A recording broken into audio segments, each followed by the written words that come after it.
Warning, this video is only for 14 and up, and if you're under, please leave this video because I will not be accused of something I don't want to be accused of. Please, if you're under, leave the video. Stories go through the air. You can listen and you cannot. But stories are here to help. Understand what is right and what is wrong. But sometimes stories can do the opposite. There's no right or wrong. You have to form your own opinion. But that is not what you're here for. You're here to listen to this silly little god of this channel. Listens to his mind going on about his stories, about the different worlds where he's traveling to, and where he can make some small different in a timeline. Welcome to the Blue Mask What If channel.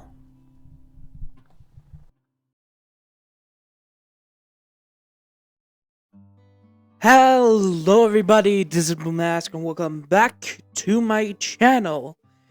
Now, this is a recording, well, the beginning of the recording. This will be a several hour recording, as much as I can put in.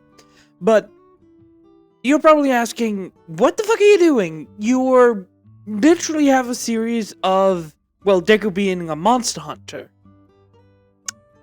I do, if you have not seen the title. Well, this is What If Deku Was in Monster Hunter Wilds. It's not What If Deku Was a Monster Hunter. It's actually Deku being in the game, in the storyline of Wilds. Now, let me set some few points. 1. We're not in the My Hero Academia world. We're not with quirks, anything else. We're with the Monster Hunter world's abilities and stuff you can do. Fact, well, a little more information too. Deku will not be the only one. For example, other characters from My Hero Academia will be there. Like, for example, you will probably hear it in the beginning. Deku, Uraga, Ida, and Momo will be the main 4 characters we will follow. But there's also Alma, Nata, and Gemma. These are the 3 characters I will not switch out, because they're important to the Monster Hunter Wilds story, so they will not be switched out. Number 3 fact. This is a retelling of Monster Hunter Wild, meaning we're going from game to game beats of the story. Something will be changed, probably some dialogue or something else, but it will almost be a beat for beat story of Monster Hunter Wild, from the low rank story to the high rank story to the other stories that's in Monster Hunter Wild until the DLC. So yes, this is a story with Monster Hunter Wilds in mind, and will be told from the POV of the hunters, meaning Deku, Uraga, Ida, and Momo. We will also get backstory in the beginning, then we will go into the game, and then I will tell the Monster Hunter Wild story. Probably a question you have, why am I doing this? Well, it's because I actually wanted to listen to the people how they describe the hunter or their hunter, how they will do in the fight and whatever. But I haven't found any. I wanted to see what kind of version they will settle with. Like, what if they do this move and they had that weapon, or they do this and talk like that instead, or if they're a group of Monster Hunter, or just one Monster Hunter. You can see where it probably come from. I wanted a story about the game of Monster Hunter instead of me just replaying over and over and over again. So this is a replay, or just the story of Monster Hunter Wilds and its gameplay. There will also be reference to Monster Hunter World and Monster Hunter Rise, or other games in the series. So don't worry, that will be explained. That is mostly a question I'm answering. So, I don't know how many chapters there's gonna be. Yeah, there's chapters. Or not, or just the story beat. But the first part of the video is the retelling of Deku, Uraka, Ida, Momo, and some other characters that... No, probably not other characters. But it's mostly those four, backstory, and why they're here. I will tell you right now, they're mostly connected. They do have their own past, but in the middle of their...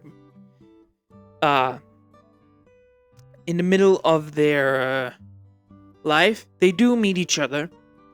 I will explain what happened and why they're actually here. Alright. Last point. The ages of Uraka, Ida, Deku, and Momo is around 23 to 25. Ida is 25 years old and 1 year older than the others. Uraka is a few months younger than Momo and Deku. Momo and Deku is the same actually the same months in this universe, so they are almost the same age. So yeah, Uraka is 23 years old at this point in time in the beginning. Deku and Momo are 24. Ida is 25. So I hope you all understand. I will be also recording another series I will probably post. Probably that video will be posted before this one. So it's more of a ditch patch with My Hero Academia. There's a few good stories, but there's not good ones. So My Hero Academia Dispatch and the retelling of Wilds with My Hero Academia characters will be coming out these 2 weeks or somewhere else. But I hope you guys really will enjoy these 2 videos I will be posting. I will be posting gameplays of me going through Monster Hunter World in the meantime. So hope you guys will enjoy that. So, yeah, that's mostly it from me now. Hope you guys will enjoy this movie. Don't know how long it's gonna be, but it's gonna be long. Hope you guys enjoyed. Let's begin. We start at, well, a sort of port.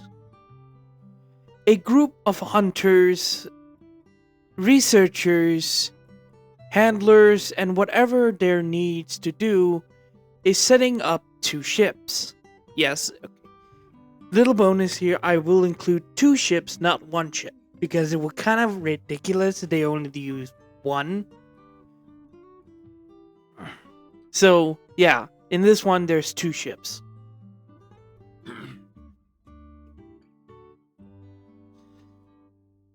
Hunters and suppliers, palicos, and whatever you can think of, is setting up 2 ships for the travels towards the Forbidden Lands. Right now, we see 4 hunters getting prepared to go on the ships and sail out to their new world, as you might say. One of them, a 24-year-old guy with green hair and green eyes. He's packing up the items he will be using on the travel towards the Forbidden Lands. This is Izuku Midoriya, a hunter of A rank. He is a formidable hunter with a rare, well, not rare ability. He graduated hunter school and how to use the hunter blade a few years ago. Right now, like I said, he's packing up some few items to go on the trip towards the Forbidden Lands. More personal items because, well, it will take a few months, maybe years before, well, their expedition is done. Maybe he will settle there.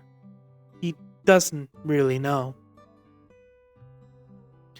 By his side is his partner, or his girlfriend, Ochako Uraka. A brown-haired girl with brown eyes, with a blush on her face, well, permanent blush on her face. Right, I forgot to mention what they were wearing. Izuku right now is wearing a prototype armor that is, well, a new armor set that has been made called the Hope set, I think. If I'm correct, it's called the Hope set.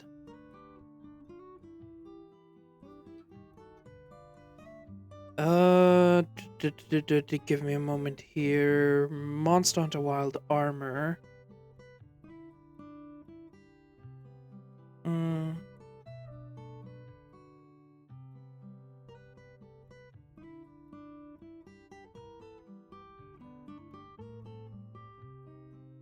That is Hope, right?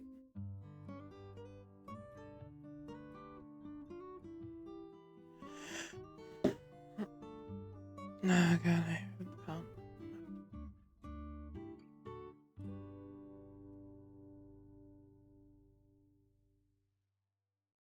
Yeah, Hope set.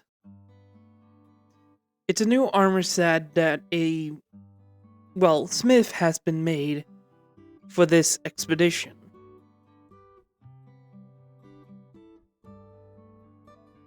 Izuku liked this set a lot because, well, the smith that made it, before he could think about it more, he looked, someone nudged his shoulder and Izuku looked over to see his girlfriend, Ochako Uraka, smiling at him. Right now, Ochako is wearing the leather set. Wearing it, the female leather set of Monster Hunter Wild. She's wearing every single piece as it should. Izuku is wearing the male set of it, the Hope set. What are you thinking about? What are you thinking about, green hair? Oh, can you stop with that nickname? Nope. I like when your friend said it. I'm keeping it. More better than the old one. Yeah, you're kinda right. Are you two ready? A tall person walks over to, Izuku and Ochako. This is their teammate, Tenya Ida. Tenya Ida is a tall man around 6'1", and he's also wearing the chainmail armor set. By his side, both Ochako and Uraka both Izuku and Ochako sees, Ida's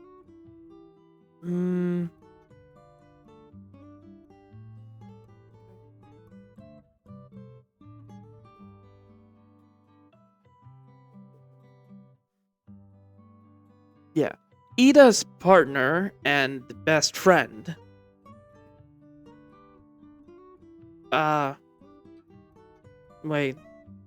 No.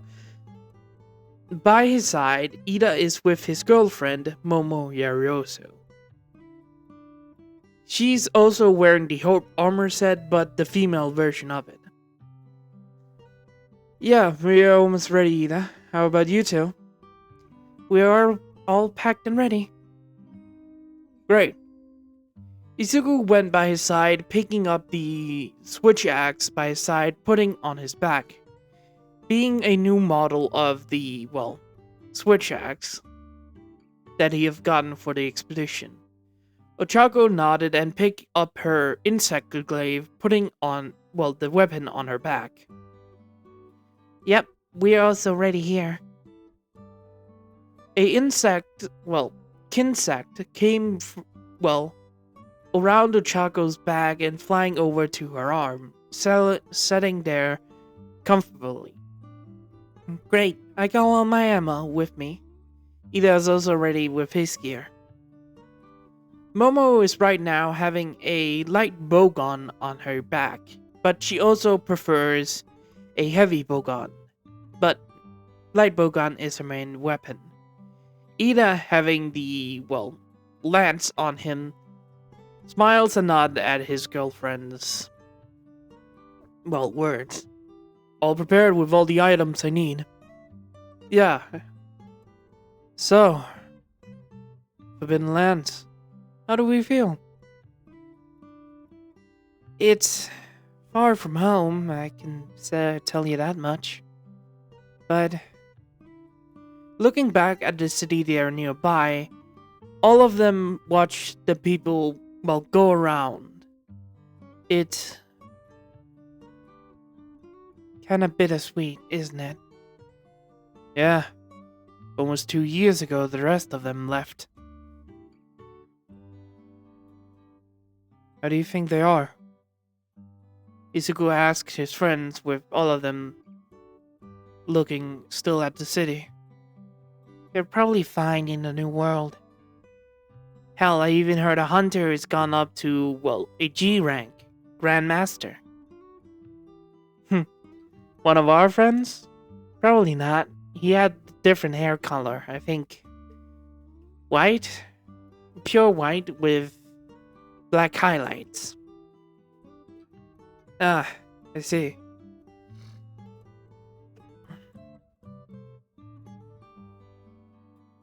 You're probably asking why they're talking about the, new world. Well, 2 years ago, the classmate of Izuku, Ochako, Ida, and Momo all left for the new world. All of them being a high A rank hunter. They wanted to experience new things and went to the new world. But at that point, Ochako, Ida, Momo, and Izuku decided to stay back. Not wanted to go, away from their home yet. But at that point, the friendship they have had was lost. They haven't had contact with their old classmates. Well, we cannot think about the past that much. Yeah, we have lost some things, but we're stronger now than we were back then. Ochako smiled and the other nods. Ah, there you guys are. A voice came from behind Izuku.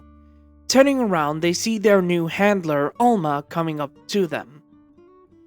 It seems like you all are ready to depart. Yes, we are, Alma. How about you?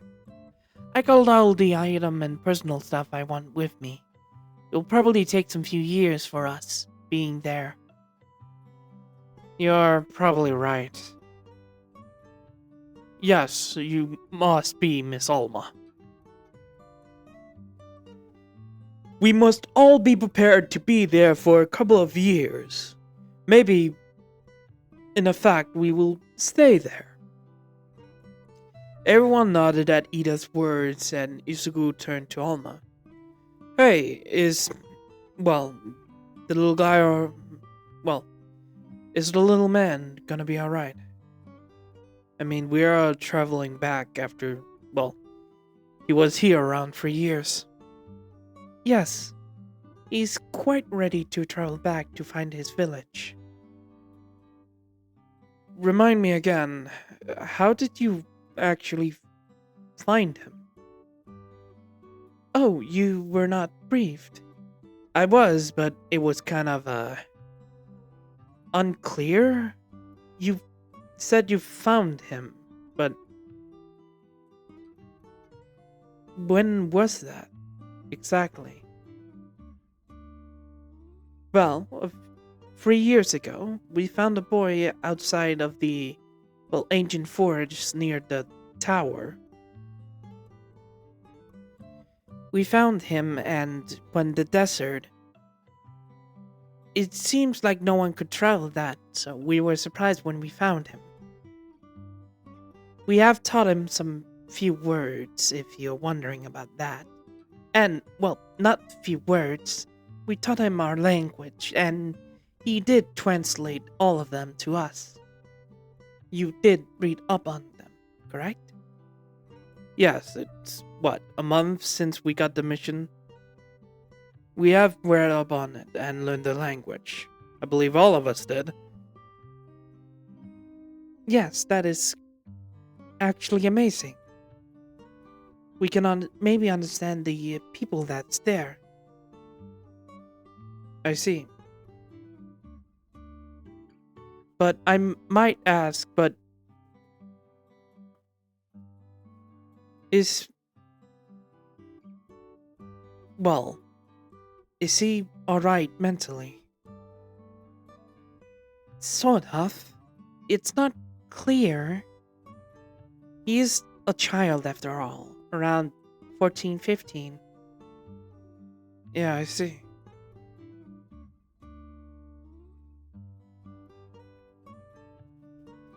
But he is alright, I hope. I don't know how he will react when we go back. Hopefully, Miss Holma, he will be fine. But if it's not, we will make sure he will be okay. Of course, that's why I kinda chose you, all of you. Well, luckily for you, we have some few helpful things to help the kid out. Indeed, we do. Now, Miss Alma, do you know where our smith is? Yes, Miss Gemma is on her way here right now. Yeah, that sounds great. Do you know if her... It seems her old companions will, well, see her off. I will not disturb them if I was you. Oh, private? Yes. I see. Well, we should get on board then. Where is the little guy anyways? Nata? He's on his way with... Mr. Fabius. I see. Well, luckily for us, it would take quite a while, wouldn't it? Yes. All of them picked up their stuffs and went on board the ship, putting their way in their, well, bunks they got. After some few minutes, a tall man with gray hair comes with a child wearing a blue jacket and a scarf around him. Isuku and Uraga stood on the deck when Alma was down there talking to Mr. Fabius. Nata, the boy they were, well, escorting back to his homeland, looked at, well, Alma and Fabius when they were talking. Do you think he's gonna be okay? If we found out his village is dead, we will comfort him as much as we can. We don't know the kid that much, but I hope we can help him. It's weird, isn't it? Leaving home. It's not the first time I left home. Probably it's not.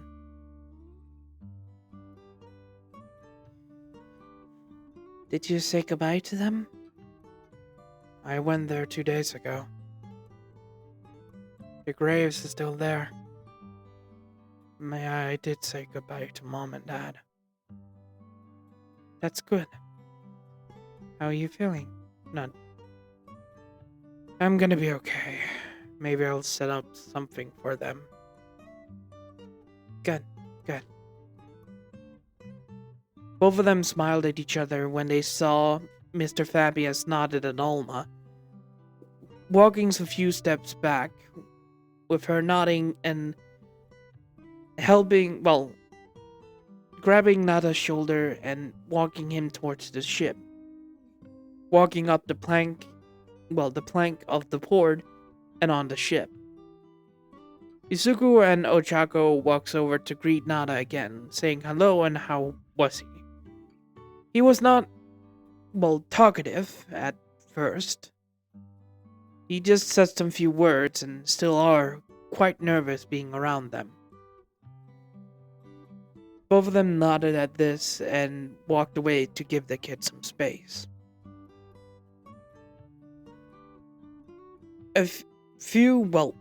2 minutes later, a woman was walking up with some few tools and some few boxes, with some other people as well. The people that's walking with the boxes came up on the ship putting the items into the ship storage, with the woman walking on deck, smiling and breathing in the air. It's a good day to travel around. Izuku and Ochako were still on the deck when they saw the woman. Izuku smiled and walked quickly over to the woman. Gemma!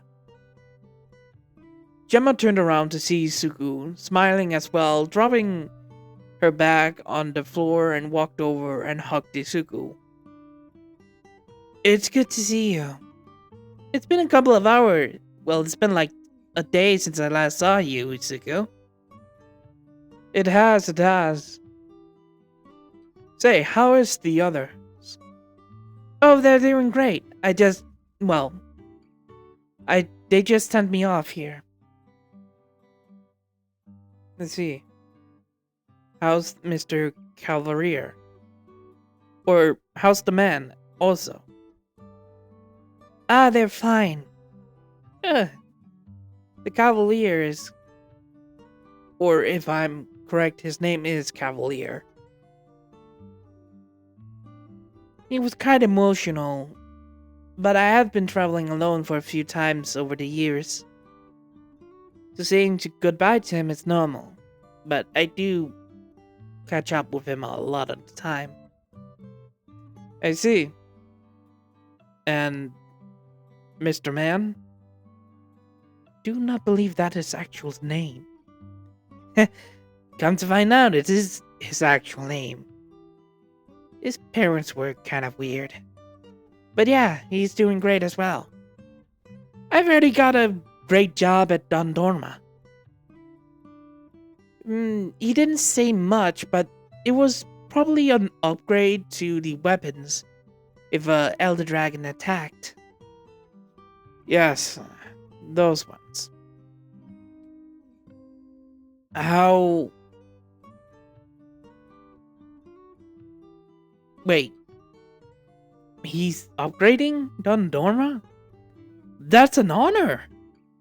It is! Quite proud of him. Anyways, are you ready?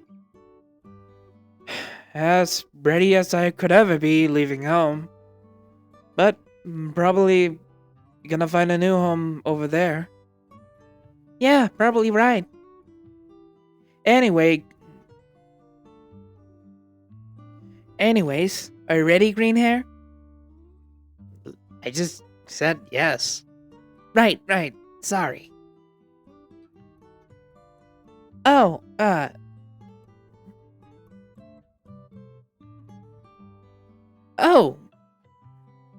Ochako. Hello, Gemma. Sorry of taking your boyfriend time with... Don't worry, I don't mind. And you're fun to hang around with. You're not bad looking either. Oh, thank you. Anyways, got some more information I need to know? Nothing much. Same old, like we've been told for the last couple of months. We will be traveling with 2 ships over to the Forbidden Lands.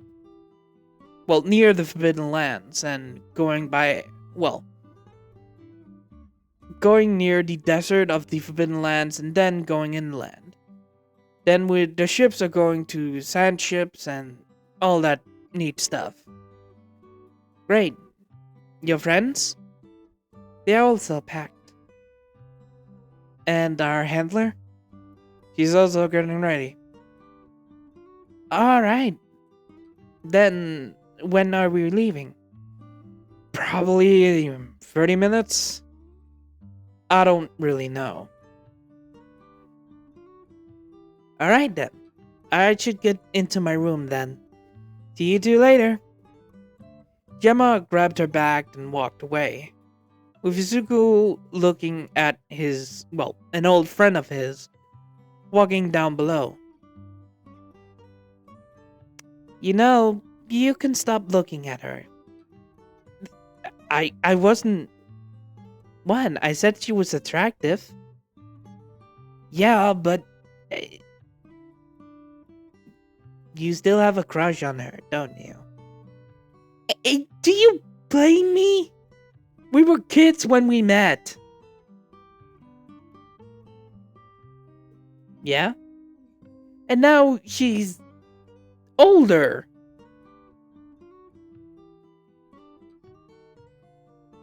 Alright.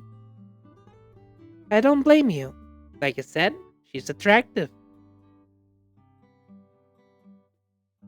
Yeah. Both of them laughed a little, walking down below towards their, room.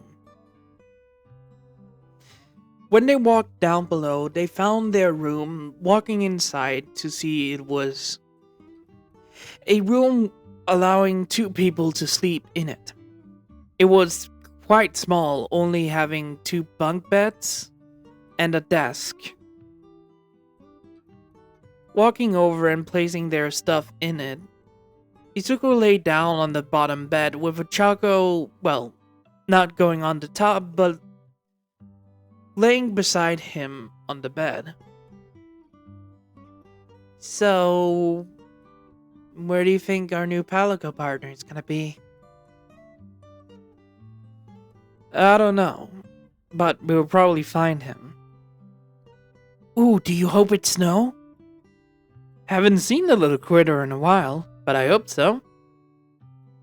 I really do. He's so fun. What do you think Ida and Momo is gonna get? Oh, probably Ruby. Yeah, Ruby was great. It's sad she left a few years ago. You know her. She's adventurous. Maybe she will, be here. Yeah, those 2 were great. After their conversation, a few, 30 minutes later, the ships went off towards the Forbidden Lands. Over the sea at first, and then traveling near the desert, to set off. Traveling near the edge of the desert, getting it ready to do desert travel, and then setting off towards the Forbidden Lands.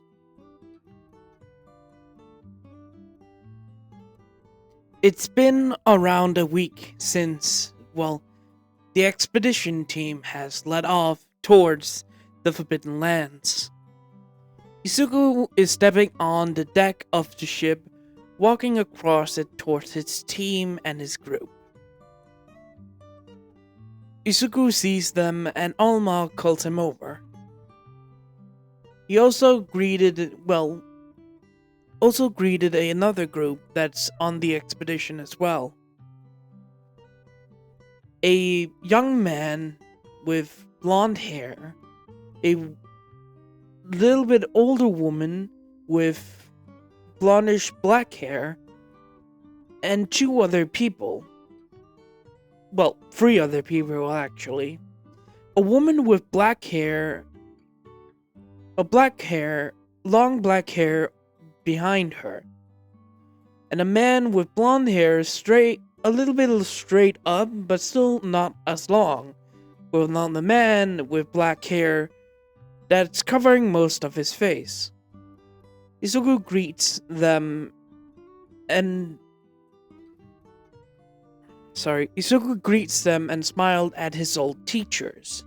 Yes, Izuku Midoriya has his old teachers, Shoto Aizawa, with this one. Oh shit.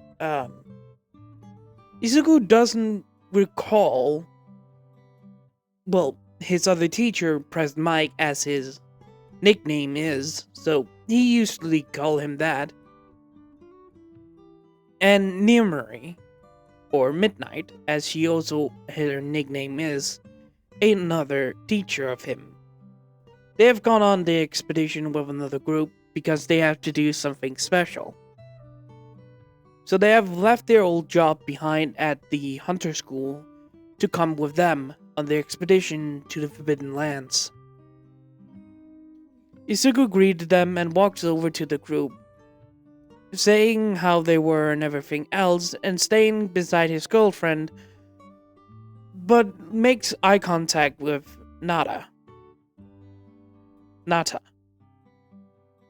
Izuku nodded to him, with the kid looking down, but still nodding, and started to walk across towards the head of the ship. The others were talking. Alma, Ida, Momo, and Ochako was talking when Gemma looked at Nata. I hope we find them soon. Same here. That kid doesn't deserve this. You're right. Both of them looked at Nata when he stopped and looked forward. Izuku noticing a huge sand cloud, appearing behind a hill. What the? Someone yells out, over there, with all of the crew looking over. It's a huge sand cloud sand covering by some monsters they could see. Izuku cannot recognize them yet. The woman that was with his old teachers ordered the one that was steering the ship to, move away from it. He agreed and he does it, moving the ship a little bit farther ahead. A little bit away, with the second ship following suit when it was contacted. When all of them went up to the front of the deck, Alma noticing there was many of them, with the blonde young man with his old teachers saying they were agitated, but could they have been chasing? Are they chasing something? With Izuku and, some people noticing something in front of the group of monsters, being a bird-like creature with a saddle on it, with a small child on its back. Izuku could not see the person's age when it was confirmed it was a person. Everyone was panicking of what to do with the woman that said to steer away, ordering to get closer. The man that was steering said that we could crash into them. With his Alma noticing a second creature with the same build and same, features running beside the group. Alma saying out loud after spotting what was it, or what was that? Izuku realized a plan in his head and says, That's my ride." Everyone was shocked about Izuku's word and said, Alma realized what his plan was, asked, "Can you reach it?" I have to try." Izuku walks over to the edge and got ready to, jump if the time was right. With a Palico companion being Snow, Izuku's an old Palico friend of Izuku and Ochako. With Ruby, their second Palico companion, also, being there, but could not, didn't know if she should join them. After getting closer to the other feathered creature, Izuku went on the side of the ship, getting ready to jump. After some few seconds, the ship was, hit a dune and making it jump up higher. At that point, Izuku jumped off the ship and lunged forward towards the creature's saddle. After some few moments, he lands on it safely and almost were thrown off immediately, but righted himself to, stay, on top of it so he can ride it smoothly. Izuku's group cheered of his success of landing, near it, and Izuku immediately, Snow immediately jumping on Izuku's, riding thing, whatever it's called, back. With Izuku looking back to check if he was alright, and both of them nodded. Izuku grabbing the range and making a motion of moving faster, the creature runs as fast as it could towards, the monsters that was around them at this point, and towards the little girl that Izuku saw on the second creature. Running between and underneath the monsters when they jump up from the sand, Izuku could maybe recognize them as a sand creatures, but he doesn't really recognize them. Ignoring that for now, he rode towards a cliff kind of area. But before he could even go in between the rocks and everything else, the whole thing started to fall apart. Shit! Izuku stopped for a few seconds, seeing what he could do. But a, rock pillar fell down from, one of the, kind of crystal vines that was there, fell down and hit the ground, with Izuku realizing he could use it to get on top, but, could use it to jump over the rocks.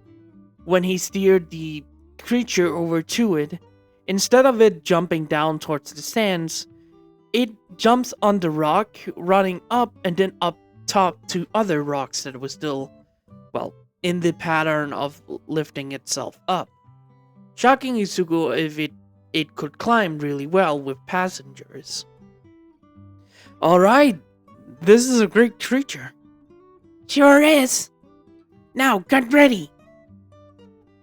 Izuku, realizing that the girl was still, riding on the other creature's back, immediately rushed towards, immediately Izuku ran, trying to find a cliff where they could, climb down. But the creature went over to an edge and jumped off, shocking Izuku and, Snow. But the creature let out its wings that it had, making, both Snow and Izuku glide over the air on its back.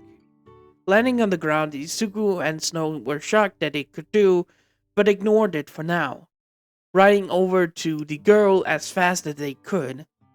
In front, Izuku could see a creature bearing down underneath the sand. The girl was looking back at the monsters surrounding her, not seeing the monster bearing down on the ground. Shit, she's not seeing it! Izuku and Snow saw that the girl was riding over the place where the monster was. And at that moment, the sand dropped, and the girl and the creature went down into the sand hole. Izuku hears the girl screaming no in the language that Nata, wrote down for the scholars to learn. Izuku learned the language and can understand the girls talk, meaning they're probably in the right place. Izuku immediately rushed over, looking around to see what he could use, spotting flying creatures above. Recognizing them as creatures with scales that can make a horrible sound for creatures that cannot see but hear very well.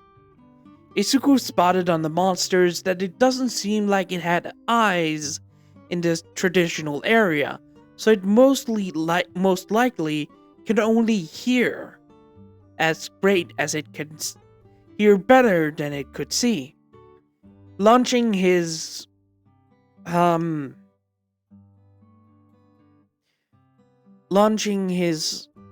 oh shit, I forgot its name. His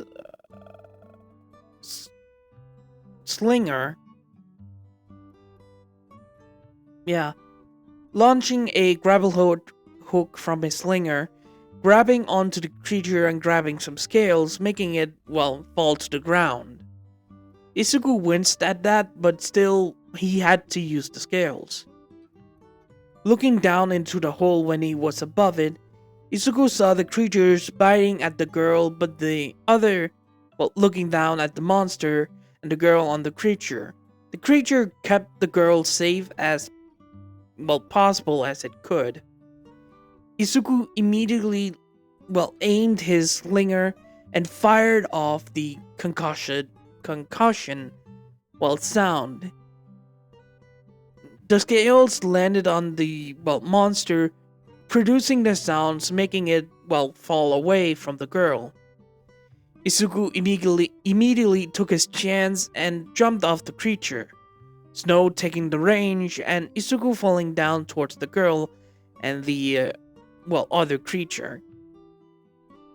When he got down there, he immediately went in front of the girl, shocking her that someone was there, and took the reins and immediately spoke in the language that he was taught, told her to hold on. The girl, listening to Izuku's words, immediately grabs on his back to make sure she was comfortable. Izuku grabbed the range, the creature moved up towards the, top of the hole that was created.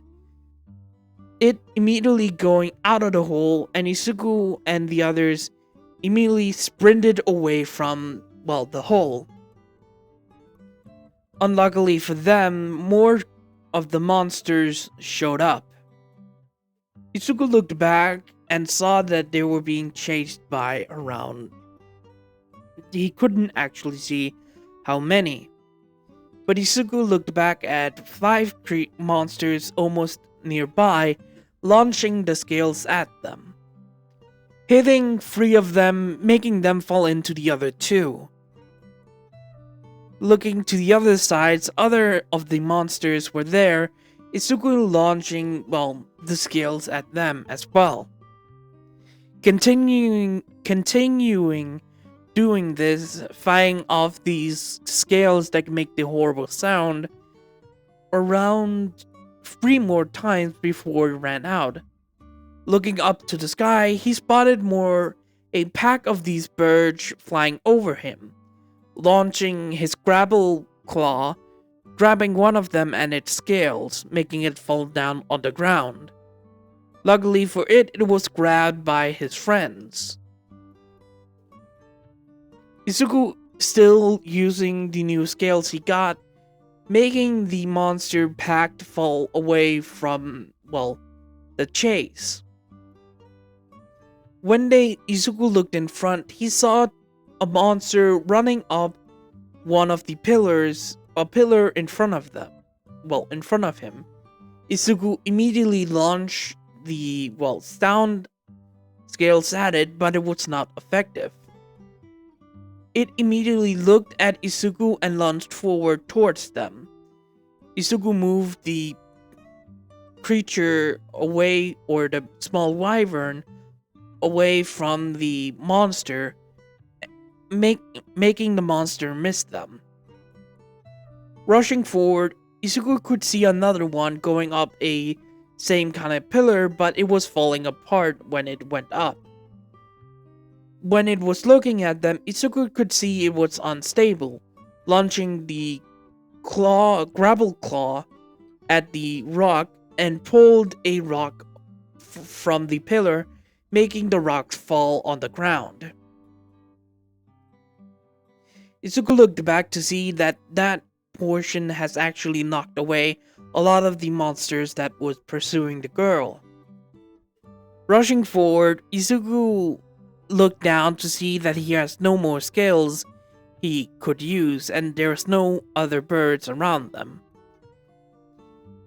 But Izuku thought they were safe, but unluckily, one more was still chasing them. Izuku tried to find another bird, but there's nothing, before he saw one of the ships that he was on coming nearby. Izuku hearing the woman that was near his teachers telling Gemma that was nearby to throw the thing that she was carrying. The thing that Gemma threw was a great sword. Not his usual pick, but he still used them. Rushing forward, Izuku immediately realized he could now use a weapon, immediately grabbing them and making the sacred turn around, with the monster jumping towards them. Launching up and making sure that the weapon didn't hit the sacred, or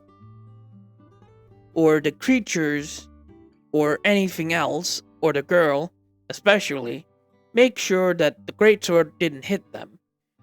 Grabbing firmly the handles of the greatsword, Izuku immediately blocks the attack, making a cut into the monster, making it, jump away. Landing in the sand, the monster roared but ran away from Izuku. Landing on the ground, Izuku made sure there was no more monster, sheathing the greatsword on his back. Luckily, the greatsword did have a harness he could use. Putting the greatsword on his back, he went forward towards the creature and the girl, telling her it's okay. Izuku put out his hands and the girl was held down by Izuku. After putting the girl on the ground, Izuku asked if she was alright. She nodded and thanked him for helping her. Izuku nodded and stood up from the others that came down from the ship, being Ida, Uraka, Yarosu, his group, Alma, Gemma, Nata, and the woman that stood beside Aizawa and Aizawa himself, plus Snow and Ruby. And the other cat that, was with Aizawa, or Palico.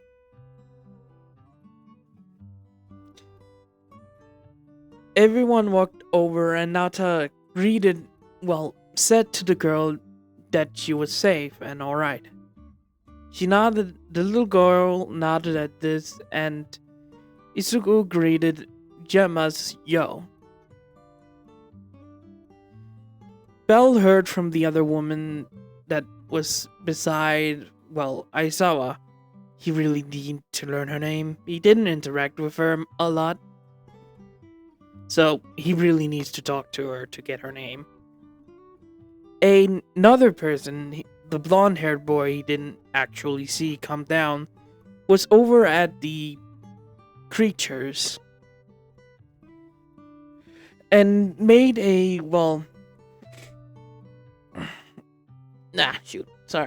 made a description of them and asked what kind of creatures they were. When Alma came over to say, wait a minute, I forgot this part. Alright, Alma went over to say hello to the little girl when she spoke up and said that someone was in trouble. Everyone looked at each other and Alma continued to ask questions. The girl says that her brother Isai is in trouble.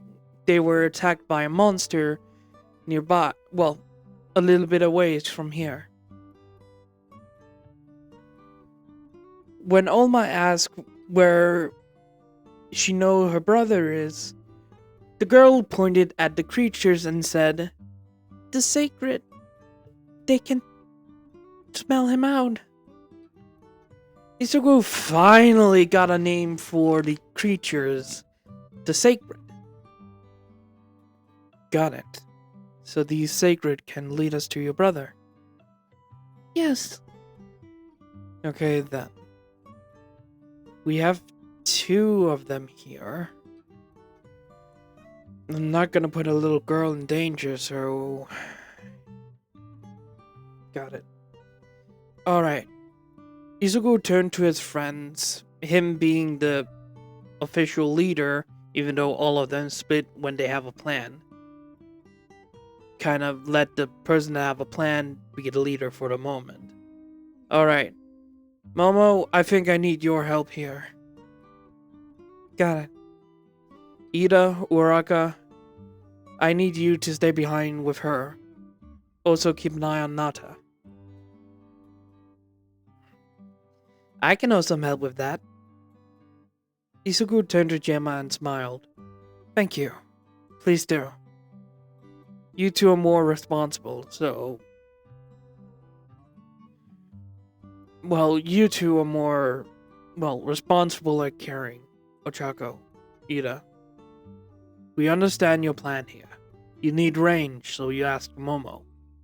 Yes, we don't know what creatures we come up with, so Momo is the better choice here. We get it, okay? Be safe again. Got it. Oh, by the way, I actually... Pulling off the greatsword on his back, I need my switch axe. Oh, yes. Ida pulls a switch axe from his back and handing it over to Izuku. Here you go, my friend. Thank you. Putting the weapon on his back, Izuku turned to the girl with it, asking to, find her brother, with Momo sitting beside her and asking for their help. The creatures made a noise, and then Momo stood up and nodded at Izuku, saying she was ready. Gemma helped Nata and the girl away from Izuku, making sure they were on the boat. After 15 minutes, all of them left towards a place where they can find a camp. The 2 boats left, and Momo, Izuku, and Alma was there to prepare. They got some supplies from Ida, potions, meat, and some few things they could probably need, like a flash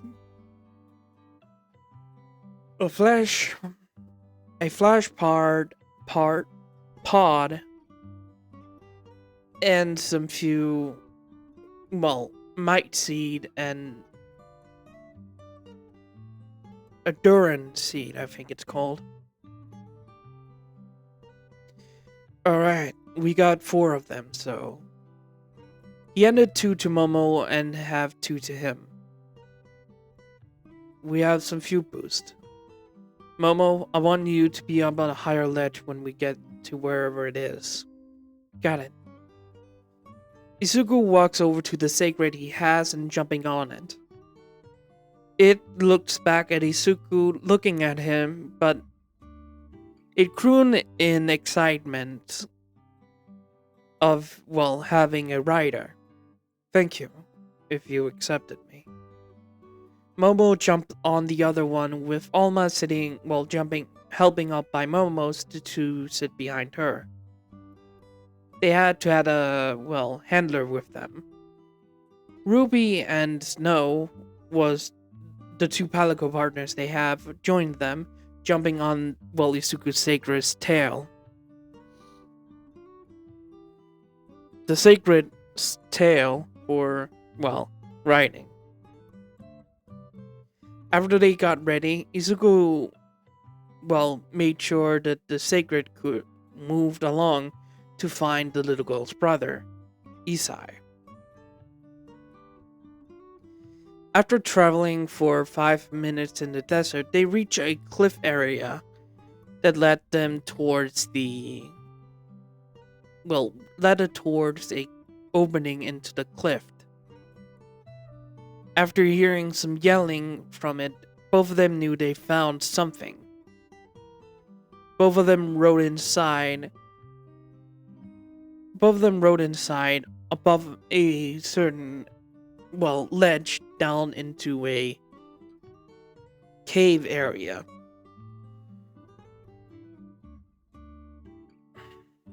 A few meters down, they saw Sacred landed underground, injured, with a boy being chased by a Tebracabra, if I'm correct. A monster that is very rare outside of, well, actually near the Forbidden Lands. Mostly at cliffs and that sort of stuff. So having it here was interesting. Izuku immediately saw that it was about to attack the boy, and immediately made his sacred move forward. Seeing some vines nearby that has thorns in them, Izuku grabbed something that he could, well, throw, some thorns he could throw at the monsters. The young adult, as Izuku could see, he was probably around maybe 19 years old. Seeing this, Izuku launched the vines, hitting the face of the monster. Leaping down in front of the, well, young man, Izuku ordered him to run away. The young man said he could not leave his sacred. At that point, Alma came down with another sacred. Izuku looked up at the cliff area to spot Momo there, aiming her, well, light bowgun.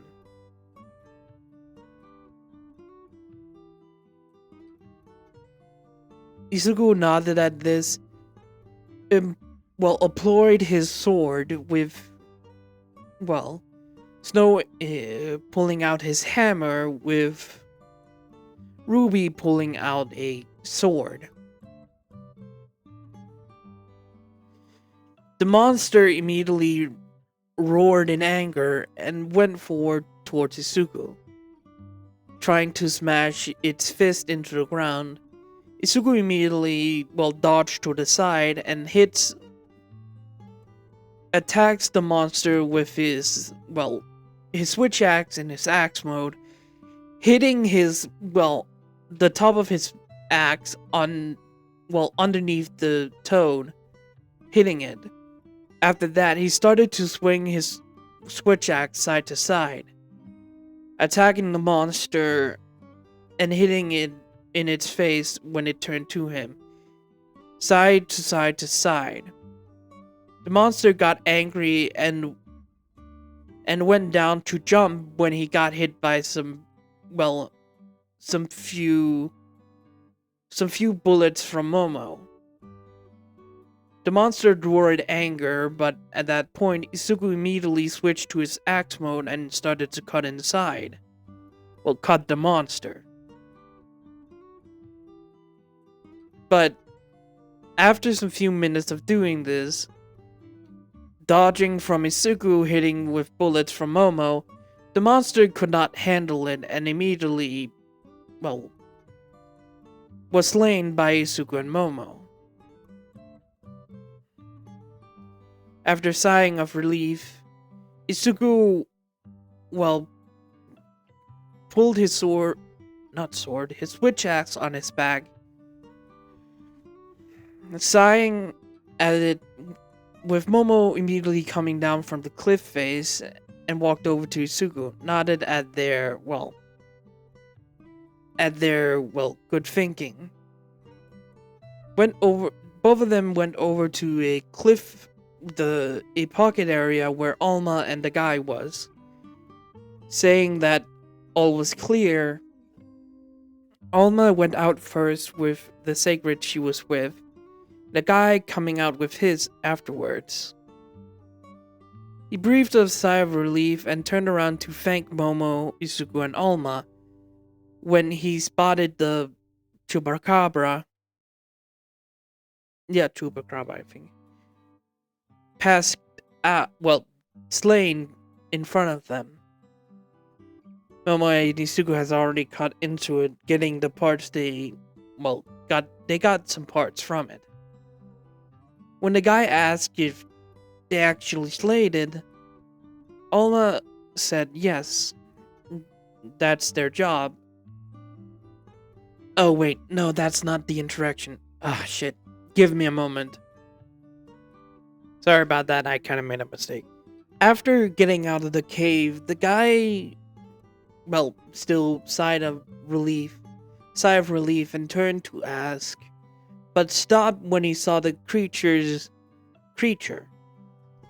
Izuku and Momo, like I said, I already cut into it, but still looked over it, saying how to, make sure that it comes to the camp. Almost spotting, Isai, went over and said, wanted to introduce them, but the guy stopped them, asking if they really slayed it, and how they did. It shouldn't be possible. Hearing this, it kind of was weird not hearing, they are, not slaying monster, but also kind of a relief that they didn't. Alma explained that they were sent by his sister. When they said that, the guy immediately says Nona, getting an actual name from the girl because she never introduced themselves to, this part of the group.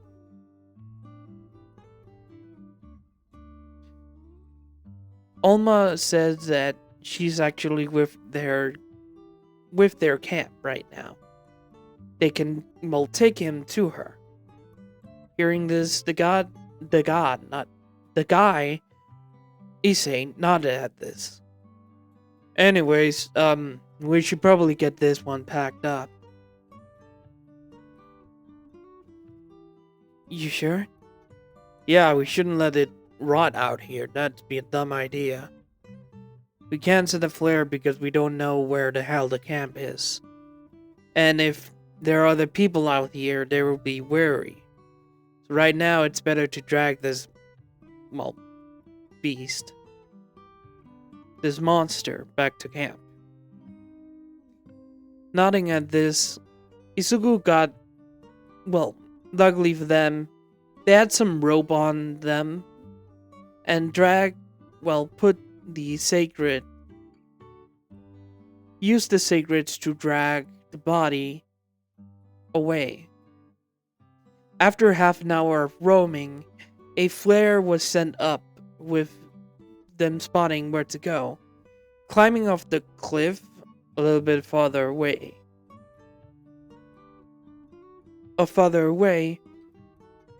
And climbing up, helping the sacred out with the body. All of them found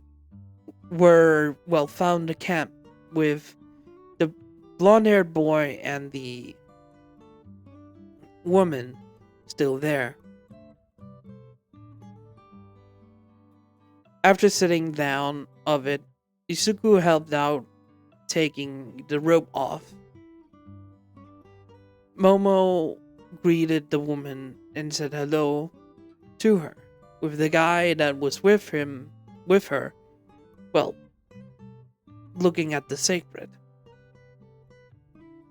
Izuku looked back at this and nodded at the woman that walks over. The woman walked over to Isai and told her that his sister was this way. Izuku told them to go on. I'm taking this, well, over to, do we have a covering station right now? Yes, over at the old ships. Over at the ships. We will have a carving station over there. Got it. After, well, Snow, Ruby, and some other palicos helped Isuku out, putting the monster on a cart, they all, well, took the monster over to one of the old ships. Putting the monster on it, the people that knows how to carve started to, getting the materials away from the monster and having some more meat they can try to cook with. After hearing this, Isuku went towards the group that was talking. Coming over to the conversation at hand, Isuku realized that they were almost done talking when the guy Issei talked about, well, some few words like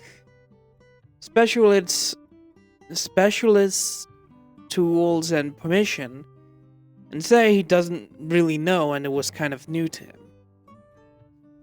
What are we talking about over here? Izuku came over and all of them turned to him.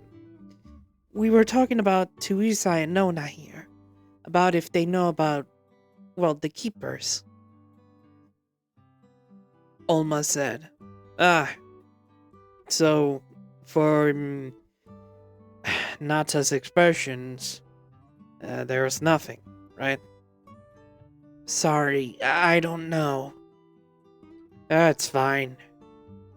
It doesn't seem like Nata's people was much of a, well, other group kind of person or people.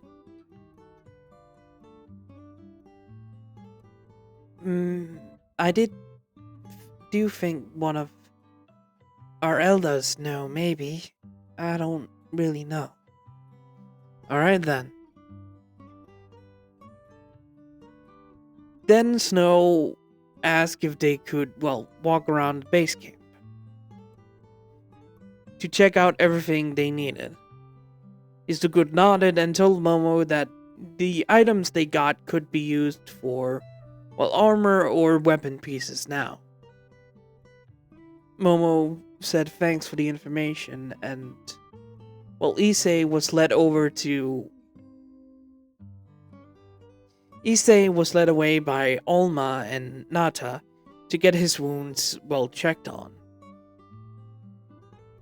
After hearing this, Belle walked around to greet everyone, talking to the supplier, and then Izuku went over to talk to the woman that was with his teacher. Coming to know her and finding out her name was Olivia. Right, it's Olivia, right? After, well, went over to talk to Olivia, Izuku asked her a few questions about, well, why she got roped in, telling her unit was kind of special, that they do special assignment as best as they can. She also added, luckily for them, they got some new members. Izuku laughed and asked, "Oh yeah, my former teachers. Present Mike, Midnight, and Razorhead, as their nickname is called. but I do know them from first name basis. Ah, you know them. They're kinda old friends of mine. Oh, how old? Oh, you know. I used to date one of them.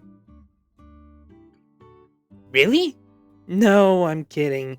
I didn't used to date any one of them. Just old friends from, well, hunter school. Ah, I see. Kinda went to shock there.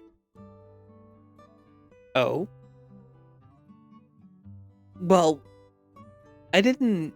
If you were actually dating someone, well, someone from the group, I hope it really wasn't Aizawa. Oh. Oh, no, no, no, no, no, no. I would never break those two up. I hope not. Those two are a very good couple. Yes. Miss Joke and Aizawa is kind of.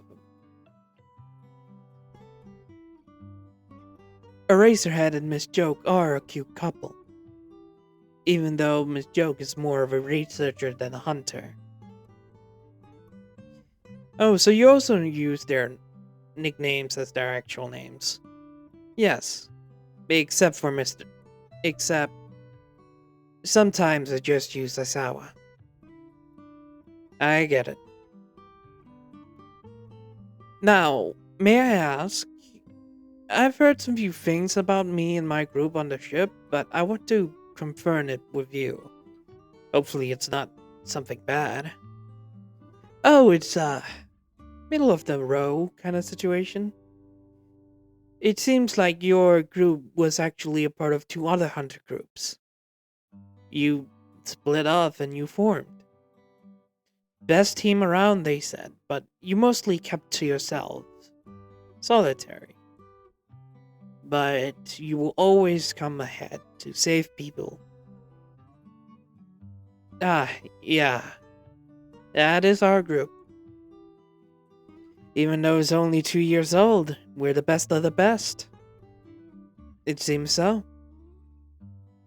And your reputation of being a hero among hunters is kind of special. Oh, that old nickname. Heroes among hunters. Heh.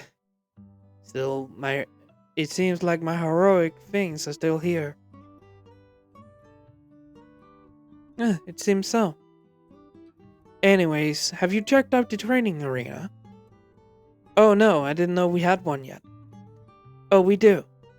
Behind the bigger tent, where the researchers are, there should be a cliff opening with some weapons outside. That's the training area. Great, thank you for informing me. No problem. See you soon. Thank you. Izuku walks away from Olivia and walks over to, well, a tent where he spotted Alma going. It was a tent that's, well, can hold around 5 people.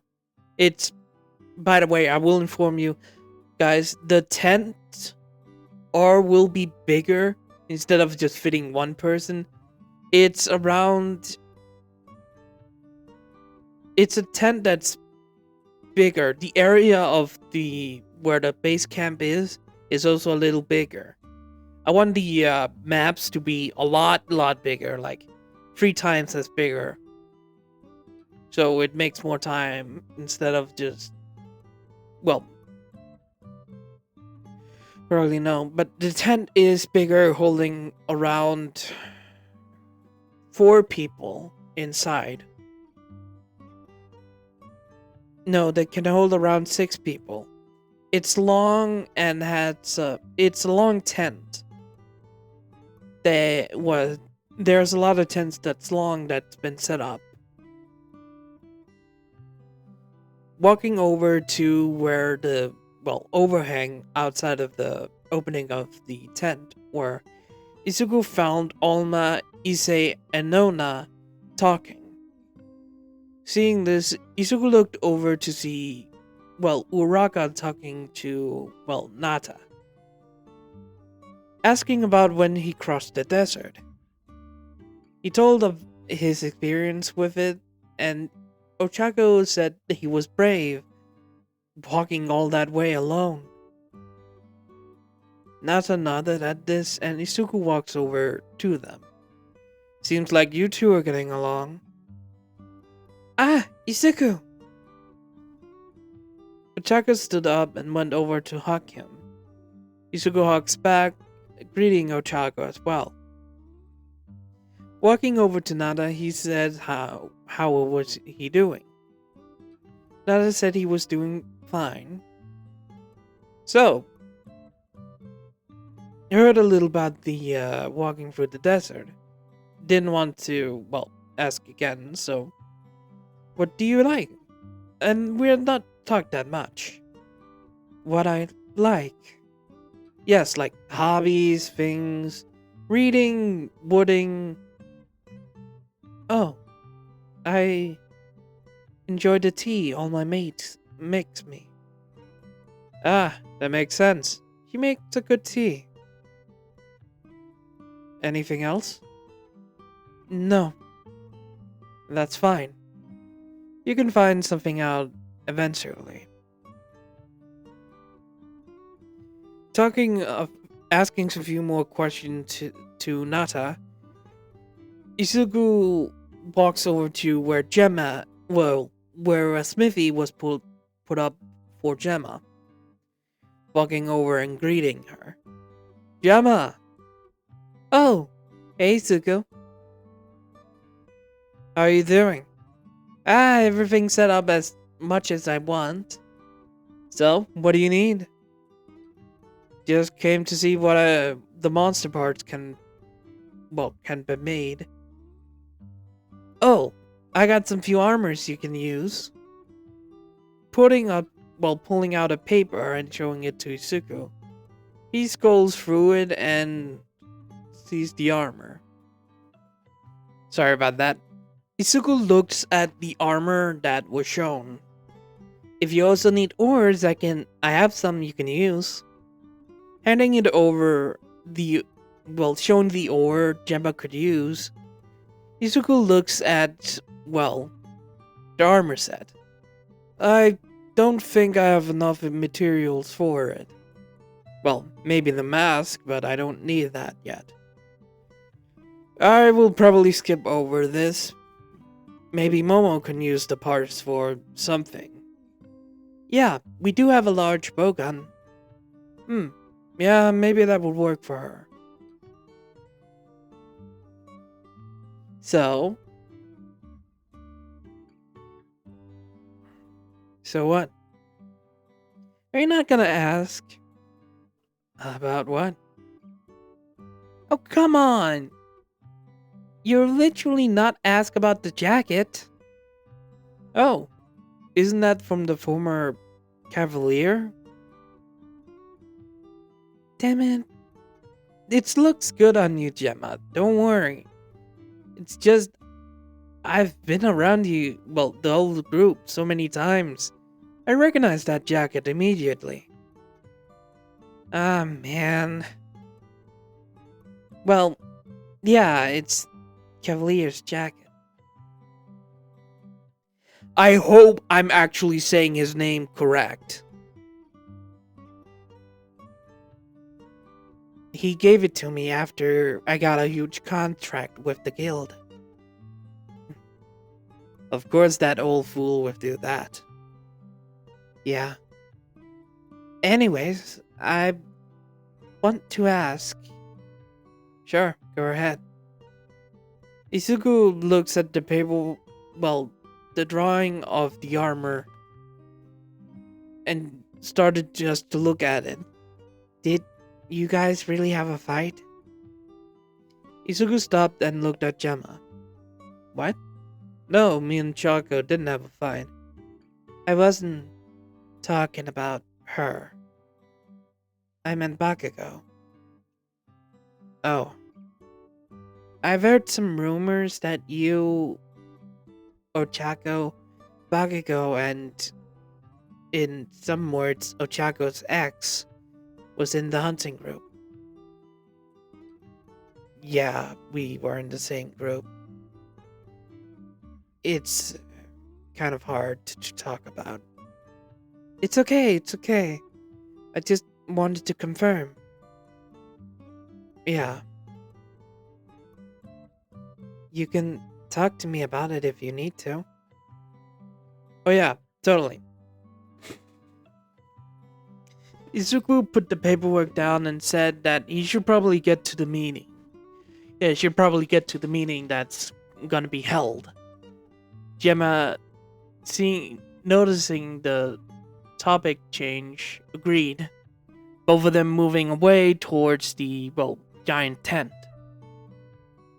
After everyone got into the main tent of the camp, a person sitting in the middle of the table spoke up and asked if everyone was there.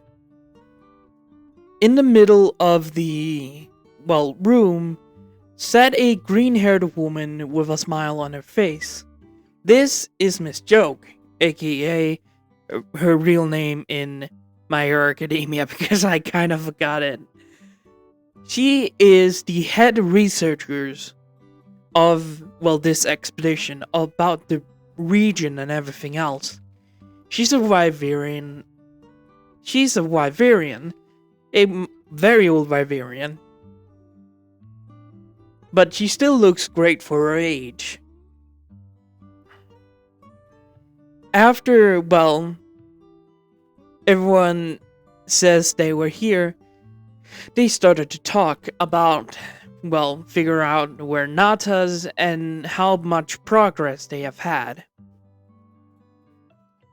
Talking about the, connection to maybe, Isai and Nona's village. But that's a huge maybe of how grateful they are. Right now, Izuku's unit is, had a mission to contact, Isai's village. They agreed about it. And the Sacred. They talked about how they could be useful in a hunt, but Izuku said that from what the information got, they have to really be good friends with the village. That would probably take a while. Miss Joke, agreeing on this, asked if any more information has been, come out.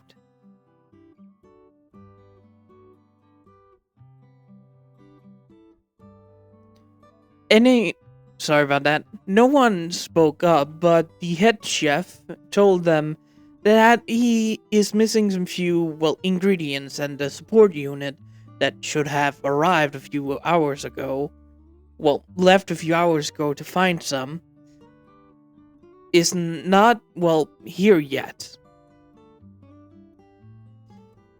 Telling that someone has to check up on them. Understanding their, issue, Miss Joke wrote it down as a quest, a minor one. The, trader also, or the, trader, the one that has items for the group, spoke up, says he's actually missing honey. A lot. He actually missing some honey for the ingredients. After hearing this, Miss Joke also added that to the quest. The quest paper. To gather some honey and, it was most likely information quest, so they don't have to do anything. Izuku says their group can probably pick it up. Because there are, two of them are actually gonna head out with Issei and Nona to get them back.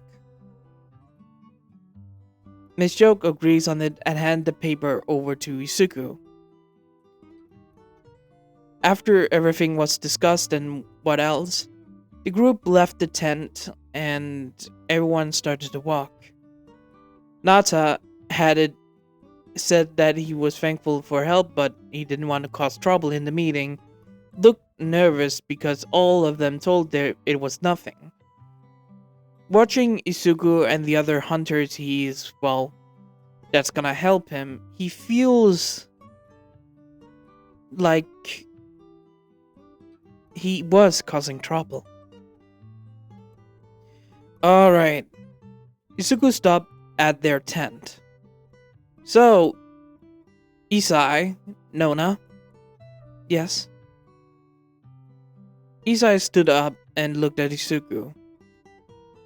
You will be traveling back towards your village, but you have to gather some honey. Do you know where that is? Yes, I know a spot. Great. We also need some information about the support unit. It doesn't seem they have reached our place yet. I see. That could... Well, I could probably help, but it will probably take some few hours. I understand that. You will be traveling with Alma, Uraka, and Ida. Everyone looked shocked except for Alma, Ida, and, Uraka. Belt's main group. It was only those three that didn't know. Wait, you're not coming with us? No, unfortunately, your sacred can only hold 2 people. And I am quite worried if they're only gonna hold 1 person with 1 weapon. And, me and Ida has big weapons. I also have 1. I sort of see. Well, Isugu walks over and gave the paper to Alma. Please, escort them back to their village. Understood. What would you do in the meantime, may I ask? Oh, me and Momo? Oh, probably check out the training area and... Momo, do you want a new weapon? I don't want the armor set from the Chupacabra. Sorry about that. Give me a moment. Damn it. Not the right... Yeah, it is. Sorry. Momo, do you need a new weapon? Maybe. Good, because I don't want the armor set from the monster we just fought, and there's no weapons for me, so... Ah, I see. Yes, I can probably take it. Great. And in the meantime... What else can we do? Yeah, training's on the option, but... Hey, Nata! Do you want to see how a monster hunter do training? You want to see how a hunter does a training? Are you sure? I don't want to be trouble. Of course, kid. I really wanted to get to know you, and being beside me and Momo when we train is a good option. Oh, okay then. You 4 head off. Well, no, you 5. You 5 head off. Ruby, Snow, please accompany them. Understood. After that, all 5 of them head off towards the... head out. Isugu said goodbye to them and told them to be careful. Hearing this, everyone agreed and went off. After the group left, Isugu turned to Nata. Alright, wanna come with, kid? Sure. Heading off towards the training area. And walking over to the training area and seeing what they have done. Just some few obstacles. There's no other... They don't have a shooting range. Well, we haven't built it up yet. Maybe in the future? Maybe. Hmm. Well, it's gonna be fine though. Isuko walks over to the little. Well, set down a box over at the tent. What's in the box, Mr. Isuko? Hmm? Oh, it's a heavy armor set. Open the box, it was the same armor that Ida was wearing. This is a more lighter set, but still heavy. You remember Ochako's armor set? Yes. Yeah, that one is more lighter than this. So, Miss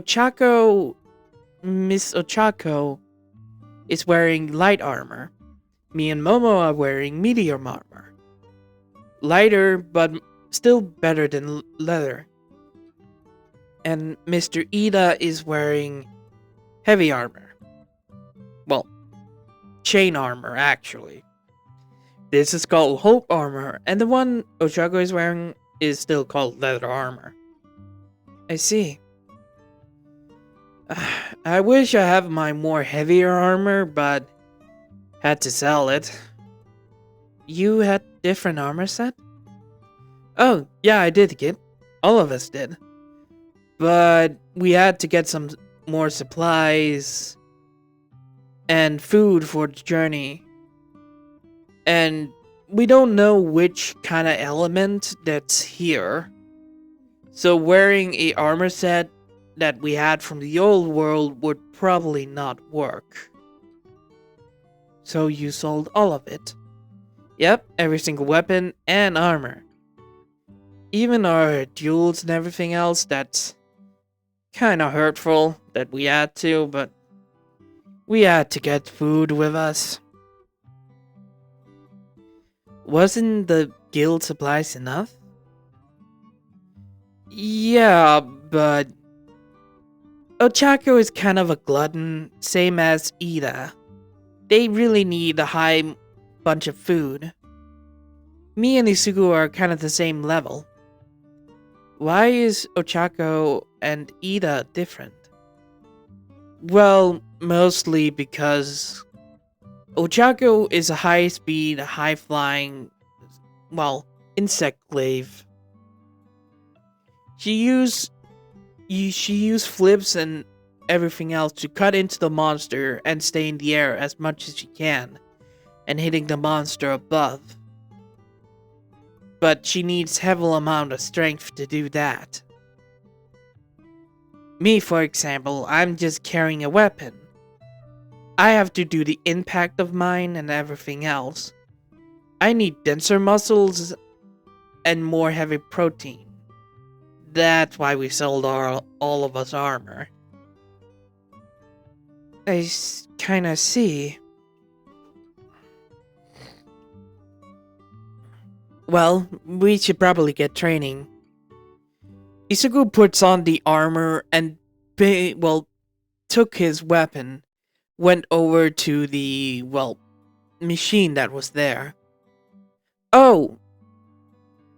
Yelling over to the cat that allows to change settings on the thing, Isugu set it at a low-high level and have the monster, have the machine and the cat throw items and make the machine punch at him.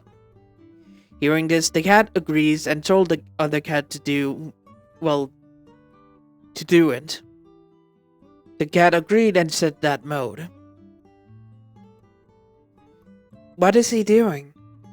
Oh, we haven't been training for a couple of days now. We're kinda not in the best situation. Didn't Ida and Ochako go off to the training area? Yes, 5 minutes before you arrived, they came back. Yeah, they loosened up their muscles to do this again. But we had to, do it without it. My muscles hurt a lot right now. So I have to get used to, shooting. It hurts a little, but I still have to train. I see. Watching Isugu train was kind of amazing for Nata. He's amazing. Oh? You want to be a monster hunter? You want to be a... Sorry. You want to be a hunter? I don't know. I just... You want to find your village before you decide, huh? I don't know. It's alright. We don't blame you. After... probably say an hour of, well, training, both Isuku and Momo was quite happy of the result. Well, I can say I'm just a little bit weak, but I can still do my normal feats. Yeah, same here. And living up was very great for my muscles. It sure is. Walking out of the arena and walking over to the tent, Ochako and Ida was coming up with Alma to the camp. Oh, your guys are back. It seems that the sacred was not allowed to leave, huh? Walking over to them. No, sadly not. They asked them back and we immediately gave it because we don't want to anger them. Yeah, that's a good idea. Maybe we can contact them again. Yeah. Well, did you get the supplies?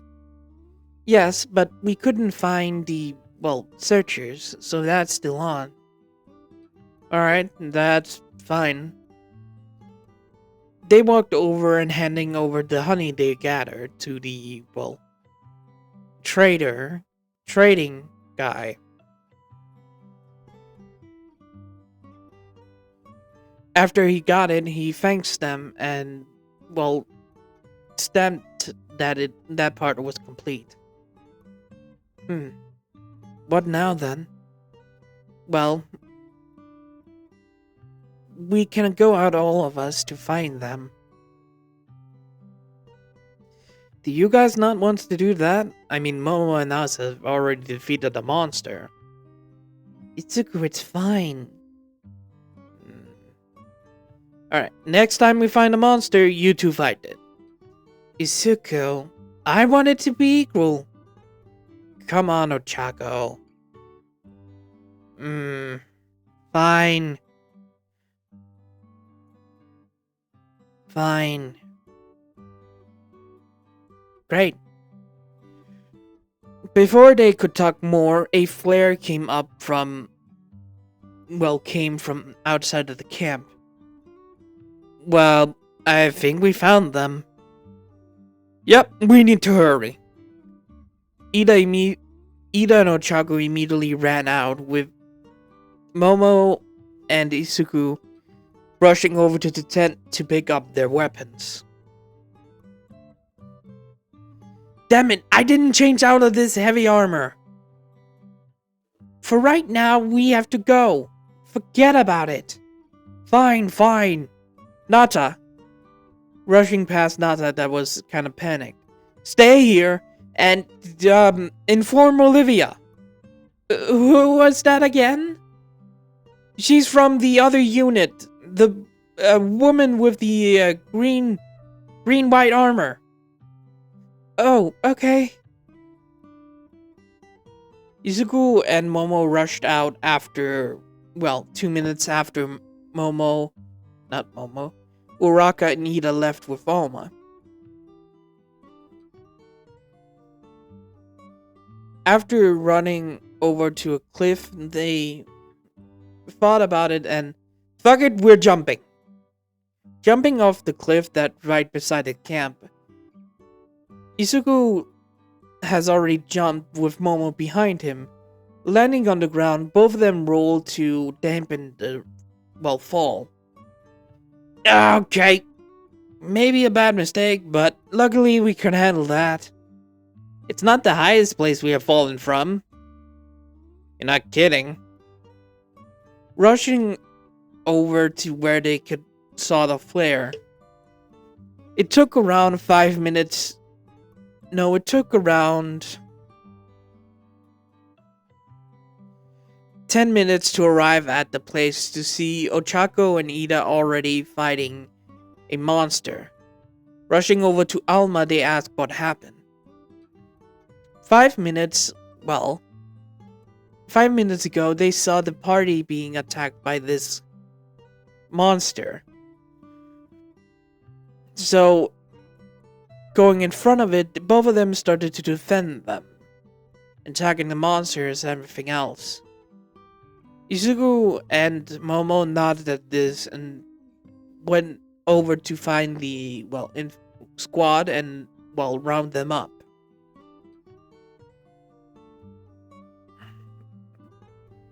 After a minute, someone came by with secrets, this being Isai.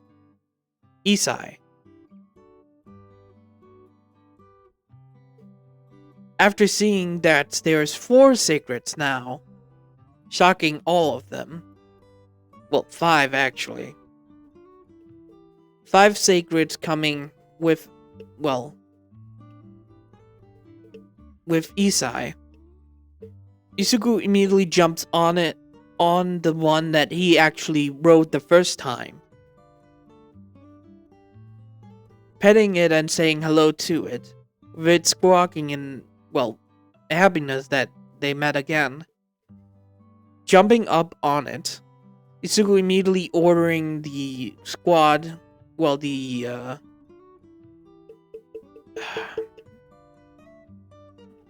sorry, give me a moment. I have forgotten what they're actually called. The support team, that was it is. Sorry if my mic got cut off there. I cut it off. After Izuku helps the support team get away from the Corvid. He doesn't really know. I think Izuku have seen this monster before, but didn't know.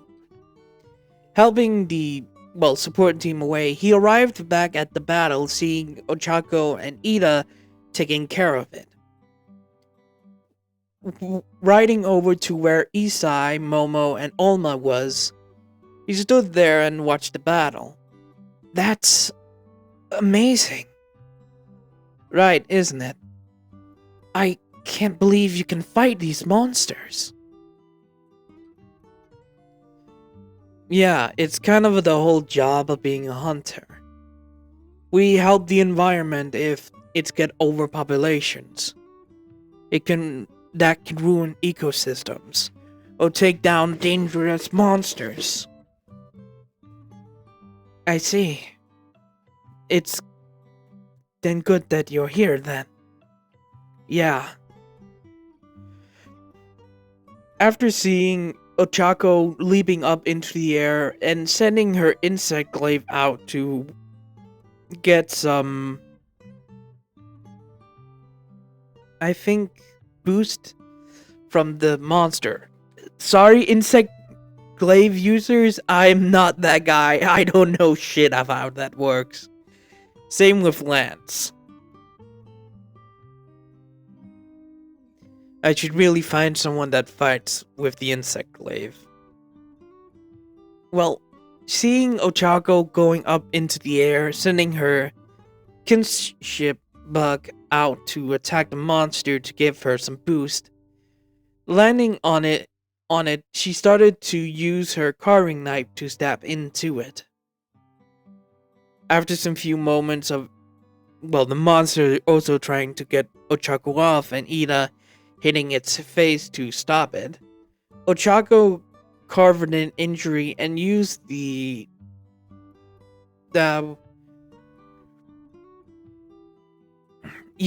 attack where you hit a wound on its back. That attack with the insect glaive. I have no idea how it does.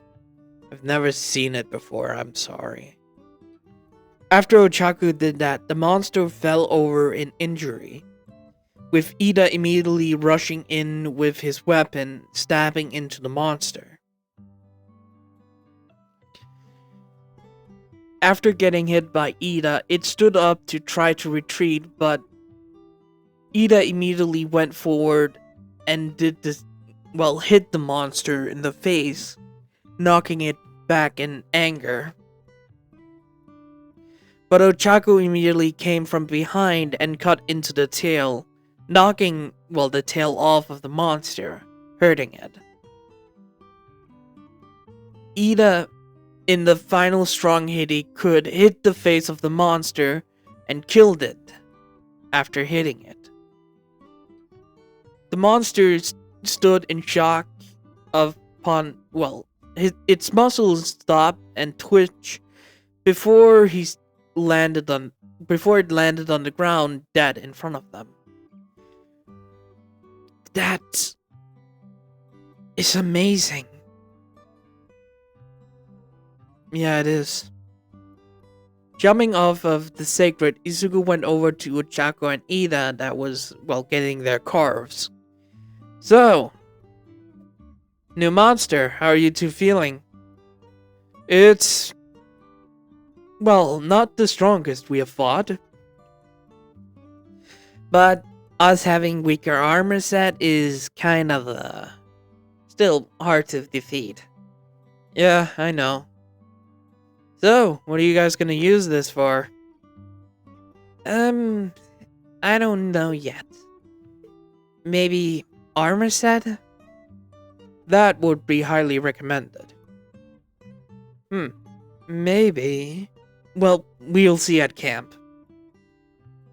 Oh, and Isai, this wouldn't be trouble with the sacred.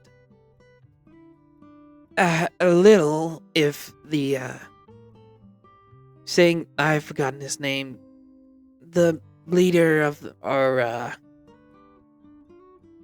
sacred riders finds out. I see. Getting some, looking around, Izuku sends off a flare to, get some support down here. After 5 minutes, a bunch of palicos and some few hunters came along. Ah, good to see you guys. Oh, a new monster. Your unit is quite lucky. It was mostly to support the, support team. I see, they did come back after some few moments. Well, we'll get this guy on a card and over to the base. That's good. After they put the monster on, they all came back to the base. After discussing what happened, Gemma had a certain idea she wanted to make, but it will probably take a few days. Probably take a day for her. So they should probably take a rest. It's almost getting nighttime. After that, everyone agrees and went off to bed. Walking into the tent of the 6 people tent. Yeah, 6 people, not 4 if I said that. After walking inside, Izuku walks over to the, little pocket where Izuku and Ochaku will sleep.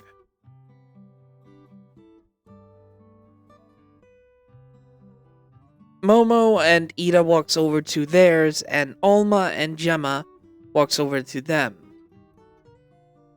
Nata didn't know what to do. Oh, right.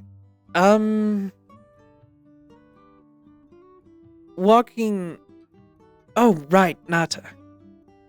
Walking over to a corner, Izuku helped, put up a cloth and a hammock for him. Here you go. Is it okay? Kid, you need a place to sleep, and this is a 6 tent, people. You don't want to sleep with me and Ochako around, even Ida and Momo. Gemma and Alma would probably work, but they're, well. So, yeah, sorry. I see. And don't worry, the tents, well, looking over at the sleeping area, the whole thing is soundproof. Probably hear some rustling, but that's mostly it. I get it. Wait, I don't get that. You'll learn in the future, kid. Thanks? Nah, don't thank me now. You'll get a lecture in the future. I'm worried. You shouldn't be. Izuku said goodnight to Nata and walks over to the tent where him and Ochako are sleeping. Walking inside, he put the things away in the box and lay down in the hammock with Ochako. So, first day here. Yep. I'm nervous. I don't want to lose the home I have back there, but your parents are gonna be fine. They're really very good blacksmiths. I know, but the village. It's been better ever since you sent some money to them. And they've gotten more hunters there to bring in money.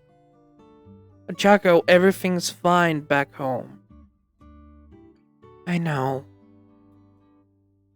And you can send letters back when the time comes. Yeah, you're right. Good night. Good night, Isuko. The next morning, everyone stood up fresh as possible, getting ready for their next day in the new, Forbidden Lands. Walking out in the early morning, everyone could see that everyone was getting ready to, do their duties and tasks. Izuku, Ochako, Ida, and Momo made sure that their weapons and tools were, fixed up in what they could use. Placing them in front of their tent, there was a weapon rack for them. Izuku walks over to, Gemma that was already starting to, starting to forge. So, do you need something? Nah, just wanted to figure out what you're gonna, help with the sacred.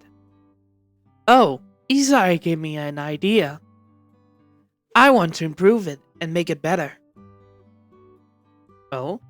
I'm curious. Oh, it's nothing that big. Something to help you out if you need to, need a little change. What? You'll see it when it's done. I need to make multiple of these. Well, don't let me distract you. Of course. You're distracting me. What? Go on, for God's sake. I need to make it. Don't distract me. Right. Sorry. I'll go.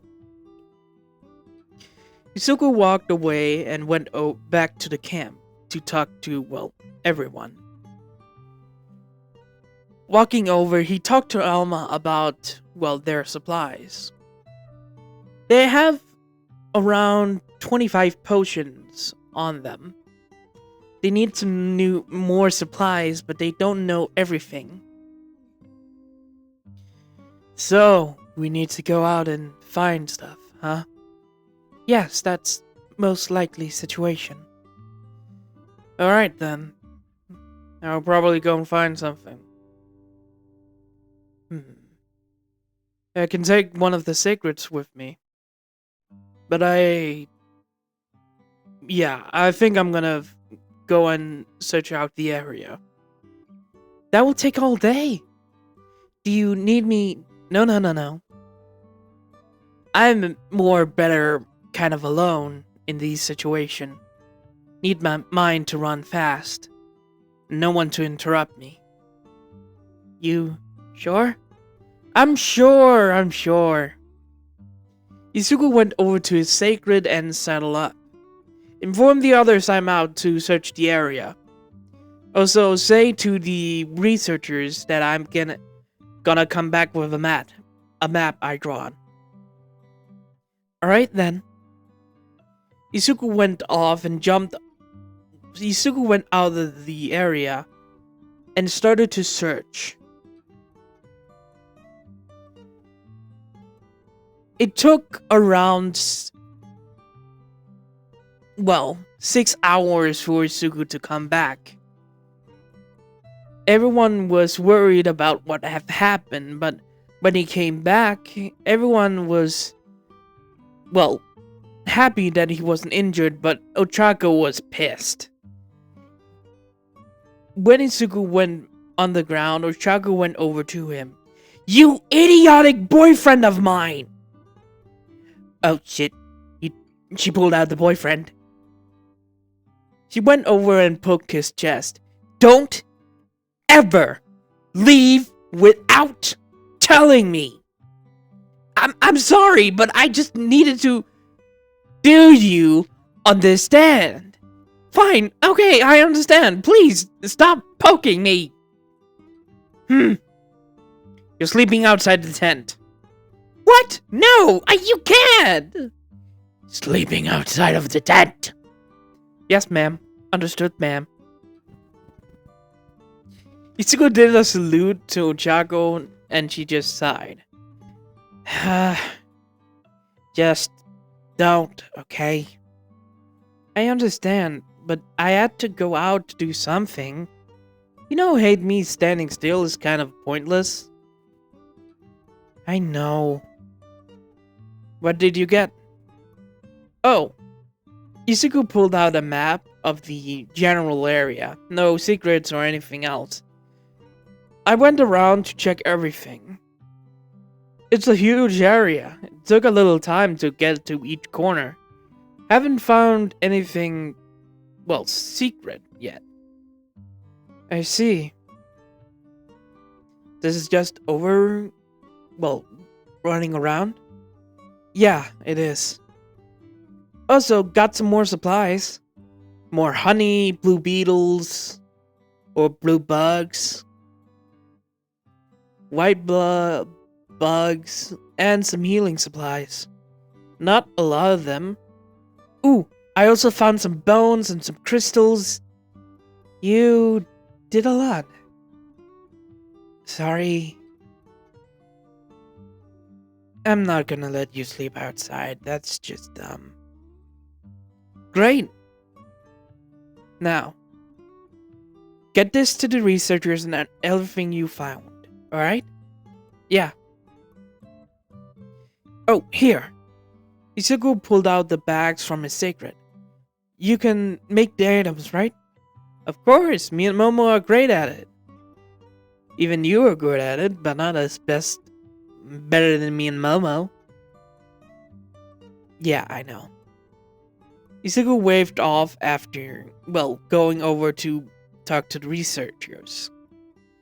Ochako sighed and walked back to the tent with the bags. She led her Izuku's secret over to the feeding area and the water area. When Momo and Ida popped their head outside of the tent. So, he's back? Yeah, he's back. He got some more supplies, definitely. Sweet, what did he get? Pulling out the supplies, everyone saw what, he found. Ooh, we can make some more potions. We can make the bags. The Momo and, well, Uraraka rebel off about the items they could make to useful things. What are they talking about? Nata asked Ida, and he smiled. Oh, every hunter has to take care of their items. Gear, such a thing. If you don't, it can cause catastrophic hunt. One time, a hunter didn't have enough potion to fight a monster all of his own for 20 hours. No one knew he was gone that long before he came back. He had injuries all over and couldn't heal it because he didn't have any more potions. Oh. Yeah, one of the harder lessons that everyone has to learn. Your supplies is your lifeline. Got it. Anyways, are you excited to visit Nona's home? A little, yes. She's a good friend. I don't know her that well. Ah, I see. You should make some friends with your own age, or, well, ages around you. I know. Alright, I wouldn't pry. Thanks.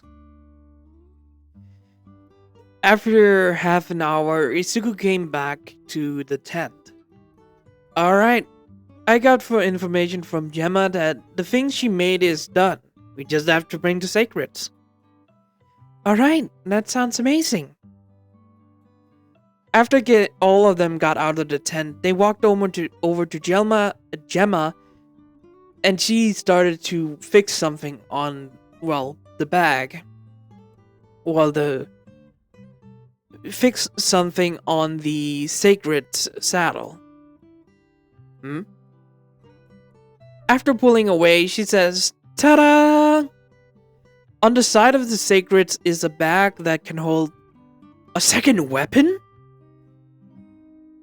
Yeah, it's a second weapon bag. You can use it to carry around as a second weapon that you can use to fight. Gemma, that's a great idea! I know, right? Everyone marveled at, well, the second bag. Even though it's not, well, a cool weapon, it's a great invention. Oh, Isai mentioned that the cigarette can carry a lot. I can understand that.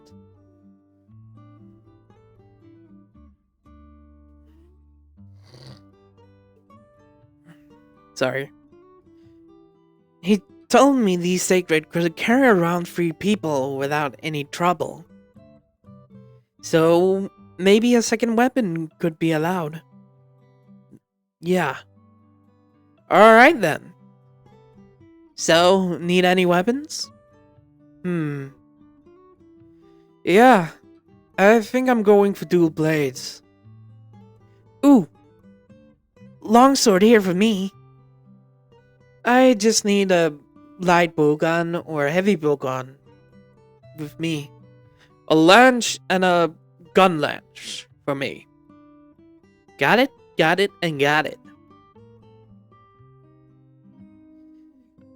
Gemma went over and started to, well, get the weapons out. After some few moments, the second weapon holds their side weapon. Thanks. Thank you, Gemma. No, yeah. It's totally alright. After that, they heard someone, coming up to them. It was Isai without Nona. After talking with the group and, saying it was a good idea to Nona to make this from his idea.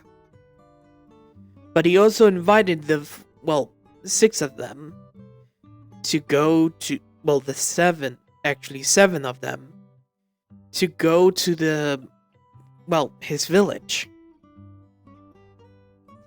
After hearing this, everyone agreed to it, and Isugu said he will inform the head researchers. After everyone said okay, Isugu went over to the tent.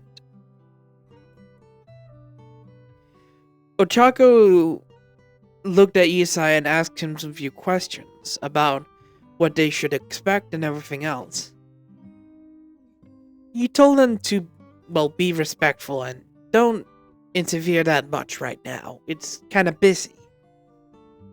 After hearing this, everyone agreed to it and went over to their sacred, grabbing their main weapon and putting on their bag. Back. Isugu came over at that point and grabbed his own weapon, putting it on his. Went over to his sacred and made sure that his supplies were there. Jumping up, he looked at everyone. Alright then, let's move. Everyone went out with Gemma following with Alma. Because Isai didn't... Isai did come with another sacred. Talking a little, Isugu asked a question. Is it alright to give all these out? There, should be the village. Oh, we have actually many sacreds. We don't actually have a lot to... we don't have a lot. We do have a lot of sacreds, but not a lot of people. We are around a village of, 500. I see.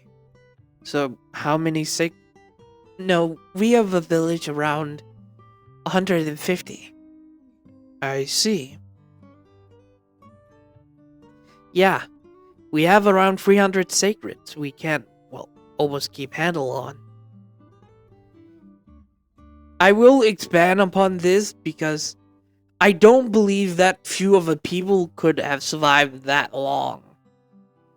That's why I'm saying it's around 150 people.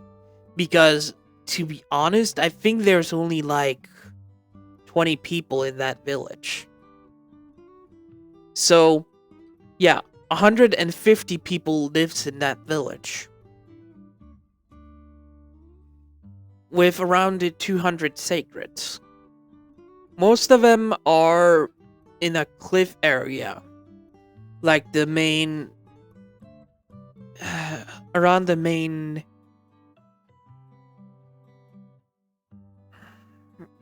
Where the sacreds are, it's a little bit bigger, remember?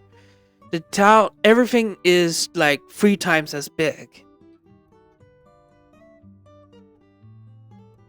After riding for around 10 minutes, because it was not far. Last time it took half an hour because they have to resupply with their honey.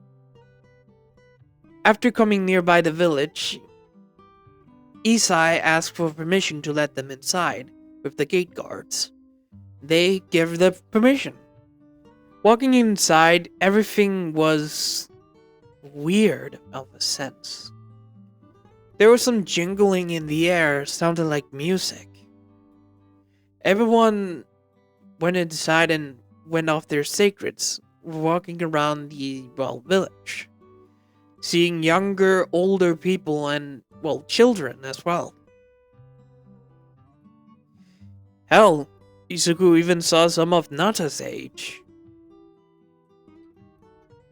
Walking, forward, Ruby and Snow waved to some children that looked at, them funny. Didn't know what they were. Everyone looked around, but Isugu told them to explore, make sure they gather information. After everyone says okay, all of them walked off. Isugu walked around with Isai and he asked questions about, well, why they use the crystals. Oh, they're helping keeping monsters away. Right, monsters away. Meaning, what exactly? And how? Oh, it's... Well, you can probably see it in a few days. The storm is coming. A storm? Yeah, that's what we are preparing for. When the storm comes, a few days will be, well, a storm. So we hunker down and wait. When the storm's over, then before he could continue, Nona came over to, well, to say that their grandma need them for a moment. I'm sorry for the interruption. No. Go ahead. I don't mind. Thank you. After Isai left for the grandma, Isugu walks, well, up one of the streets when he almost went by a bigger house when... You there? No, wait, give me a moment. I need to hear the actual words. Isugu heard a voice coming from the house he just walked by. Come in, don't be shy. Isugu looked inside and saw the hut looked very important. Walking inside, he bowed to the person that was in front of him. I heard much from the children. Sit down, we have a lot to talk about. Isugu bowed and set his weapon, well, at the door, well, beside the wall at the door, walking over and sitting down. At this point, his group, with, well, minus Gemma, walked inside. After introducing themselves and what they're doing, they started to talk about, well, the keepers. But unfortunate, they didn't know about the keepers. Talking about, well... Shit, I need to see the conversation. I'm an idiot. Sorry. Yeah, so, mostly they talked about the incoming storm and the keepers. But they got no information about it, but was curious about the storm. But for safety's sake, they agreed, well, they headed out of the home.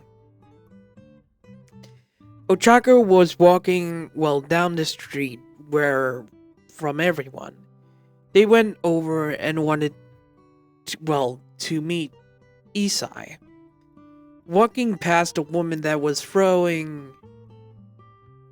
She stopped and turned to her and walked over. Hey, excuse me. Yes? What are you doing? Oh, I'm using Wilk prop. Wilk what? You have never seen it? Hey, Ochako! Ochako turned around to see Gemma walking over. What are you doing? Whoa, what is that stuff? Looking at the woman that dropped some more into the fire. Oh, it's called the Wilk. Using some and dropping it in, explaining that it, well, lights up. Gemma thinks that it's kind of a fuel source. A fuel source? Yeah, it lights up really easy and burns bright and hot. So, it's probably used as a, well, igniter. Light something or spark something, it will, well, make a fire. Huh. Yeah, that sounds interesting. After that, Ochako and Gemma went over to where they, well, spotted Isai and their friends' weapons outside of his town. Come inside, the rest of your friends are here. Thank you. Putting her weapons aside, except for kinship, because it went on her shoulder, she went inside to see her friends sitting down. Sitting down herself, all of them, well, talked. All of them talked when Isai family, well, made food for them. Everyone was excited to eat the meal, and it was delicious. Ochako miss home cooking, so this was quite delicious. After the meal, they asked a bunch of questions about the fur monster that they saw, about the storm. After they got their information and the new location they can travel to, everyone greeted goodbye and was leaving when the elder walks forward, asking if they had these weapons they could help with things. Alma explained that they've actually forgot, but they are hunters. They hunt giant monsters that threaten the ecosystem. So if it's something amiss or something wrong, the hunters and handlers could handle it. When the elder nodded about it, she asked how to contact them. Gemma nodded and told them to, write out a paper or something and give it to Isai. He knows the location of their camp, so he can, inform them about anything they needed to, happen. The hunters will be there and informed. The elder nodded and asked for paper. Alma always be having them pulled it out of her jacket. There's some few, but if you need more, ask Isai. Thank you. Nodding at this, all of them went on their sacred and rode out, saying goodbye to Nona, Isai, and their grandmother. Even the elder said goodbye to them. Coming back to the camp, all of them settled down and walked forward. When they met with Aisawa and Olivia, even Miss Joke was there. Ah, Miss Sensei. No, you. No, Isuku. You don't have to call me Sensei. Ha, fat chance. You are a troubled child. You are the problem child. Ha, definitely. So, how did it go? Well, it went well. We got some more information and maybe a phenomenon here. Oh? I'm curious. Miss Joke walked forward and Isuki explained about the storm and what they were told about the plenty. I see. That sounds different. Yes, but maybe it doesn't. I have no clue, actually. Makes sense. He also explained that they were informed about a forest nearby. A forest? Yes, we were informed by Issei and their family. The monster, the Sakuma, lives in a forest. I see. We are definitely gonna check that out. Maybe set up a camp there? Yes, but a minor one. This is our main camp. You got it. Of course. So, minor tents, not the big ones here. Minor tents. Got it. And a few people? Maybe 3 units. Your units, yours, Aisawa, Olivia, and maybe some other group. I need to check about it. Got it. Oh, by the way, Eastside might come around some few times. The village will send requests if, well, their leader would, their elder would send requests if they need to. Maybe the other guy would do it if he comes around. Maybe. So, when it's a good time to set up camp in the forest? We have some few supplies for your groups. Maybe we could hunt some monsters if that's needed. We are running slightly low on food. Of course.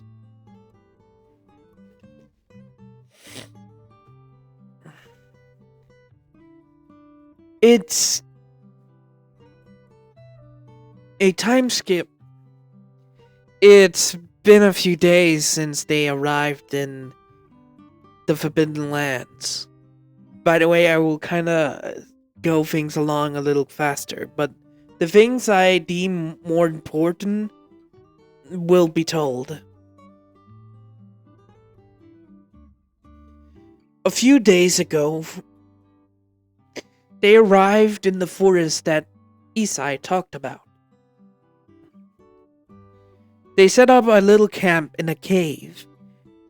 Only a few units can stay there for a couple of times, but luckily they have around 8. All of them has around 4 hunters, one smithy, one handler, and the rest is, well, the rest. Right now, a few days ago, Izuku's units, Olivia's units, and he doesn't remember the guy's name, but he was a gunner. After setting off, they explored the forest and set up a pop-up camp. But unfortunately, Eric, the handler for Olivia's group, got, well, captured by a Lullabarina. After that, they searched the forest and ran into some weird critters. Some woodwoods, as they're called themselves. And after, well, finding them, they got a quest for them to get rid of a pink menace. I think that's correct what they said. But that turns out to be what Izuku calls it, the farting pink one. Yeah, the farting ape. It was not fun fighting it, they must say. But Izuku and his group did it. Same with the Lullabarina. That was mostly handled by Ida. No, the Lullabarina was handled by Olivia and Momo, after Olivia got Eric to safety. But the Pink Menace was handled by Izuku's whole group. Momo, Ida, and Ochako, and Izuku. After that... God damn it. After, well, defeating the Congalada, I think it's correct. After defeating it, they went back to their base camp in the forest to rest a little for a day. Next day, they went out to the forest to check it out, but discovering their camp was destroyed by a lot of Dashakama. And one of them, the Alpha, was bigger than the others. After everyone was informed what happened, they went immediately. Well, they didn't know what to do with them, but Nata asked them to stop the Shakama for destroying I Issei I Isai Yeshai or Isai and Nona's village, asking them to stop it. All of them agreed and went off towards the village, taking a couple of hours to reach it. When they got there, they went into Isai first. They told them what is happening and what to do.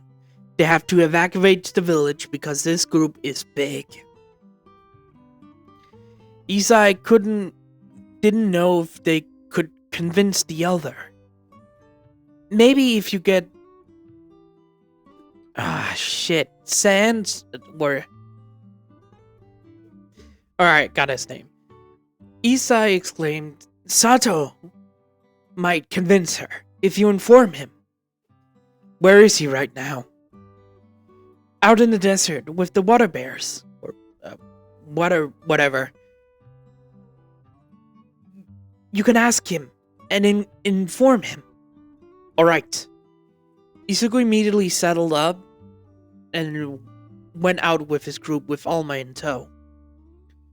Gemma stayed behind with,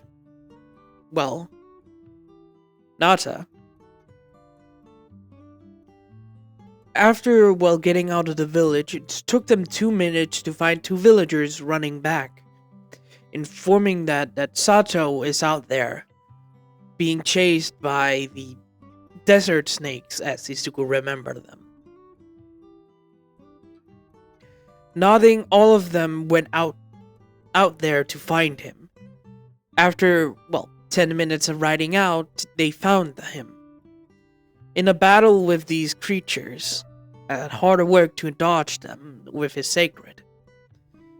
Rushing over, Isuku had a scatter rock in his slinger. Seeing that he was about to attack, he launched it at the monsters, making them knock away from each other.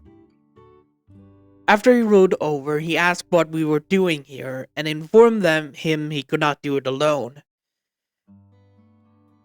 But when they were riding away, Isuku and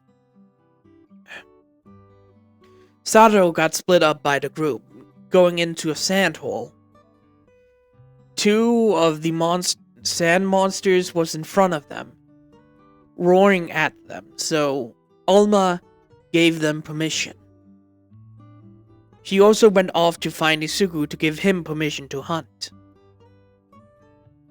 After Isuku landed in the sand, he immediately checked around, finding his sacred and Sato's sacred. Finding Sato afterwards and making sure he was alright.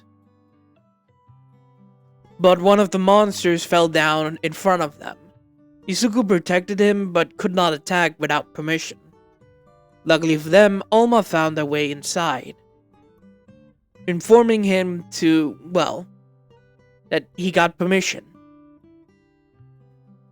Nodding, Isuku deployed his switch axe and went on the attack.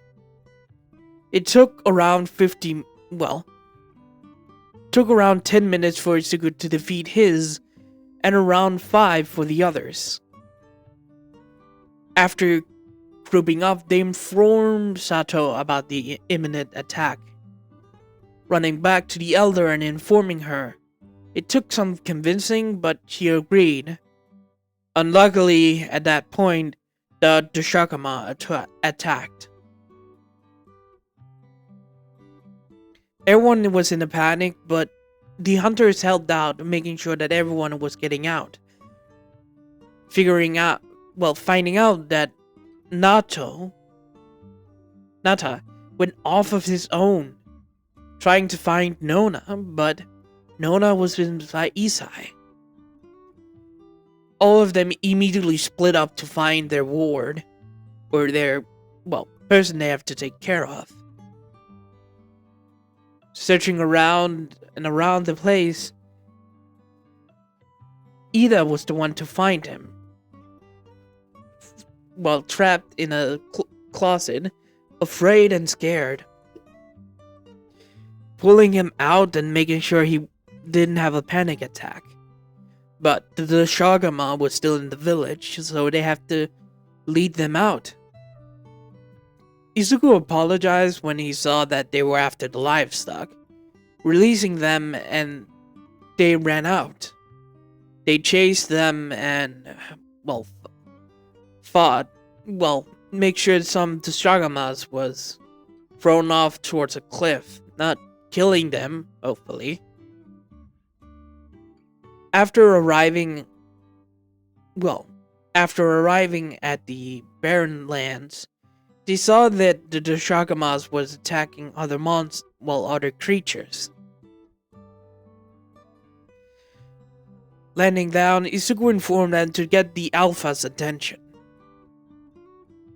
Everyone nodded and went off, throwing spikes and everything at the Alpha. When it got pissed and roared to attack them, he immediately ran away towards the desert. But at that point, the storm arrived. It took 5 minutes because they were close to the desert to arrive at the place. The Alpha and the Shagama was attacked by the same monsters they just defeated. Well, different monsters, but same species. Ah, shit. What's their name? Alright. The Alpha Deshagama and the normal Deshagama was attacked by the Balaharas. After they were swallowed by the sands, Izuku checked the sands for any information about the Deshagamas, but the Alpha sprang up from the sand, killing one of the Balaharas and attacking the hunters afterwards. Izuku went to the side,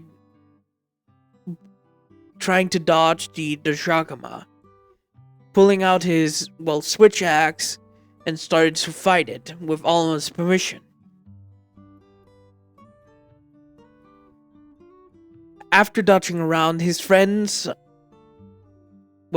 after a second, all of them started to battle the Alpha Deshagama. Ida blocking attacks, Izuku cutting into it, and Uraka floating above cutting into it as well. They all attacked it, making sure that it would, hurt. It fought valiantly, but it was still a monster. After some few hours... after almost an hour of fighting because of the storm, the Deshagama was killed near the same area where they attacked the water bears. Sighing in relief, they took the Deshagama corpse away from the area.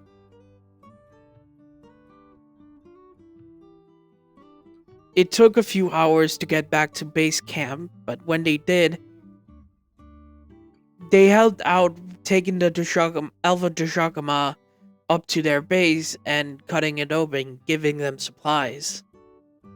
Right now, they have to bunker down for a few days. They don't know how long the storm will last. It took 2 days for the storm to finally disappear. When they went outside of the, base camp, they saw a beautiful sight. The wasteland was now not.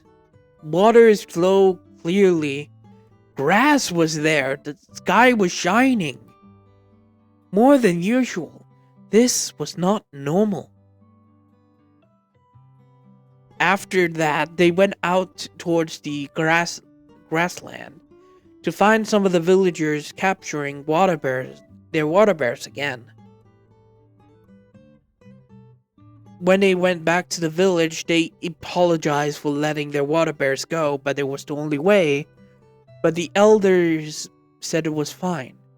and thanks them for saving their village. Isugu asks if they need any help for repairs or something, but they say they were fine. They could fix anything. He nodded and asked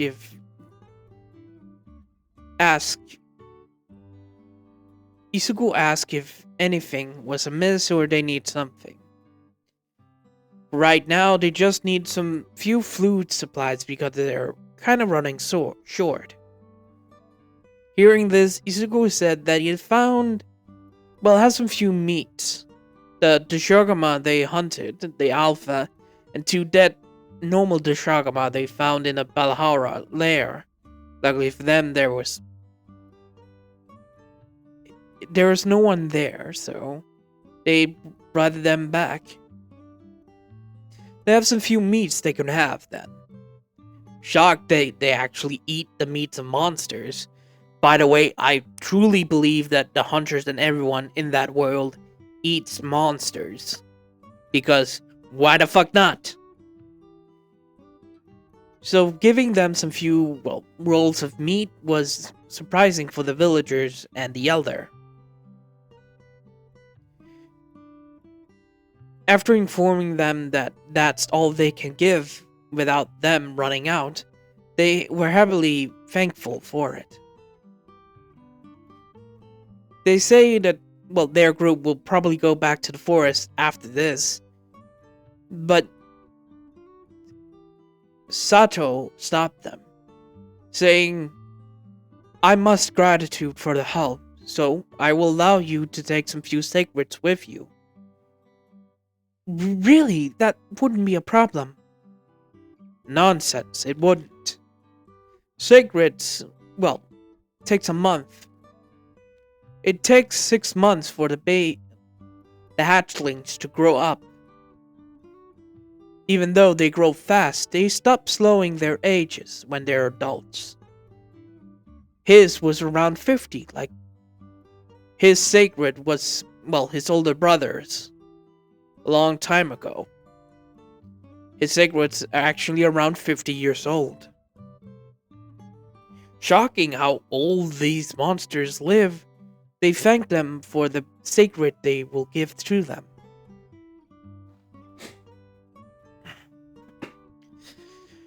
Riding off to the base camp and handing over sacreds to all was surprising, but told them to deliver some of them to the base in the forest, saying that Olivia and the others were there. Saying thank you, they went towards the forest. After, greeting the villagers and getting the sacreds, they took some of the sacreds they have to the forest area to deliver it to, Aisawa's unit that was, camping out there with one of the others.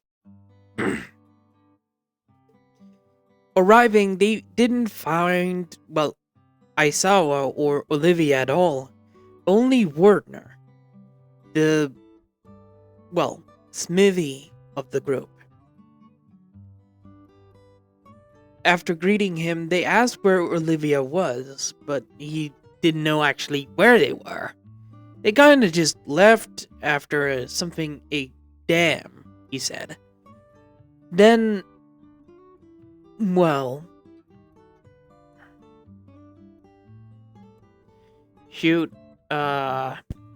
Gemma asked about his invention with Wyvern Tech, or whatever.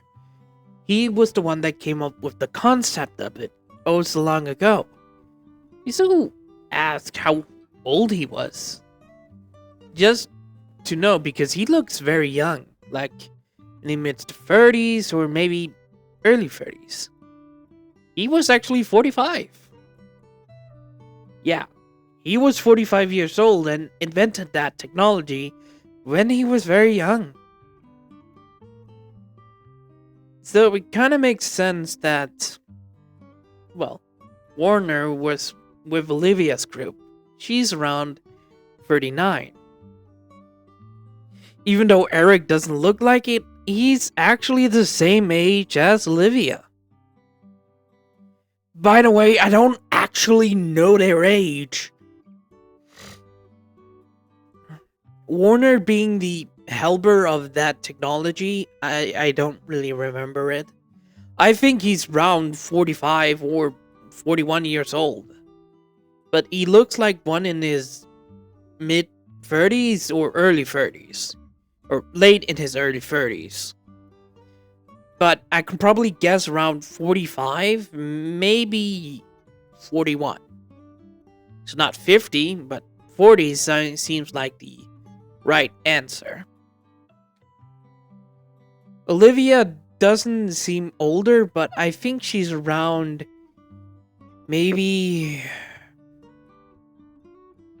39 years old. I did say 39. So yeah, I will give Olivia that age, and, well, Eric, being a close friend of hers, I believe he's also around the same age. So I will give him, well,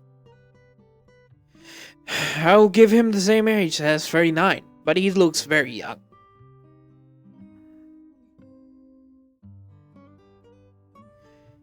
After asking some few more questions, they went out to find, Aisawa, Olivia, President Mike, and Midnight for giving their secret. After talking a little, a flare came up through the sky. It was an SOS, a call, but that shouldn't happen. They're a full monster hunter group. Rushing over to see what was wrong, Isuku and the others arrived at where Olivia Aisawa was. But it seems like Olivia was the only one standing, with Aisawa with his dual blades behind his back bleeding from the forehead. Midnight and President Mike was injured and knocked out. Olivia told them to stop, and they did.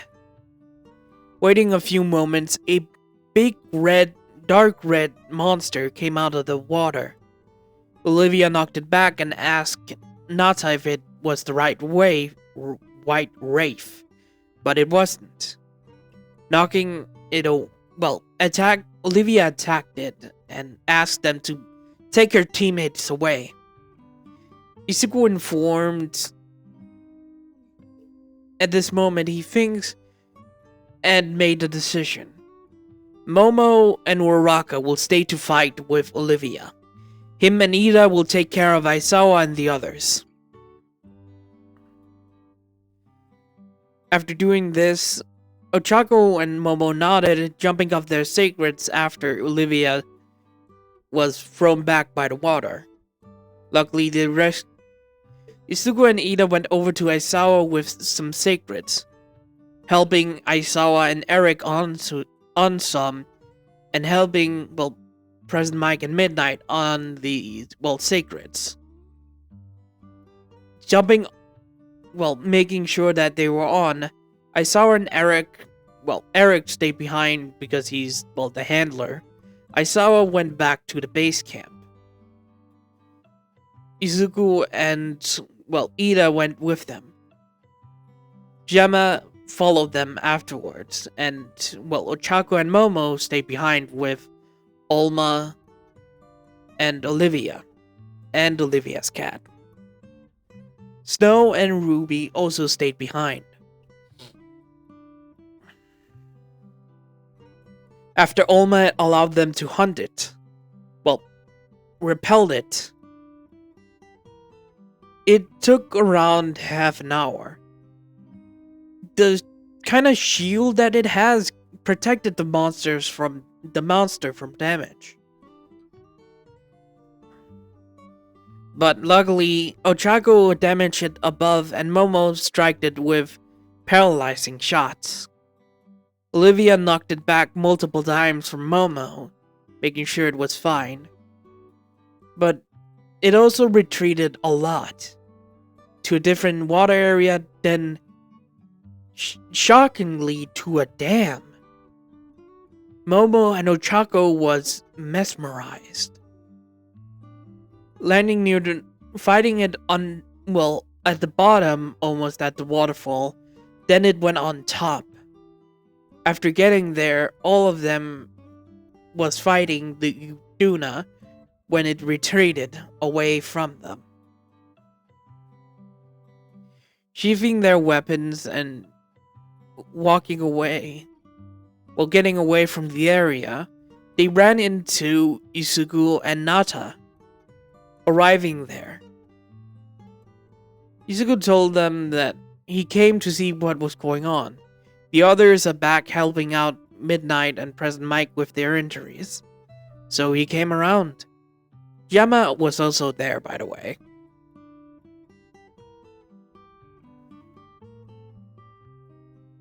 Eric was also there.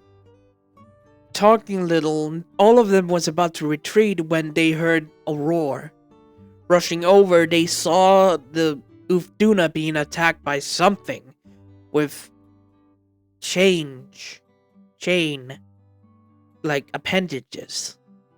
Appearing with horns on its head, a white figure appeared, with Nata exclaiming, "That was it." Olivia immediately rushed forward to attack it, with Isuku not following right behind her. But it was too late. It disappeared into the rain afterwards.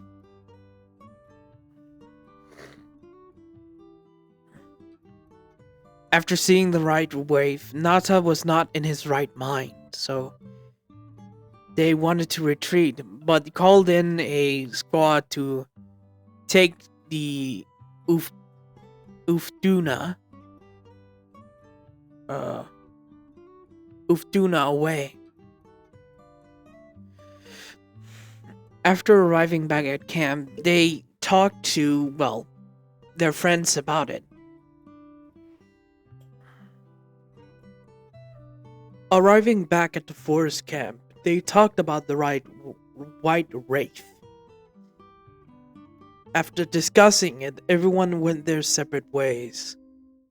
But Isuku was concerned for Nata, so he asked Olma and Momo, plus Ochako, to talk to him. Make sure he was fine, his mental state, and everything else. Seeing that creature again would not be giving happy memories. The girls agreed and went off on their own, talking to Nata, making sure he was fine. Sighing in relief, Isuku went over to, Gemma, asking if the armor he commissioned was actually ready. Luckily for him, it was.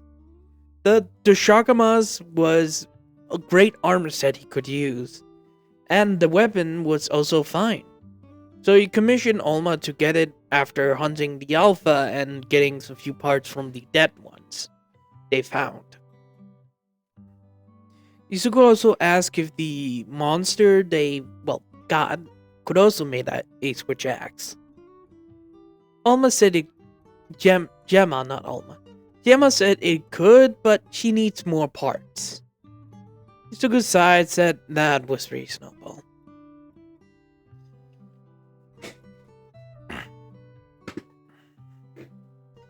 After getting his new armor set, Isuku went to the small camp they had. It was a smaller one, only can hold 2 people. It could only hold, 2 people. No, it could hold 4 people in the tent. But they have to sleep very closely, so they did. Isuku put his stuff outside of the tent and went over to see the girls and how Nata was doing. Finding he was still shook by seeing it again, Isuku said they will take a day off. And that's what has happened in the few days. The rain kept pouring for around 2 days as well, like the storm. After it was done, everything was more sparkly, and their next adventures waited. Everyone got ready to move out that same day after the rain stopped raining, or the forest stopped falling down, as the Woodwood would say. Ida, looking around his camp, saw what got who. Isuku has picked out the weapon of the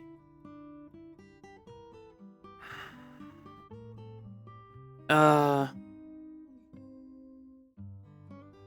Isuku has picked out the Dashigama armor set and weapon. Chupacabra. Chupacabra armor is that one is weared by Uraka. With Belahara is Ida that's what Ida is wearing. And Momo sticking with the iron iron light bowgun, but wearing the Crematorist armor. That is what they're wearing to in this excursion out to see the Woodwoods.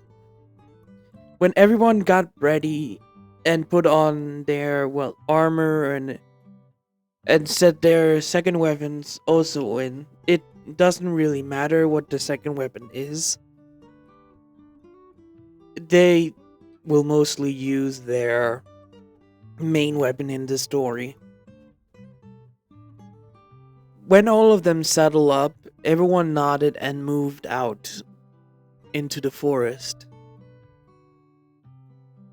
Going around the forest, it was beautiful.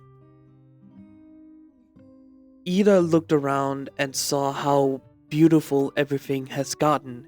It was brighter, not dim or pouring rain dark. It was bright and beautiful and shined like it came back to life. Looking at the red water that was just normal water now, everyone was surprised about this and moved ahead. It took them an hour to find the Woodwoods leader that's now covered in Chupacabra, if I'm correct, storyteller. If I'm correct, it's Chupacabra. The pink gorilla-like monster. She's wearing its fur now. They had a little talk about more information about the white wraith that came by, but unluckily they did not see it. Asking about the honey, and they collected it many big time ago, as the Woodwood leader said.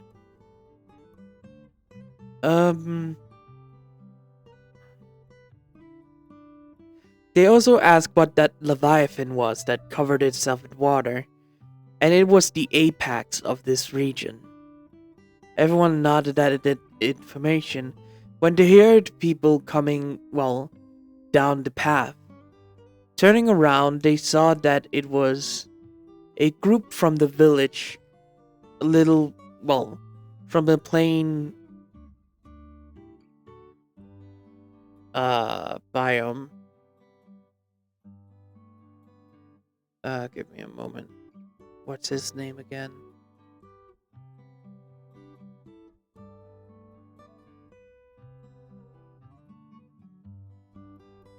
Fuck, I'm so sorry.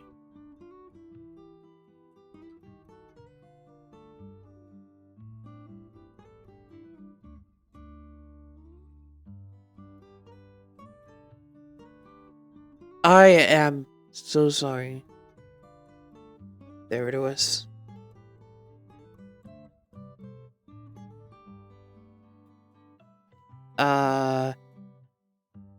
Sorry if you can hear this, I have to...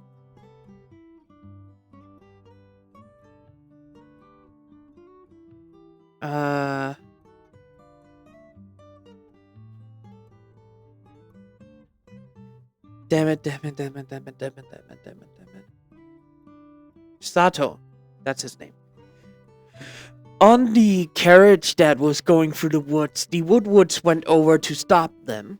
When they walked over to see if there was trouble, it was Sino, or Sato, Sato, that gave them a crystal. When they greeted each other, Isuku spotted that Aisawa and Olivia, and Aisawa's group, Olivia's team was there, greeting them and and Isuku asking what they were doing. Olivia said they actually met on the road and they're actually helping them out coming to another settlement, the oil basins. Hearing a new area could be, used, everyone agreed to move ahead towards this village and to figure out if they know Nata's family, or village.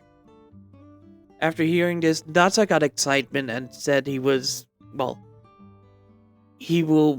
definitely want to go. Seeing this, everyone agreed and settled up, helping out Sato on their journey to the oil basin.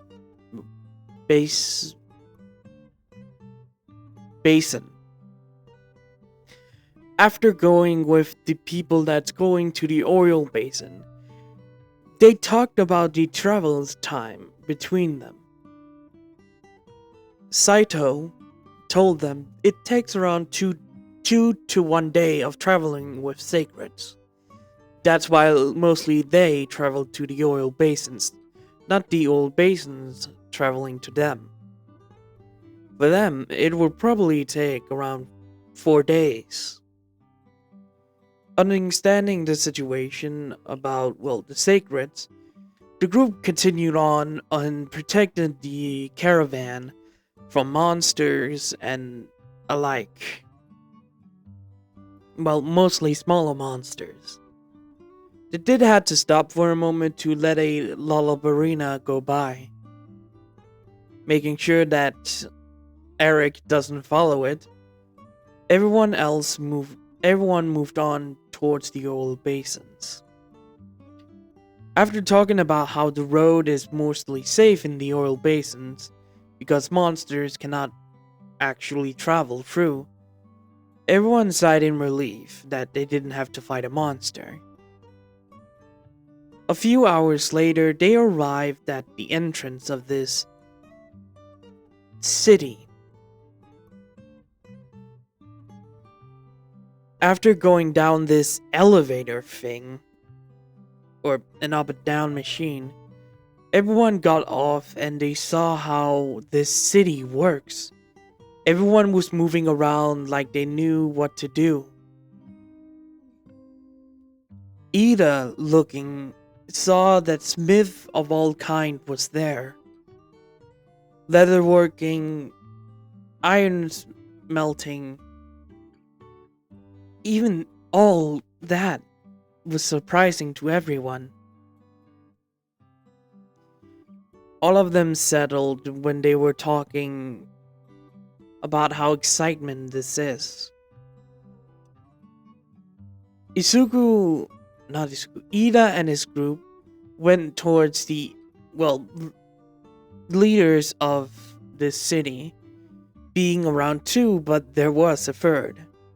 But what Ida understood, Ida understood, there was a bone tribe, a stone tribe, and an oil tribe. Right now, they're talking to the bone tribe leader and the stone tribe leader. Talking to them, they got more information about Azul, the city of the Everforge, if I am correct. Hearing an Everforge, Gemma got excited and wanted to learn more about it. Same for Warner, the smithy of, their old former teacher's party, or unit. After the talk with the leaders, all of them split around when him, Momo, and Olma was walking around talking while seeing everything when two people ran by, a younger girl and an older man.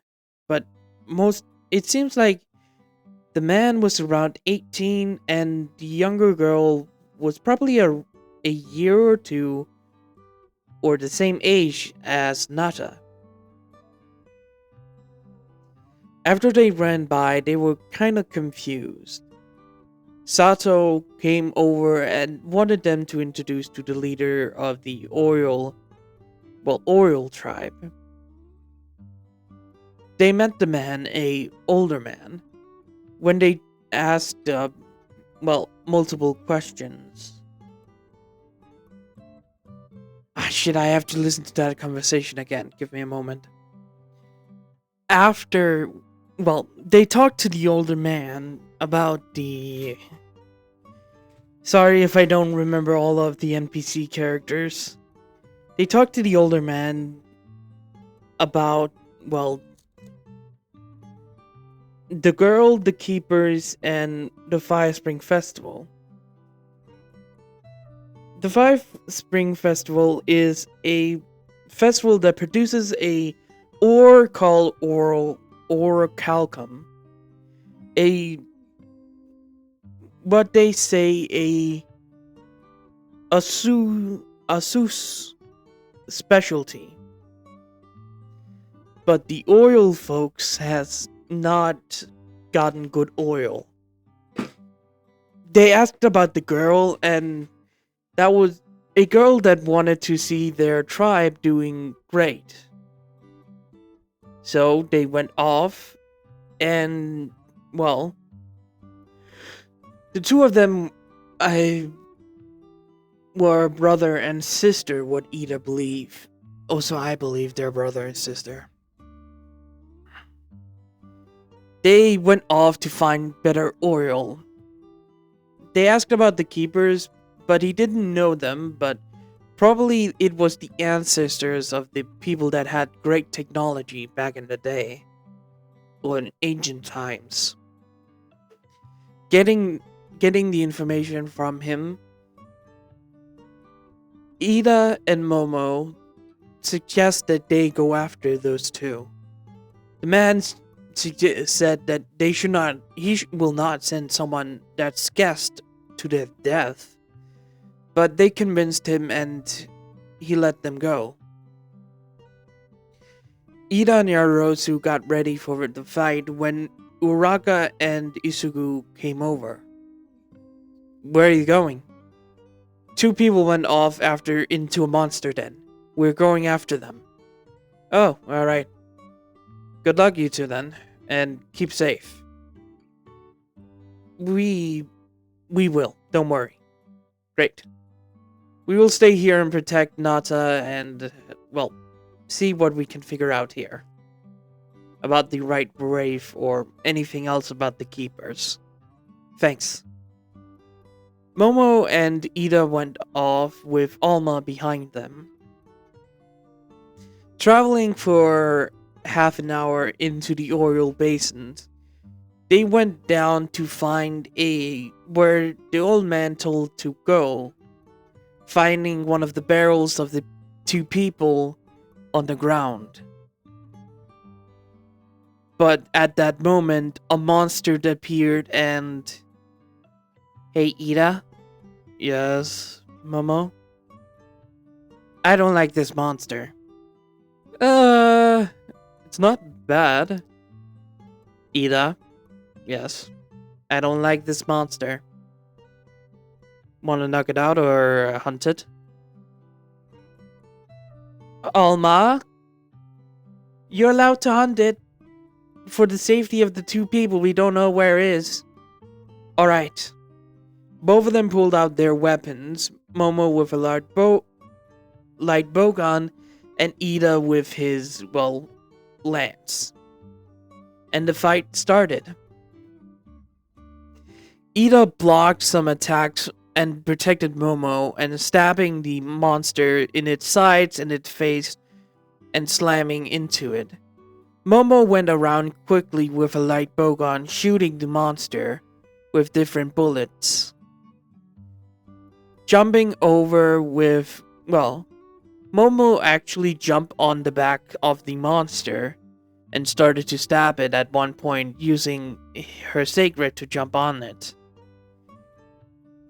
When she did that, she made a, well, wound on it and used the, I think there's a light bowgun back attack. I don't know. Haven't seen that yet. Probably gonna research that. But she attacks it and made a wound. Ida, seeing this, ran forward and, well, stabbed into it. Momo jumped off and well, using all of the abilities that she has, the bullets and everything else, to light it up, even hammering with a lot of bullets at one point. When the monster seemed to be weakened, both of them attacked and, well, killed it.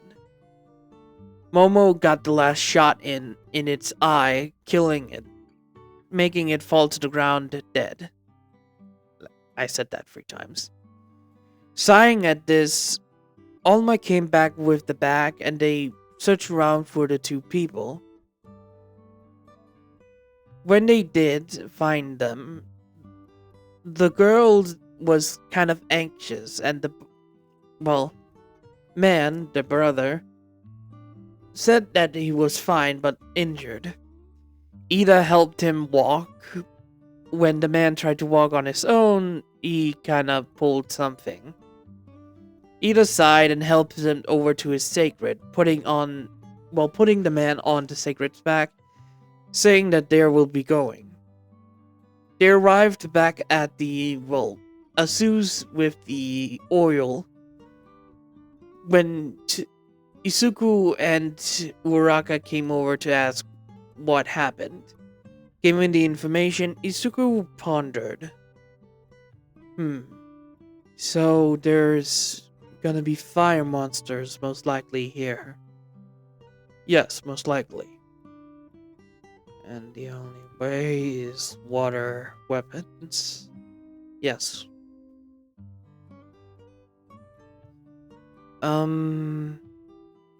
Hey, Momo, Uraka? Yes?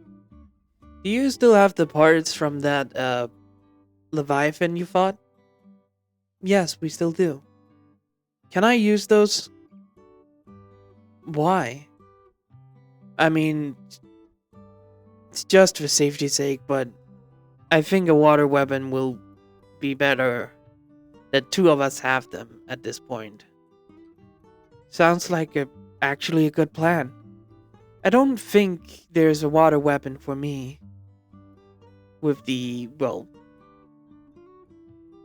I don't think there is a water insect glaive. I don't believe there is a light bowgun at that monster either. Well then. Both of them agreed and went over to their camp, getting the parts they have and handing it over to Isuku. Walking over to Gemma's smith that was set up, well, a few hours ago.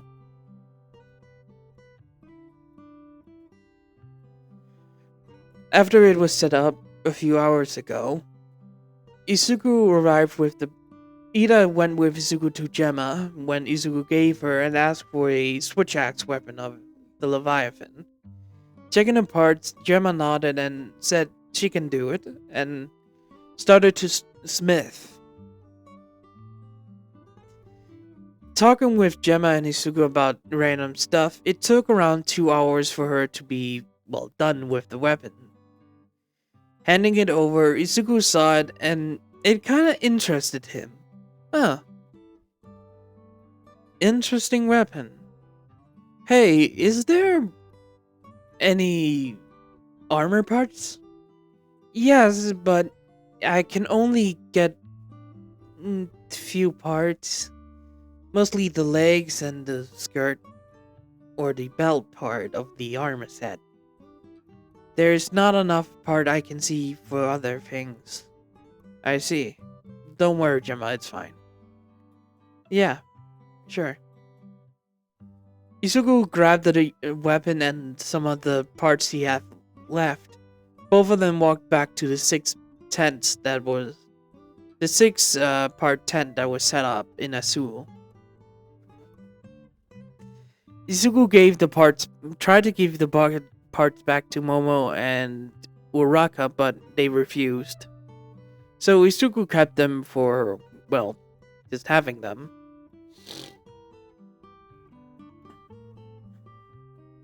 After, well, a day of resting and everything else, and the next day came around. Everyone was, well, was informed by Olivia and Aisawa that was coming to see if they're awake that the Zeus festival the fire festival was about to begin. But when it happened, it was a flop. Nothing happened. Well, a small fire was there, then gone. This confused everyone, and when they talked around about it, Warner actually came up with an idea. There was a bunch of weird vine loop-de-loop things, but Warner suspected that they are energy transference with Wilk. Seeing how clustered it is, it could be removed and the Everforge will be started again. Seeing this, everyone agreed with it, and when they came up to their camp,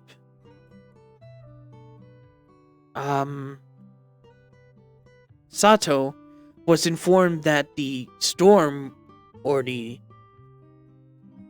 sandstorm was there, and that was impossible for what they heard.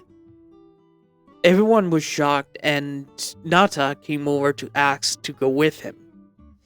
If the White Wraith was there, and it attacked a monster in the rainstorm, maybe there's a monster in the sandstorm. Hearing Nata's logic, this is my interpretation, that Nata could figure this out. Wait, give me a moment, I will actually look that up. Nata explained that if the White Wraith showed up in the rainstorm, and it could also show up in the sandstorm, so going with Sato would be a great idea. Everyone looked at each other and nodded at this. They went their separate ways. They went over to the gear and put it on. Get their supplies and got some food down the stomach before they headed off towards, the village. Sato's village. Eric also joined them, if I forgot to mention that, in this excursion towards the desert. At their fastest speeds, they reached the village where I don't remember its name, but they reached the village in the desert plains or the windswept plains. They reached the village there, and Sato explained what is going on. A monster lives in the storm, and every time it's arrived, the storm comes with it. So something must have agitated it. If it's the White Wraith, this is my version of the talk, by the way, it must be if the White Wraith has annoyed it or is attacking it, it must be at the storm guard or whatever it's called. Hearing this, everyone nodded and went off. The group of 8 plus 2 palicos went off into the desert and over to the weird circle area Arriving there, everyone saw the electricity going off. Ida ordered everyone to stay on guard and protect themselves. Everyone nodded and moved closer and closer to the middle of the area when they hear fighting. When they reach a top of a hill that goes down into the bottom or center of this area,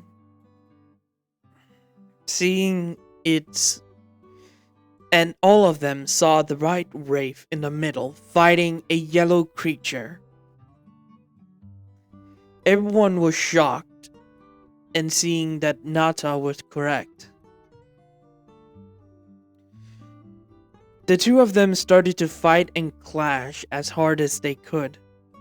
They talked about what it could mean and how. But before anyone could continue, Nata jumped off of Gemma's sacred and moved forward. Ida tried to jump off, but Izuku was the one to immediately go after. Nata picked up a stone and tried to throw it before Izuku stopped him. Nata was not happy, yelling and screaming to let him go and let him fight it. Give him the weapon on Izuku's back. Izuku, seeing the hurt and the fear of Nata, Izuku picked him up and moved him back, placing him with Alma. She made sure that Nata would not move at all away from him. Gemma, seeing that she almost let Nata go, moved closer to where Nata and Alma to make sure he doesn't run. All of them watched the fight till the end, where the white wraith took its weird appendage around its neck and draining it of. Ida could guess bioenergy or electricity from the monster. When it was done, it let go of the monster and flew off. Everyone watched it flying off and waited for a few moments until the monster the white wave attacked it. The monster the white wave attacked. White wraith attacked. Awakened again, forming electricity around it and aiming a blast of electricity. Ida ordered everyone to retreat, fall back before anyone got hit. Everyone rushed out of there, and Alma, Gemma, Ruby, and Snow informed them they're gonna move away from this area to find a better spot to hide. Izuku nodded and yells that near the oasis, there's a hole. Maybe they could hide there. Nodding at this, everyone got, the three of them plus the Palicos retreated, but Eric informed them he's gonna support them. Nodding at this, everyone jumps off their sacred when the electricity flying wyvern, or the apex of the area, was in front of them. This was a hard fight, blocking the electricity, hitting as much as they can. Everything was hard against this monster. Blocking, attacking, and making sure that it will fall down from the sky was the most important they could do. Ida could not do much because of his armor. Maybe Uraraka and Momo could do it.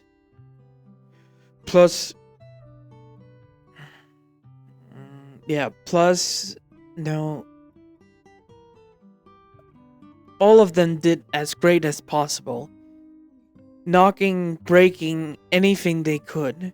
Ida even had to block a slash from it, and a the giant electricity attacks with, saving Eric actually from it. It took 20 minutes for them, attacking, fighting it, and getting it down before it was slain by them. Sighing in relief of killing it, they waited for a moment and then set up a flare. After some few moments, 5 minutes, they send up another one, and then another, to make sure a team could see them. After 5 minutes, a team arrived and, seeing what they have done, loaded the monster that was called Ray Dow onto the cart they have with them. They informed them they are gonna take it back to the main base camp to study it and carve it up to get the materials to, everyone. When they started to leave, Ida asked if he could get the parts. Everyone asked, shoot. Wait, give me a moment. I need to check if the weapon actually...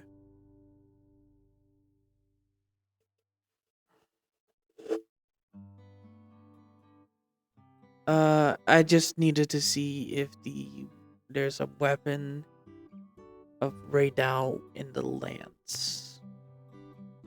Radao, where the hell are you?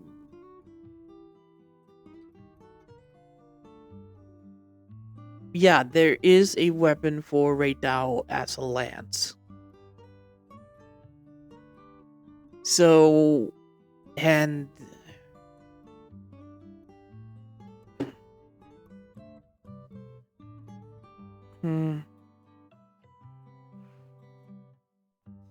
Ida asked for the parts from the monster, thinking that he could make a lance out of it. Everyone asked why, and Ida, we already have a weapon of water. Izuku has it on him. So getting the electricity element will be mighty fine for us. Yeah, okay. So, funny thing, I'm just interrupting here. Funny thing, I said Momo has the light bowgun as her weapon. Come to find out, Ida and Momo actually share the same, Apex monsters for weapons. Because there's only two Apex only one weapon can have two Apexes. So the lance has Radao and Nufduna. Switch Axe has Nufduna and the Black Flame one. Momo... Wait.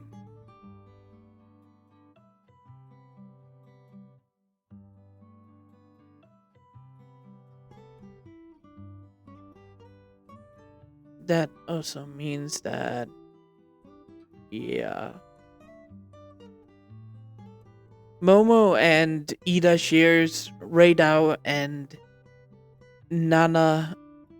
Nu... Blonde, or the Black Flame. Uraka is the only one that has the Ice Apex one.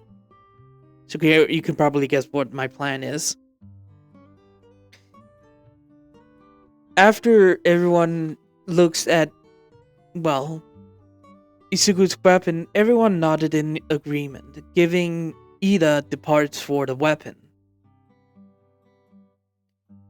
After a few moments, everyone left towards the, cave that Izuku saw, Getting over to it, they went down to check on, well, everyone.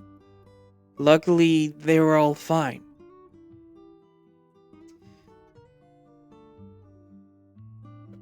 Ida and Momo went over to check on Nata, but he was staring at his pendant. Alma said to just leave him alone for a moment, and they agreed.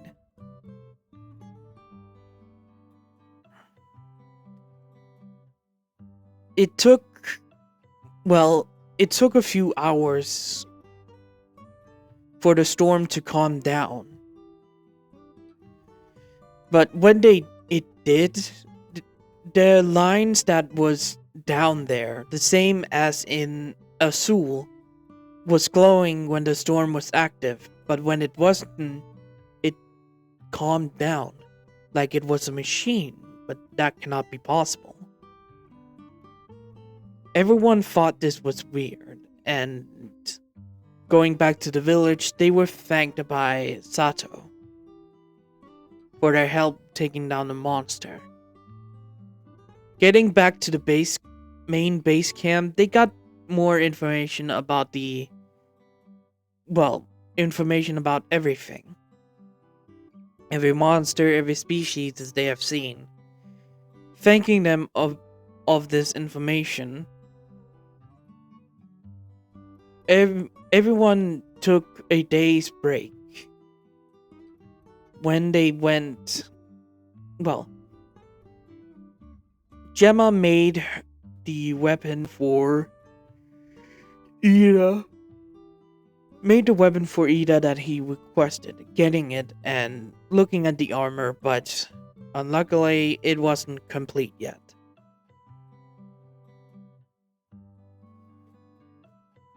When everyone got ready, all of them went off towards Azul again, taking around 2 days travel to get there. Going through the forest, going through the windswept plains, then the forest, and then through the oil basin. It took a little while for them to travel that far. When they arrived back, they were informed that Warner was fixing up, studying the line. But when they got information, they found there was a tunnel they could travel. All of their expedition, suspicion in Azul went on hold.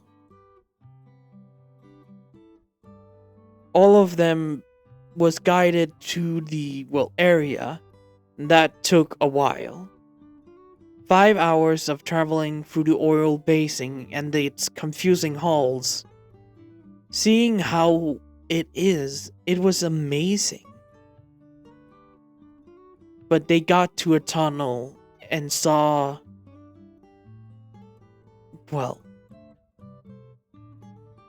they saw a tunnel where Nata, I think, recognized the area. Getting it, they said goodbye to their guide that went back to Azul. Seeing this, it took 3 hours to get down there.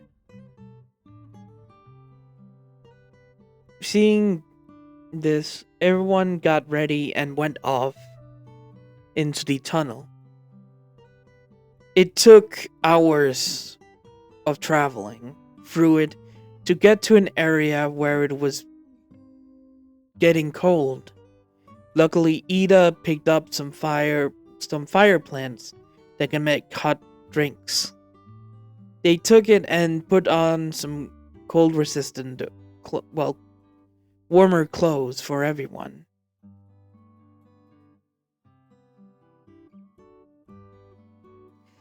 They were traveling through when they heard someone talking.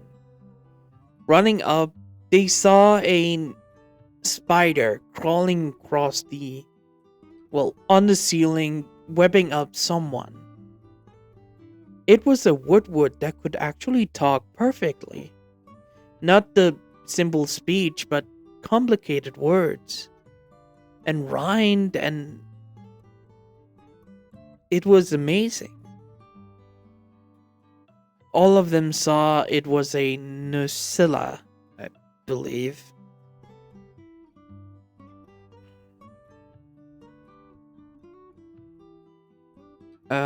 It was Nucilla, right?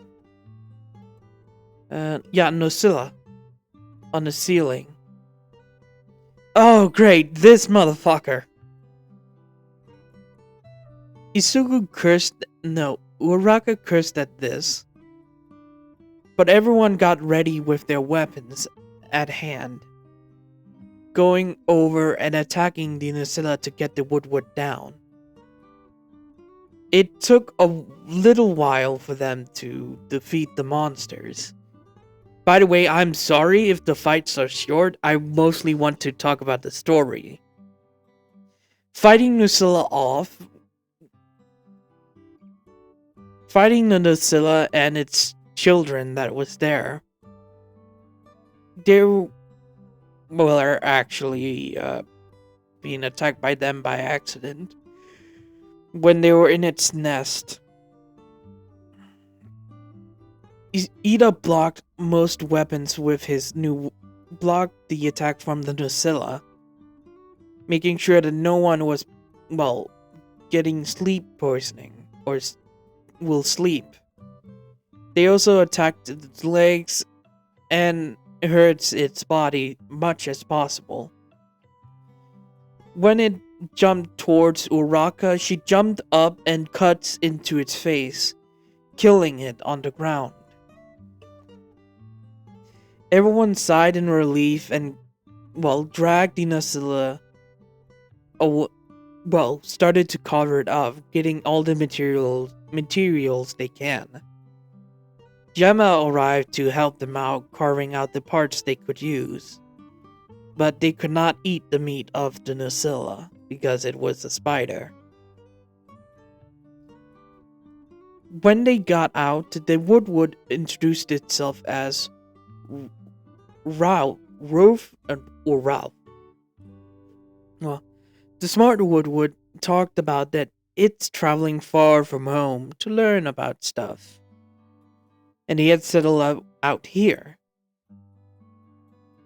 When they agreed to go up further, they all realized, wait, this is a structure. Intriguing, isn't it? Indeed. They jump out of their sacred to walk around the man-made area. But before they could admire it more, they were attacked by a group of monsters. This was its nest. Seeing the problem they were in, the Woodwood asked if hide or fight, what would you choose? Or it was a complicated sentence. But Alma answered the question and it showed it into a secret area. Luckily, they had taken some campsite with them and set it up. When they set it up, all of them could only do a, schedule. Only 2 people could sleep inside at a time. Well, 2 people can sleep in the hammock, and 2 can sleep on the floor. Nata was agreed to sleep on the hammock alone, with the others taking roundabout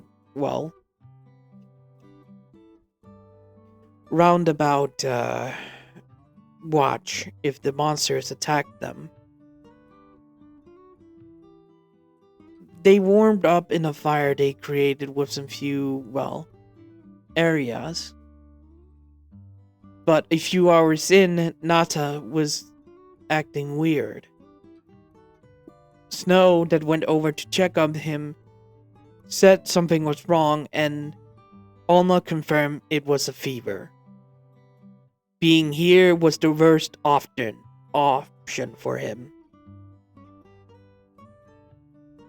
So, they decided to to do something. Momo thought that her and Uraraka are the quickest to fight. And they ask if, oh fuck, my voice. Sorry. They ask if they are quicker, they have to fight it. Both Ida and Izuku agreed. Right now, their weapons are not the best for fighting. Uraraka had the Chupacabra weapon. Momo had the normal weapon, so they're the best shot of fighting it. Both of them went out with Alma in tow, with Ruby and Snow also. Both Ida and Izuku stayed behind to protect Nata and make sure he didn't get more feverish. When they get out there, they saw the pack outside attacking the wall and trying to get inside. They pulled out their weapon and started to fight them. Momo rushed around to shoot off some of the other monsters. It was a snake-like leviathan thing, or believe so. They fought them for 40 minutes, taking one at a time so they wouldn't attack them. After that, the first one went down with Uraraka using her glaive to attack its, middle part, cutting it open and killing it instantly. The next one was shot down by rapid fire of Momo. On its head, on its body, and on its tail, it couldn't handle the damage it took, falling down on the ground. The last one was defeated simultaneously by, Momo and Uraraka. Uraraka cutting its back, with Momo shooting its face, dying nearby, the entrance to the camp they had set up. Seeing this, both Uraraka and Momo returned back to grab all of them to return back to Azul. It took hours for them to arrive back, but when they did, fighting Aizawa with, his team, or Olivia's team, everyone was shocked about Nata's fever, and everyone went to the tent that was set up. A 8 people's tent. Or, 8 people's tent. Or 4 people's tent, actually. It doesn't really matter. It's the same tent I said that was in the base camp. Yeah, that's the tent that's here. Getting Nata inside and putting him to sleep. Everyone remembered the talk that everyone had. If the ley lines, or the ley spines, whatever it's called, was a fuel source. If the repairs happened in Azula, it could be disastrous. So all of them went around to find Warner or some of the leaders to warn them. Unfortunately, they could not find them for a couple of hours. But when they did, it was already too late. They had already repaired it. After, telling what would happen, Warner didn't think it was, any importance. So, when they activated the, Fire Flame Festival, it went so wrong. When it did, a person says that says that monsters were attacking outside. Hearing this, everyone was surprised, and Olivia asked, well, her group to go on. So yeah,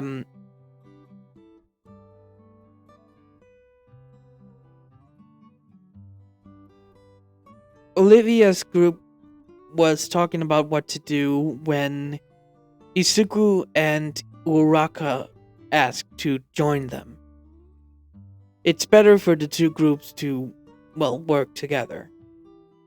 Agreeing, Olivia took President Mike out with Isuku and Uraka walking with them.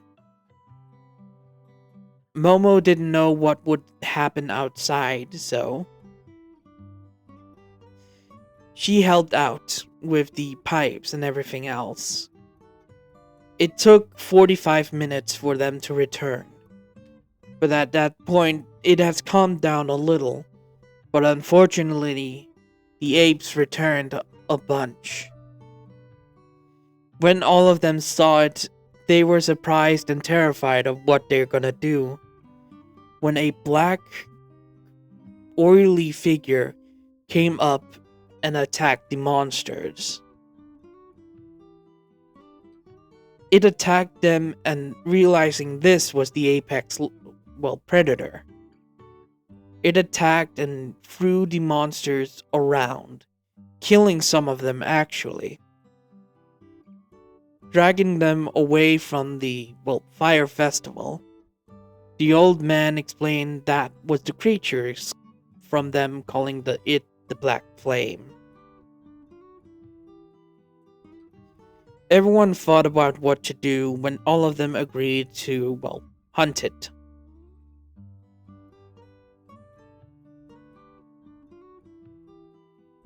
At this point,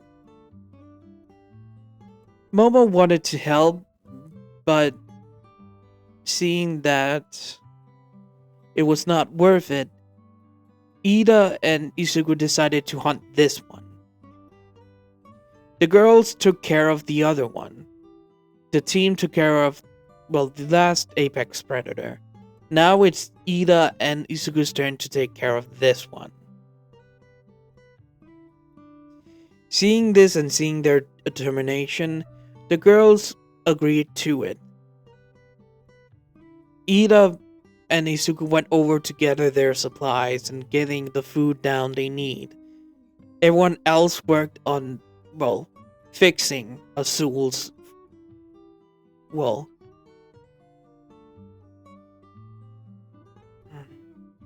the fire forge. Repairing the fire forge. They went down into the guts, fighting it there. Luckily, on their way back, Isuku picked up some, well, cold drinks for them. Drinking it, both of them went into the attacks. Having water weapons on them was lucky for them.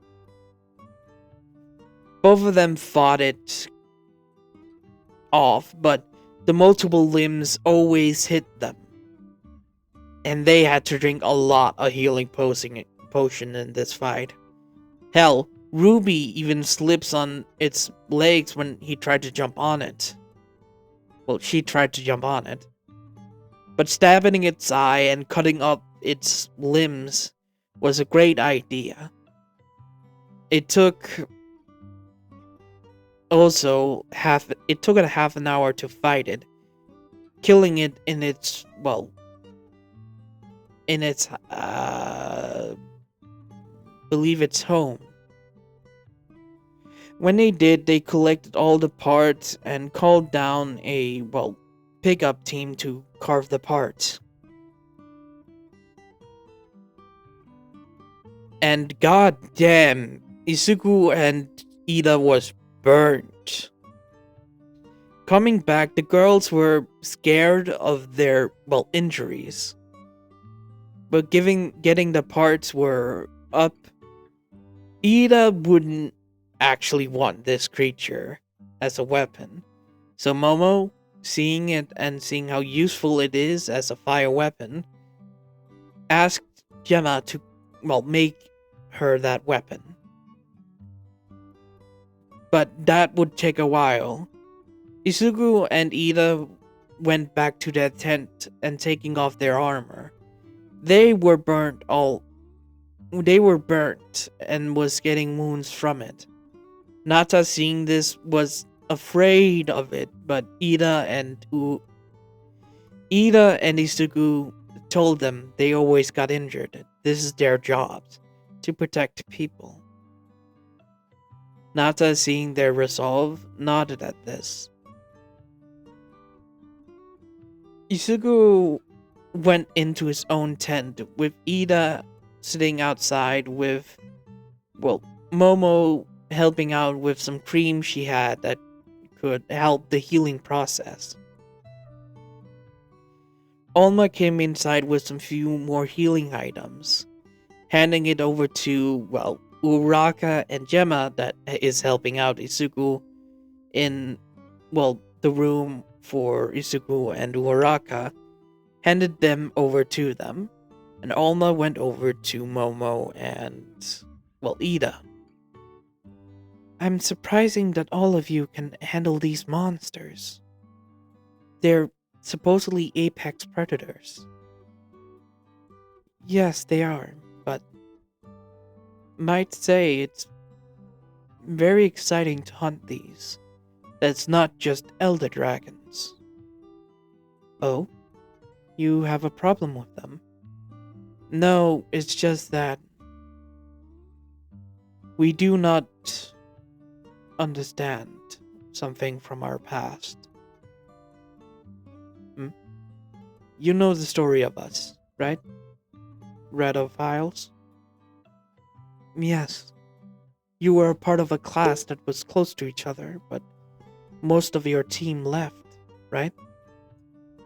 Yes. Most of our class left. It was not fun seeing them leave our home to start a new life. But all of them wanted to find out about the Elder Dragon crossing. So they left. 2 of our teammates. Who would that be?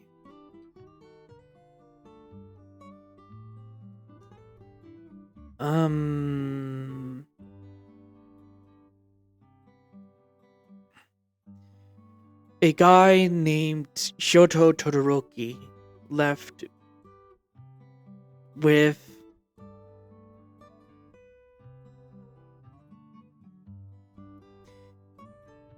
a good friend of our, Eijiro Kirishima, left for the Elder Crossing, but we didn't want to, and we got into an argument.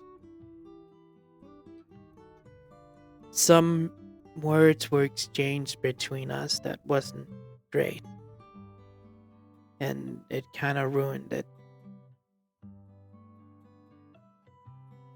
So they left. We couldn't apologize afterwards, but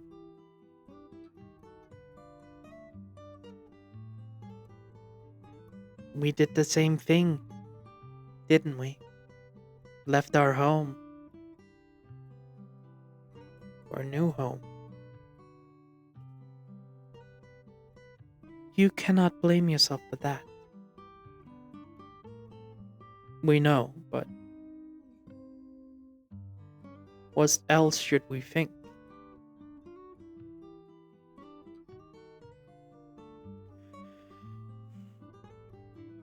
We abandoned the memorials we had 2 years ago, not abandoning our home. But it was getting stale. But 2 years ago it wasn't.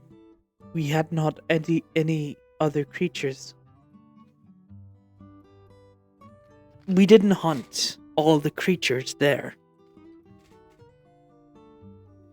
But when we heard that the Elder Crossing, we didn't see the point of leaving our home The elder dragons were still here.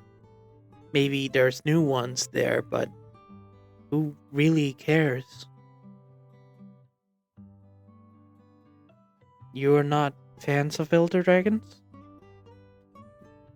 No. We have hunted some few of them in our time. With our old team and this team. But we never saw the point.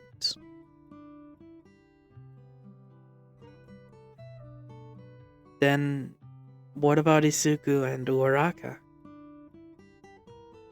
Theirs are more tragic, in a sense. Nata looked at them, hearing the story. What do you mean? You see, their group was more together, like a big family. You probably heard this, but Uraraka and Isuku wasn't a couple before. I heard that. Uraraka had a girlfriend before Isuku. Her name was Himiko Toga. A good friend, but a little not right in the head. But who ain't as a hunter? And Isuku's best friend that he grew up with all of his life. I believe Gemma knows him as well. Named Katsuki Bakugo. He was a great gun lancer. The best of the best. Ochako, the best insect glaive user. Isuku, the best switch axe. Himiko, the best dual wielder. Oh. Then we have ours. Me, the great, the best lance. Kirishima, the best swordsman. And he's a great blocker with it.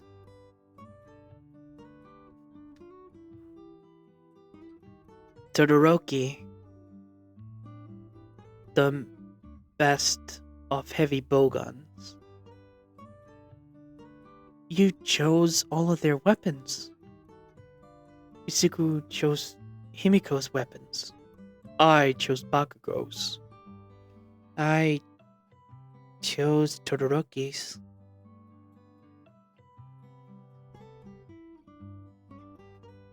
And Uraraka chose Kirishima. Yes.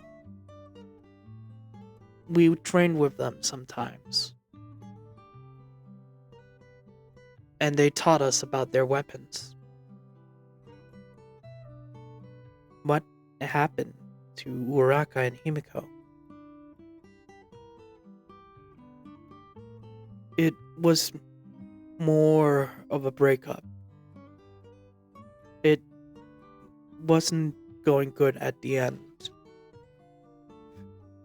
Both of them was arguing sometimes. Only Isuku and Bakugo could keep both of them calm. But when they heard about the Elder Crossing, Himiko wanted to go and wanted to take Uraraka with her. But Uraraka didn't want to leave her parents yet. Until she was ready to leave on her own permanent journey across anything, she wanted to say goodbye properly when she knows their family was okay. Himiko didn't see that, and this fight turned violent. No one knows who punched first.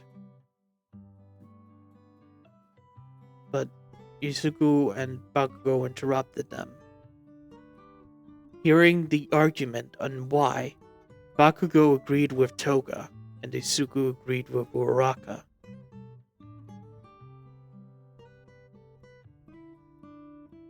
When the friends argued about that they should take their time of going away, Bakugo didn't care. He wanted an adventure. He wanted to be the strongest hunter. So going with the Elder Crossing was the best idea. It caused a rift between their group, so they split apart. For what was found out a year ago, Bakugo and Toga was in a relationship that caused, well, they kind of formed that their friends moved on. They did as well. Together. I see. So, the argument between Uraraka and Toga caused a split between friends. I did see, well, Isugo tried to mend their relationship, but it was already too late. They left before they could talk more. What if they came back? Who knows? That's why your group is together. We were the only four left. We didn't want to leave. So, we stick together and formed our group. We didn't want it to be hurt again, so we stay apart from people. That's why we have the reputation of being a lone group. I see.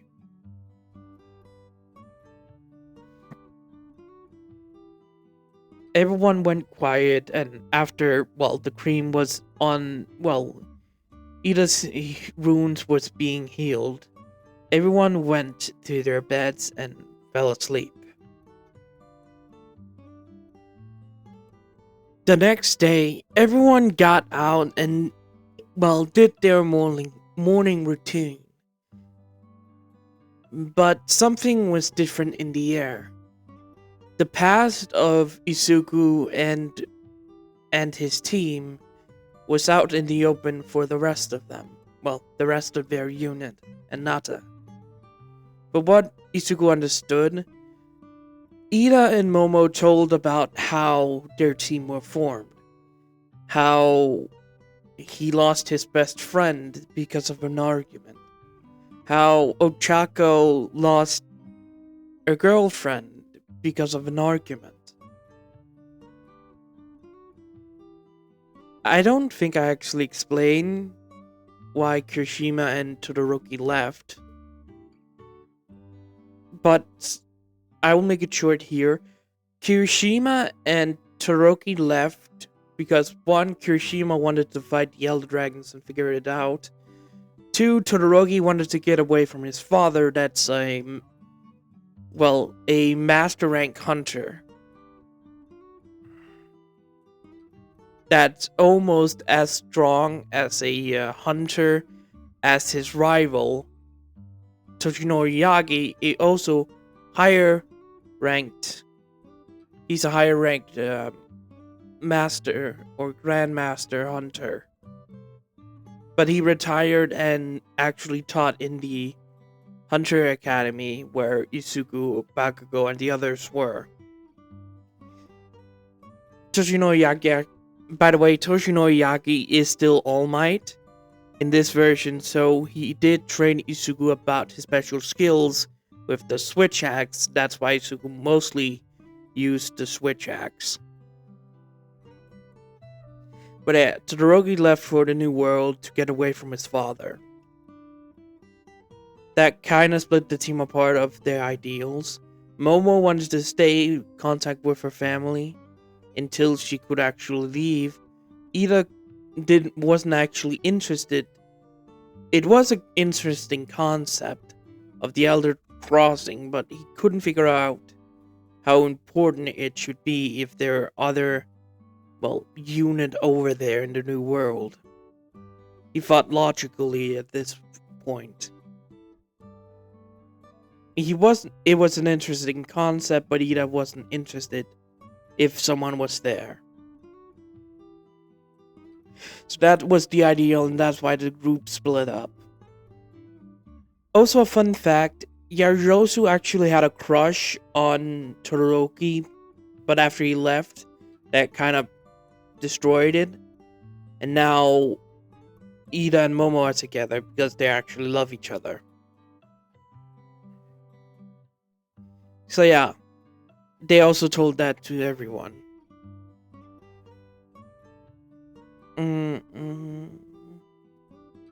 After, getting out of the tent, Izuku stretched his body to get rid of all the strain it had on it from the fight and something that happened privately. Let's just say that. Gemma and Uaraga also came out stretching their bodies to make sure they could move around perfectly. But unknown to, Gemma,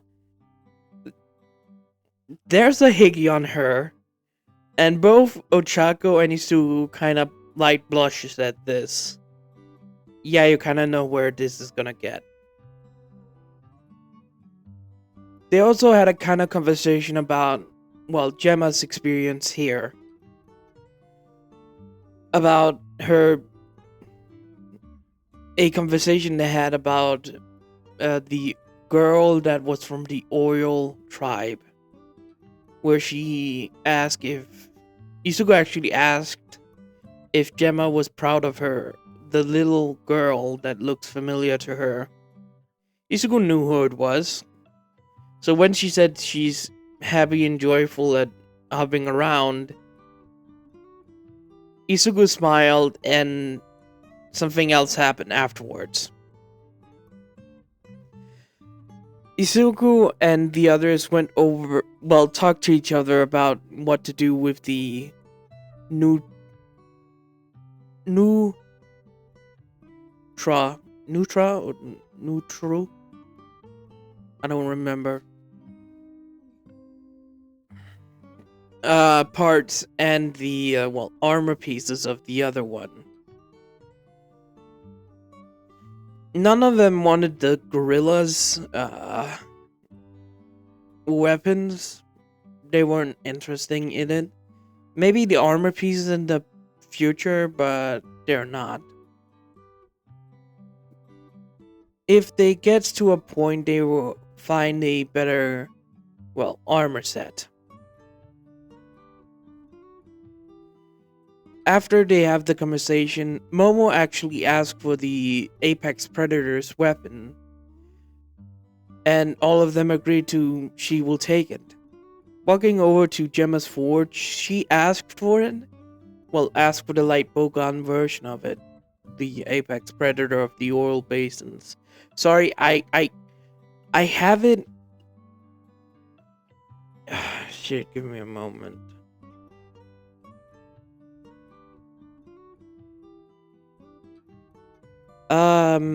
But anyways, Momo asked for the weapon of the light bowgun of the Apex Predators and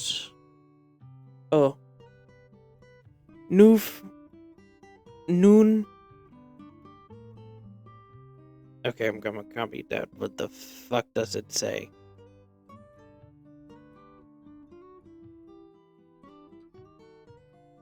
New Udra. There it is. New Udra. She asked for it and she got the weapon after some, she will get it the next day after Gemma was done with all the components. After hearing that it will be fixed the next day, all of them rocked around after the Fire Spring Festival. Isuku walked over to where Aisawa, his former teacher Aisawa, was and asked if anything was, well, if anything happened after Warner's mal uh, botch repairs, or not a good kind of repair. Aisawa said that he talked to him and he said Warner just said that he doesn't see anything wrong with it because, well, it doesn't make sense in his mind. And Isuku can kind of confirm that Warner is probably, I think, ADHD or something else.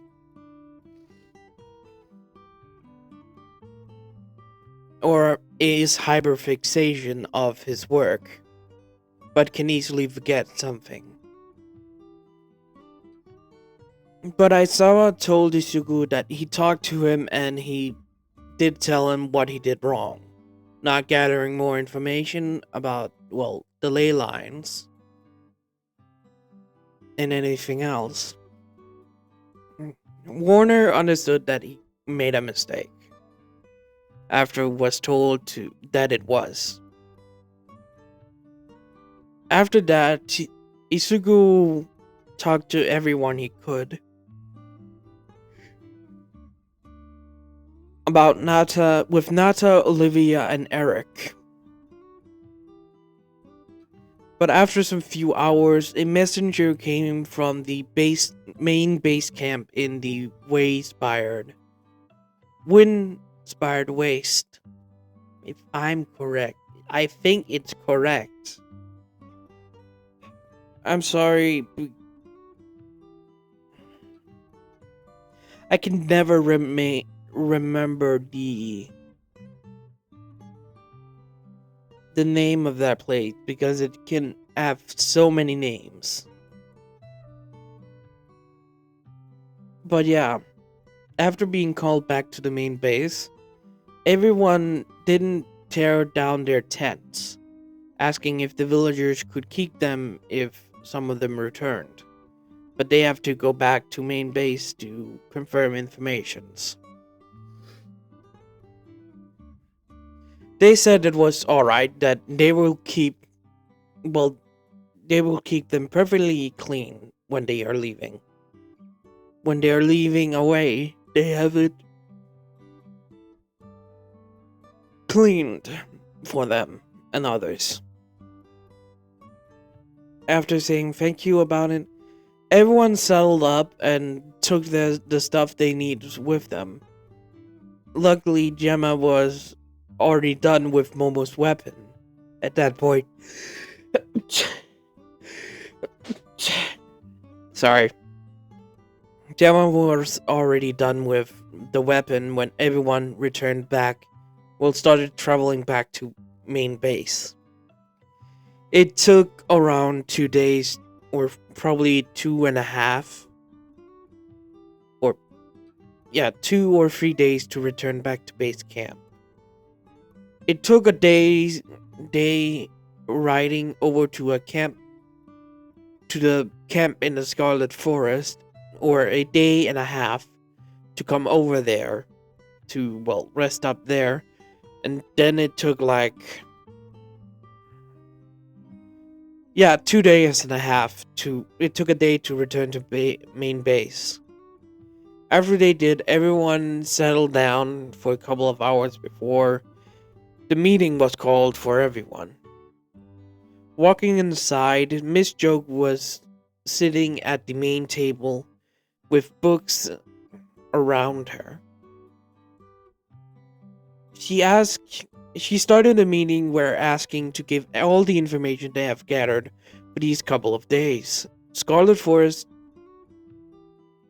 Windspire Plains, and the oil basins.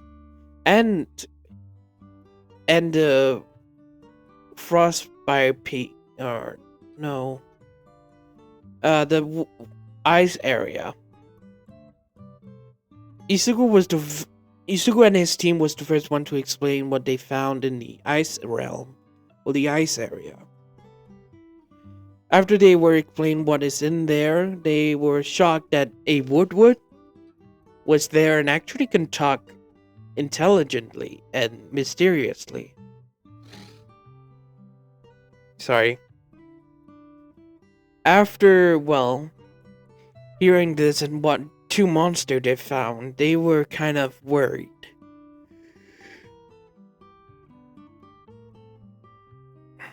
They asked if anything else was there, but they said no.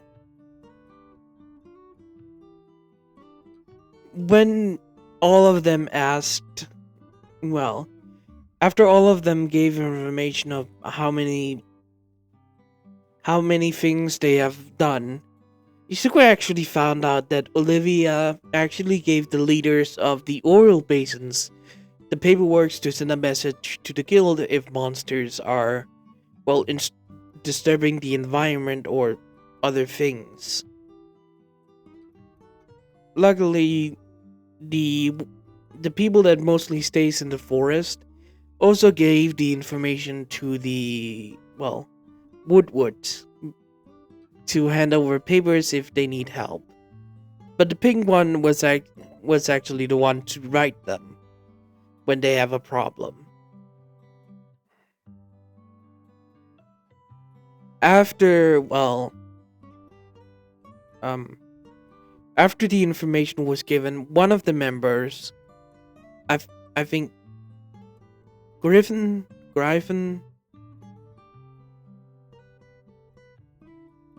it's the one with the Conkalala armor set, said that a way was melted because of the black flame. Hearing this, Nata got excited because maybe he could actually return home. Hearing this, everyone, Izuku and his team will immediately move out in a, well, day or two to see what they can find out.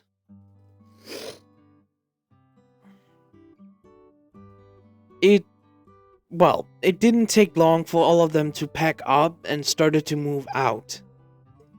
With Isuku Ida in front, with Momo, Gemma, Alma, and Nata with Ruby and Snow with them, and Uraka and Momo in the back for a line. Immediately, all of them traveled to the, well, Ice Lock Cliff. That took around probably 4 to 3 days to arrive there. Have to take some few breaks after every day.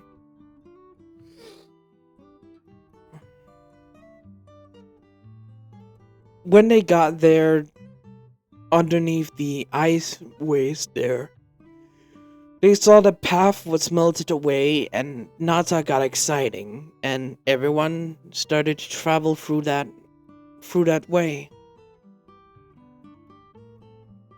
After some few hours of traveling, Nata jumps off of Gemma's Sacred, I believe, and runs over to where he think he was. Looking around, he spotted something on the ground and ran over. It was a glove. The glove that he lost. All of them walks forward to check out the area to see what would happen.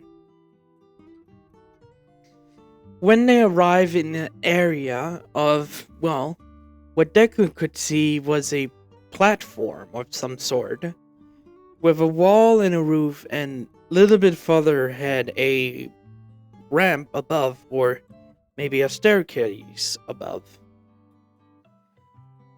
When they looked more around, something was shaking,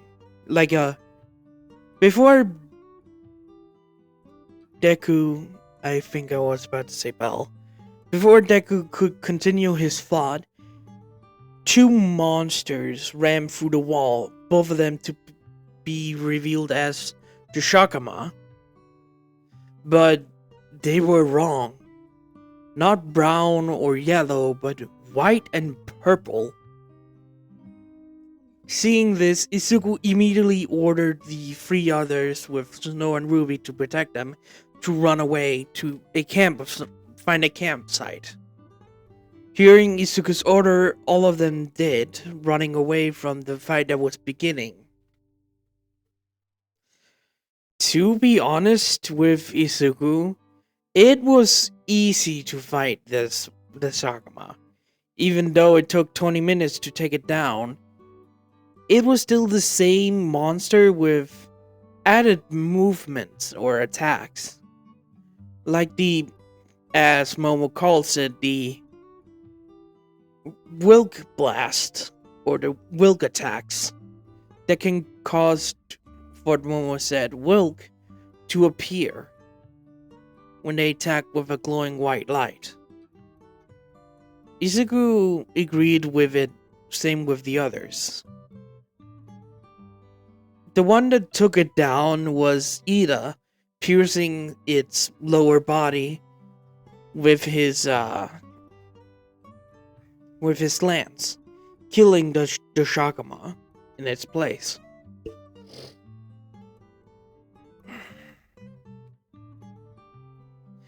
After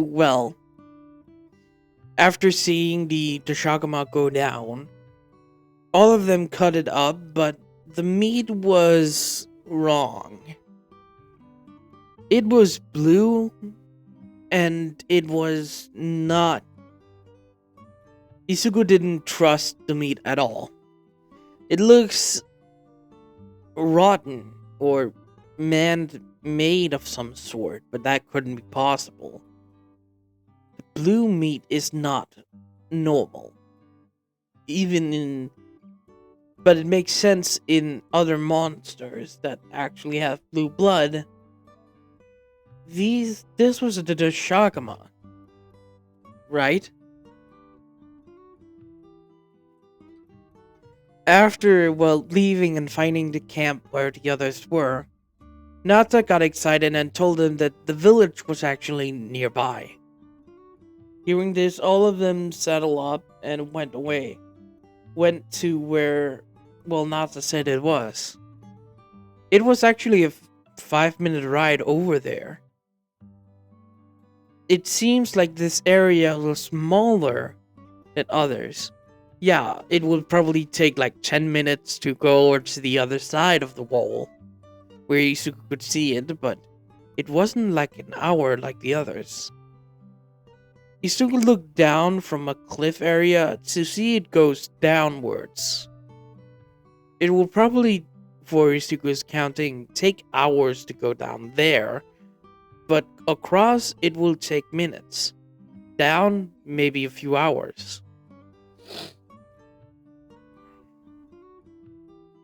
Sorry. After seeing how much time it will take to go either way, Izuku and his group went with Nata over to where his village was, finding it completely destroyed. Nata yelled at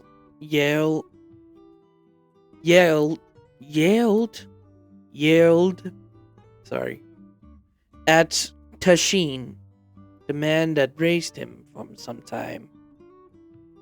After hearing a voice coming from a doorway, a man with gray hair and bald, his hairline going back, with a white pelt that Nata, for what Alma told, the same kind of jacket he'd wear back then, came from a sort of stone gate. When both of them reunited and cried and said how much time, and Alma explaining how much Nata did, He invited them inside, but unluckily, something roared when Tashin was at the door. Nata wanted to go with him, but it was too dangerous. Uraka immediately swung Nata over her shoulder to run away. After seeing what it was a Raffian, and Izuku got fucking excited. Oh hell yeah! This one's mine! For a little context, Izuku loved Raffians and Raffilos. Raffian and Raffilos. He finds them like a great kind of partnership. Same species, different kind of movement. They're great parents for what he have observed in the wild. And he highly respects them.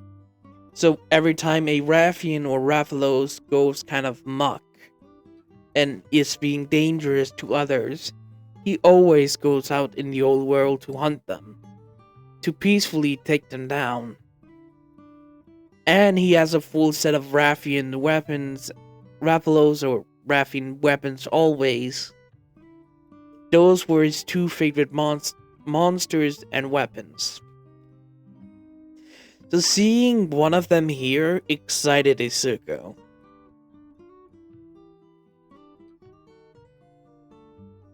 The group immediately got into a fighting stance, and all of them started to fight it. And boy, this took kind of a long time. It moved in the air constantly, and the wyvern or Wilk attack was highly annoying.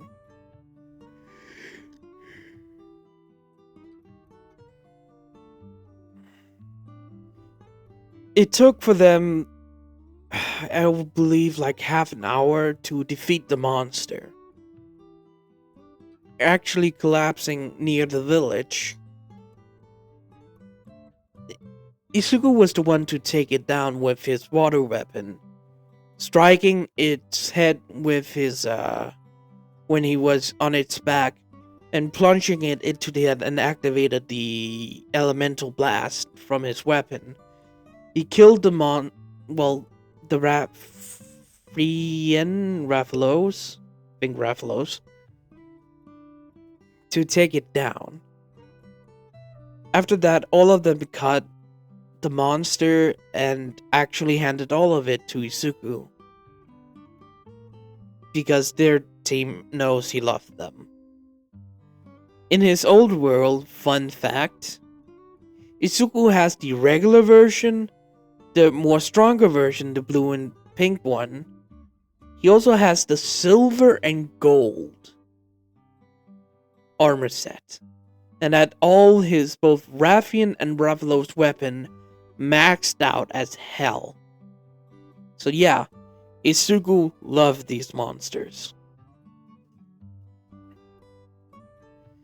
After taking it down and getting the materials, Gemma, Alma, Snow, Ruby, and Nata went back to the gate where they were greeted by Tashin.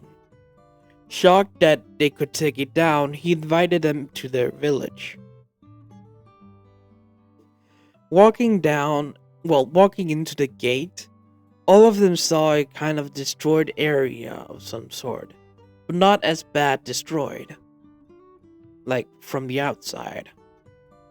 When they went further into a hallway, Tashin explained what happened and what this place was.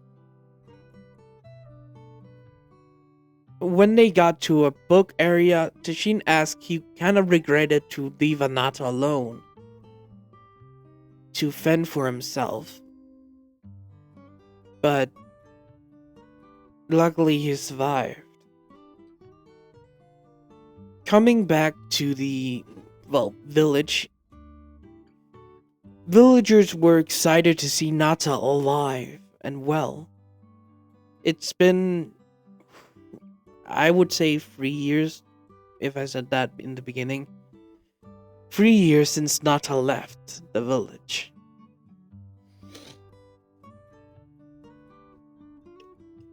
Walking around and seeing Nata greeted everyone he knew back then and seeing who wasn't there, some of his friends were actually alive.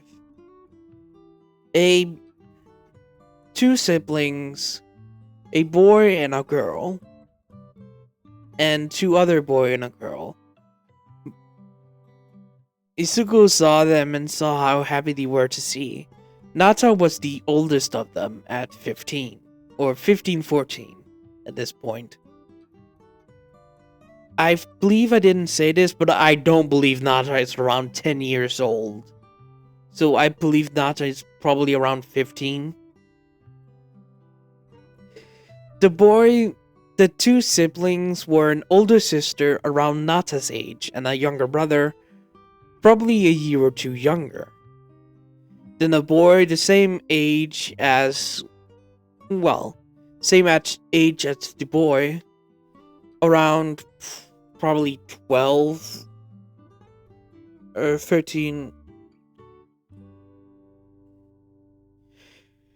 Probably around 12, 13 years old, both of them, not 14, 13. Then there is a little girl with, well, that's probably around 12 years old, what you could see. Greeting Nata again about how they missed him and everything else, Nata also cried heavily to see his friends also. After, well, saying hello to everyone, Alma pulled Nata with them to, well, talk to Tashin. When they left with Tashin, he explained what happened more in depth. You can go back. I wouldn't change this scene. It's just more the same.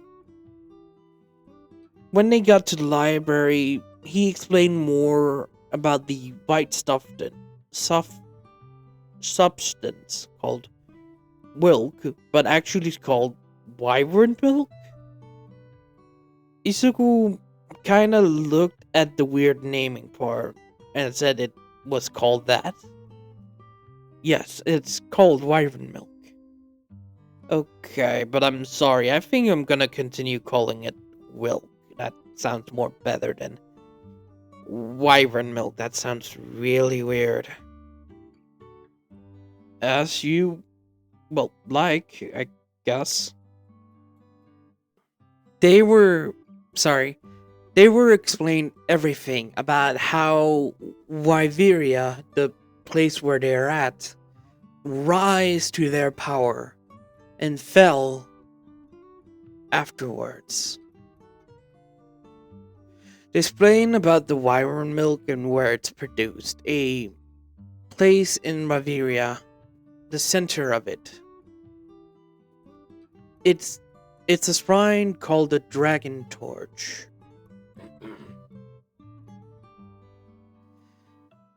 They saw, well, Isuku and the others heard about everything, but Tashin wanted them to see something outside of our or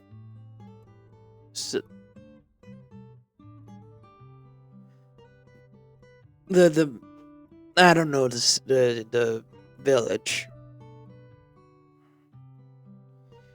but Isuku went to, well, after getting the explanation, they went to explore everything about the village, how they produced food, and Nata still talking to his friends.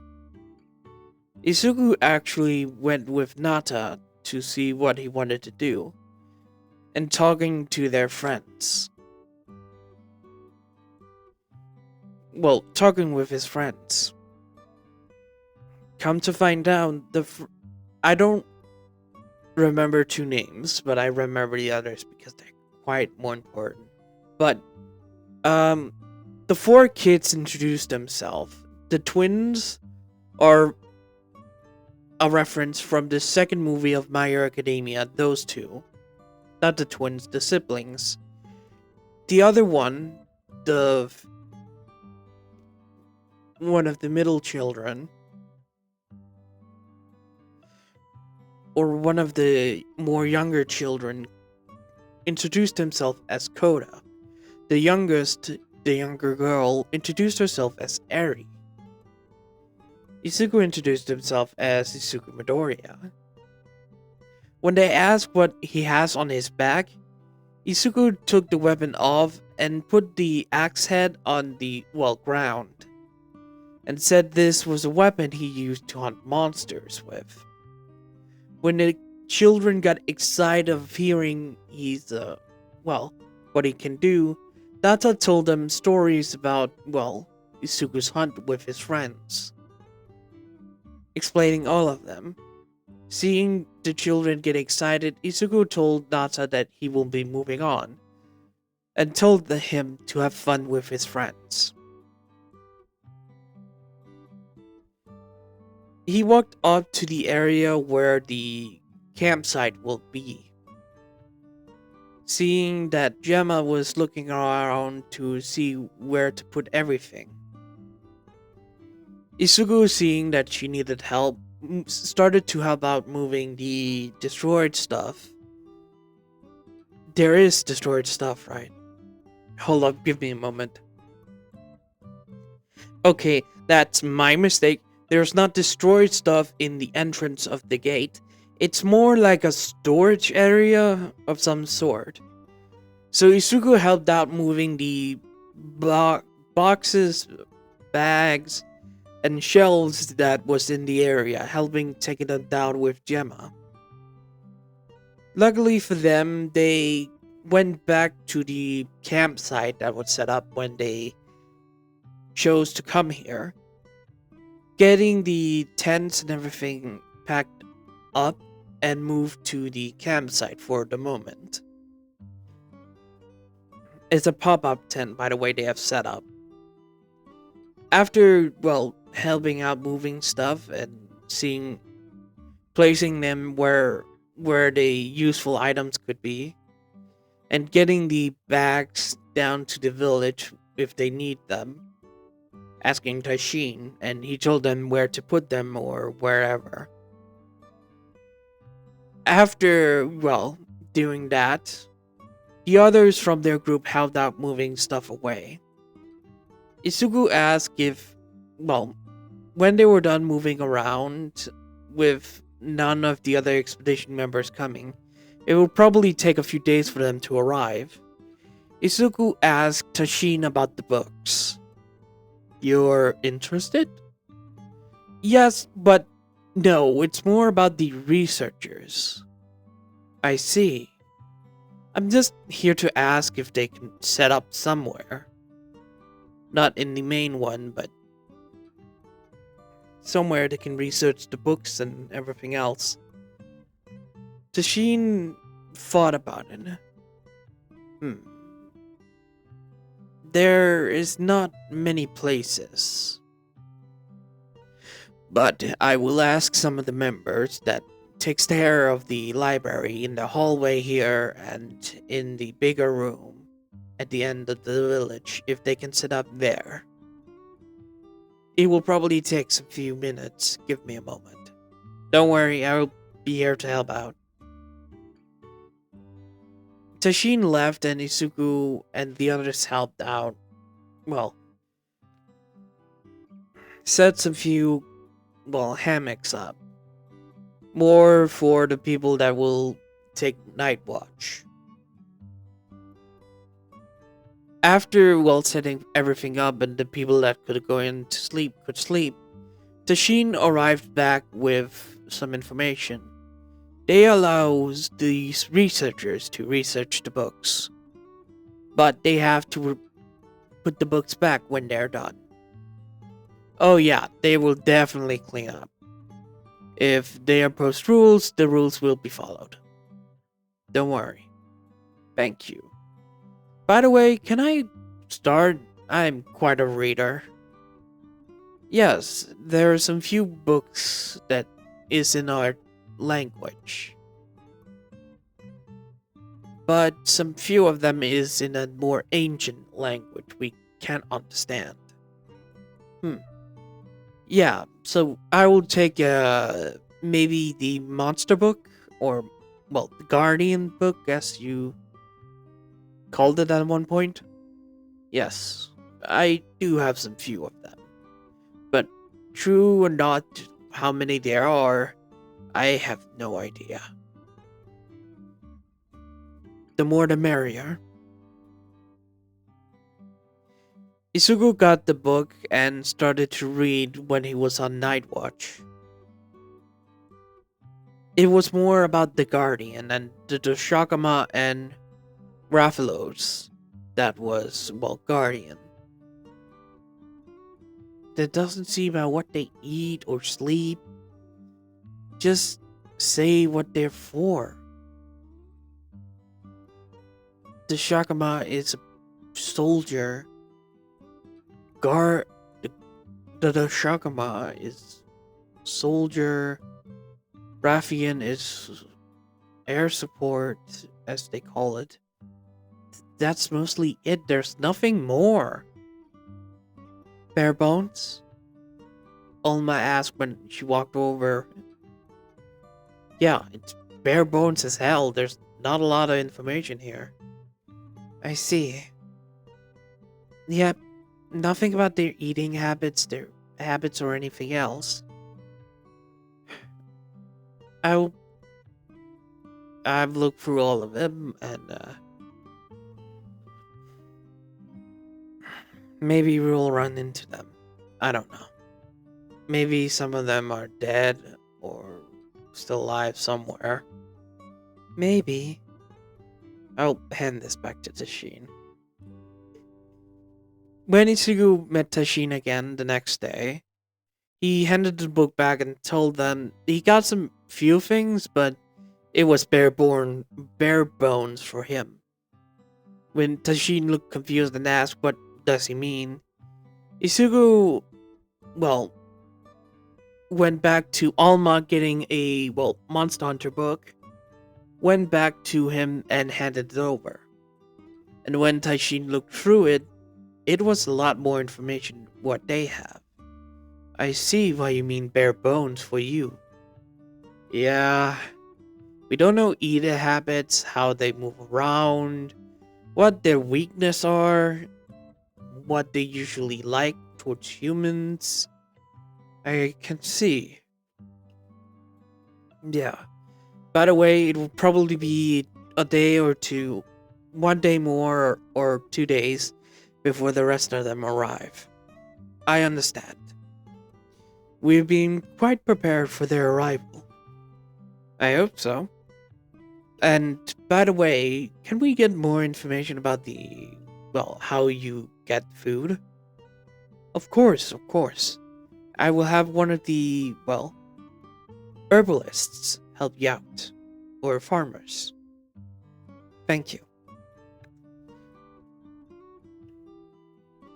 After handing the book back to Alma, Isugu and Alma was with the, plant life researcher, the plant life people a lot of the time this day to research, how they produce food. Seeing this, Isugu nodded and understood how they made it. So after, going around seeing everything they have and everything else, it took, the day they set up camp for real, the day they arrived in the town, the village, it took around 2 days for them to arrive. Or, wait, no, it took probably 6 days maybe to arrive arrive to the village. With Olivia seeing this city, I must admit, this is weird. You tell me. Izuku said when he arrived out of the gate. There you are. So, how was it? It was more informative and not a lot. Luckily, Natsu's people, most of them are alive. That's great to hear. It is. Miss Joke arrived with half of the researchers. But you got more, that's why you called us. Yes. So, the keepers are keepers of information and this ancient city as we're standing in. Wait, this is an ancient city? Eric asked and Izuku nodded. Yes, for what I guess, the Ice Spire waste, or the ruined ice spires, is, well, not the actual city. Well, it's part of the city, but this is the center of it. Oh, that's interesting. Yes, and for what I have, gathered, most of them do realize what they is. But, we don't actually know a lot. Still need some more information. That's why I called you here, Miss Joke. I see. So, how can we help? They have a bunch of books about the information. Some of them is in the newer language, this language we're talking in. But the other one is more ancient dialogue. I get it. You want us to research the language to understand it, yes. I get it. We'll get right on it when we are set up. Good. Our camp is actually right in here. Walking inside, all of them saw the little camp that was set up. It's not a lot right now, but it's the most we got. We have a six-person tent with us. 8-person tent with you. Thank you. Thank you for that. We also got some more supplies. Ours and some from the villagers. For what they could give us. That sounds great. We also got some few supplies from here, but not a lot. That's understandable. After, Izuku told them where to place the stuff and everything else, everyone used the materials they could use from the old, place, some few shelves and everything else, and they started to set up everything. After some couple of hours and introduction to the villagers and the Hunters Guild, Tashin asked, everyone to, Izuku's group to come with him so he can explain everything. When they were riding down to the ground, Tashin explained what the Guardians... everything. But when they get to an area that Izuku will call the egg-produced area, or the monster eggs, as he calls them, or monster cocoons, because it kind of is monster cocoons.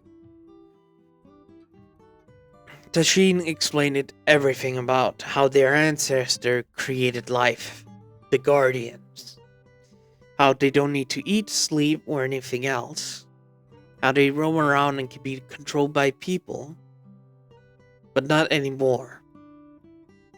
Nata, seeing this, saw it as cruel and inhumane for it, but Ida comforted him. Nata had a unique perspective about the keepers and the hunters and others because he has traveled around. He has a unique perspective than anyone here. The hunters has the hunter's perspective.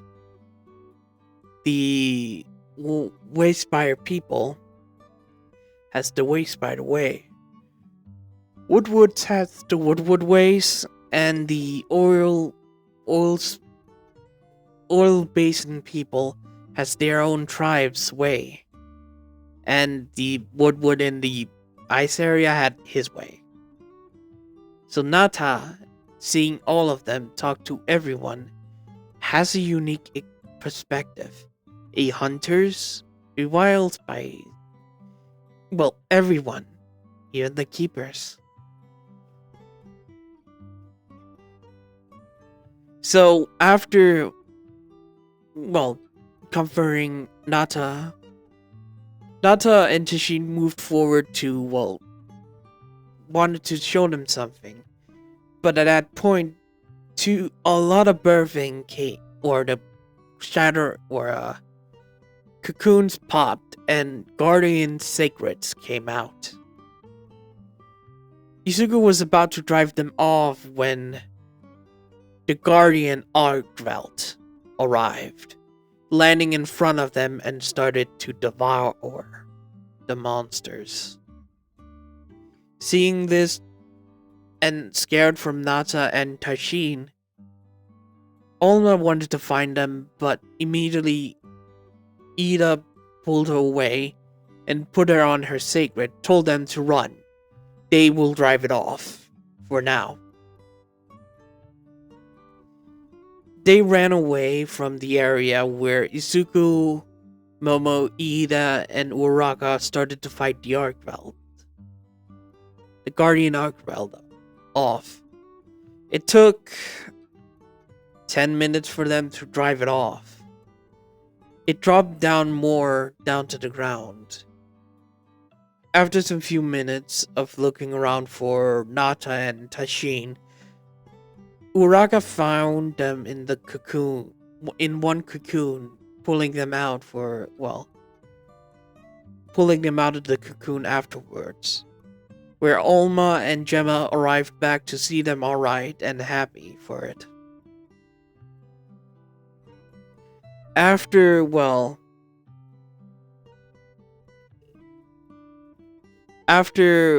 telling this, shit, I have to look back, sorry I stop a lot.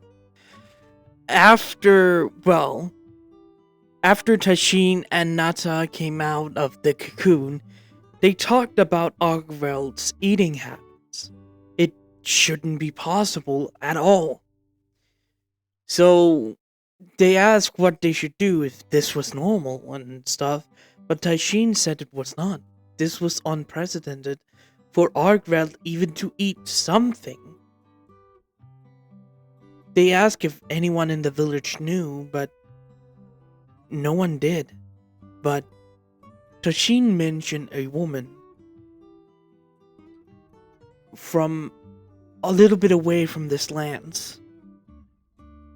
Her name was what was it?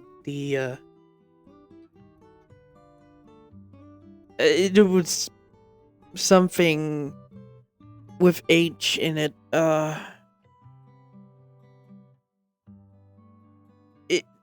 You can look back on it, I don't know. Izuku hearing and the others hearing about this all decided to go find her. But first, they have to, go back to the Ice Shard Cliffs. There it is. That's the name.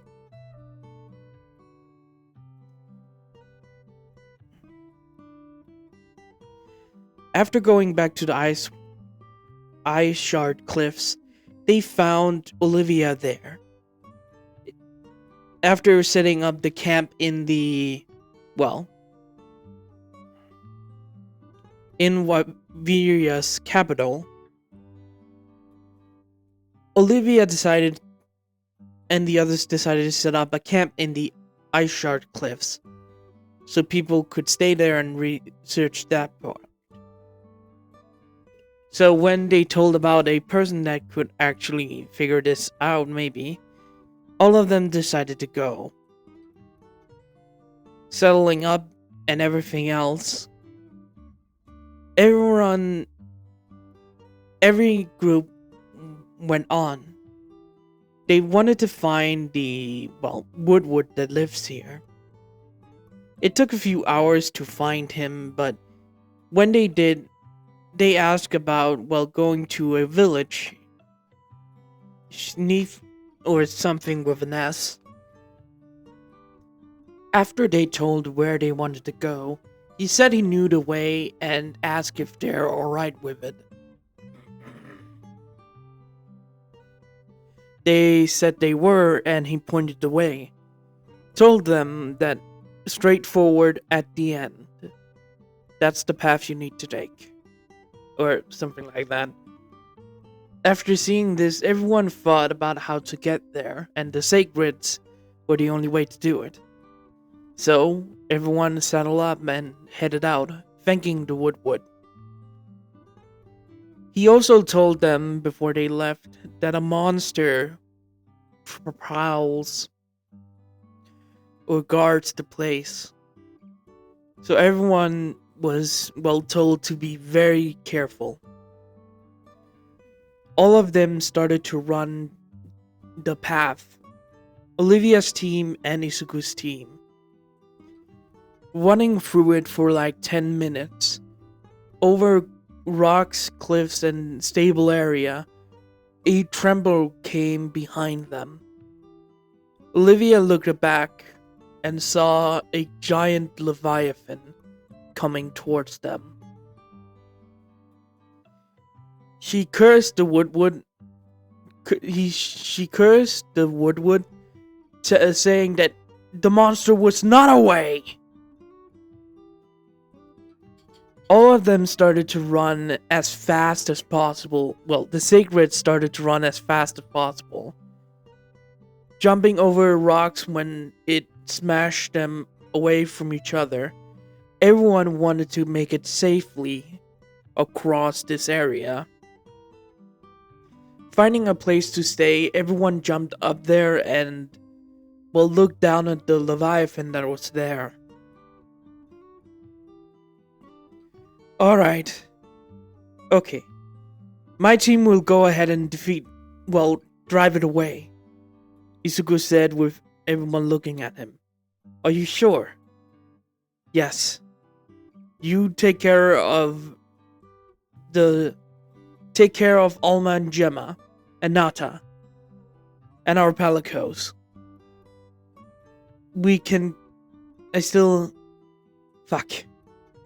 Get fire weapons out. Isuku pulled his out with Momo still having her. Isuku has the Guardian Rathalos weapon.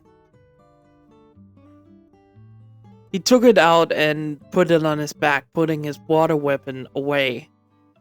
Ida putting his electricity weapon away as well and pulling out the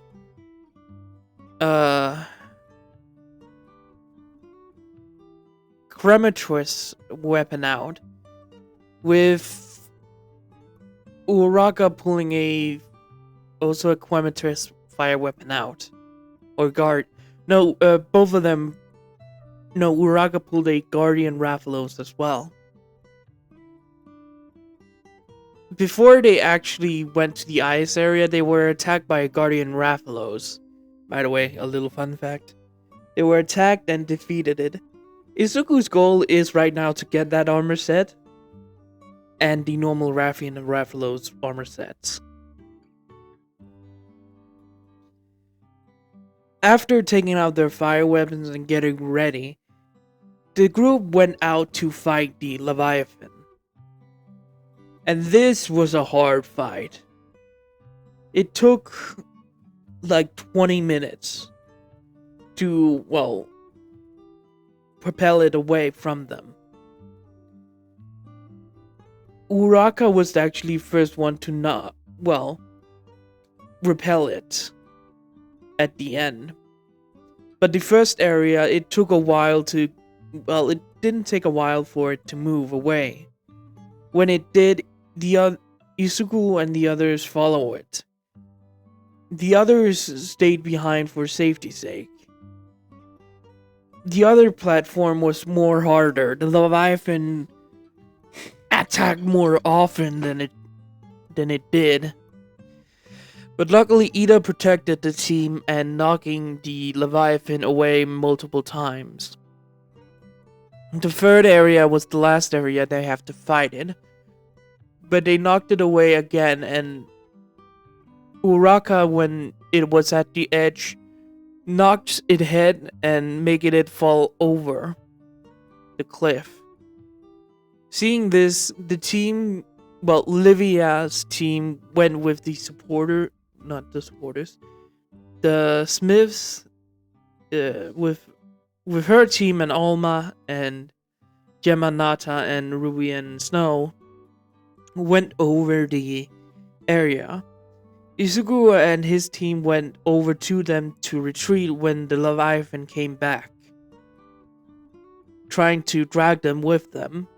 Luckily, Izuku was the only one to almost getting dragged down, but luckily his secret took him up to the, well, area. Stopping and catching their breath, everyone looked around to spot that the mountain was not covered in snow. It was actually warm up here. After seeing this, all of them went up the mountain and found a village of Wyverians being there and staying out of things. They were surprised and walked around and asked questions to the villagers about an Allhargan or something. They were told that she was more up the mountains and she has actually been waiting for them. Going up there, I actually don't have to change things because I kind of like the interaction. So they meet the Allhargan. The same interaction happens like in canon that I wouldn't actually change with the conversation. And slight fact, it's Uraka that got, well, Allhargan put the hand forward to check. I don't know what the fuck she did. Maybe felt her energy, but Allhargan checked, well, Uraka. I don't know what she did. She put her hand out and up and down a little bit away to feel her energy. That's what she did with Uraka. And the conversation actually happens in canon with Nata claiming he wanted to understand Arkveld. And yeah. Oh shit, I need to look at the conversation. Give me a moment. After, well, talking to the Allhargan, everyone set up a mini camp for, well, staying there. 2 camps for each team. Same routine when they don't have a lot of room. This will not be a base camp, it will be a mini camp for those that will stay here. After getting the information, well, from her, everyone look around the area for seeing what they can do. I actually found a old tradition of Ryverians where they can turn things into gems. A weird thing that Izuku have never understood, but he has heard that it is also a practice in the New World. It seems the Forbidden Lands in the New World is a little bit connected, but Izuku doesn't know. Maybe it's just a weird tradition of Ryverians. I know it's not, well, I know the New World was formed like 80 years ago in the, no, not 80, like 50 years ago in the, not Monster Hunter world, in like 50 years ago. But you can't say it's kind of weird that all Vyverians know this pot thing they can make gems or anything else by. That's why I'm saying I think it's an old tradition of them. Izuku also talked to... Sorry if you can hear that. Izuku also went over to talk to, well, Olivia, Nata, and Snow and Ruby that was with Nata. He also talked to Alma, but when he went to the smith, he couldn't find Gemma, so he went more down to the ground to find, well, Uraka and Gemma talking. Hello there. What are you two talking about? Izuku. Oh, we were just talking about how, well, it seems our heads are a little too much. What do you mean? I mean, are we over our heads here? If you want to know, it's kind of the same conversation. I wouldn't change that. After she got done talking about her, well, things. Also, is it? I don't know. It's just... Are you two okay being with me? Where did that come from?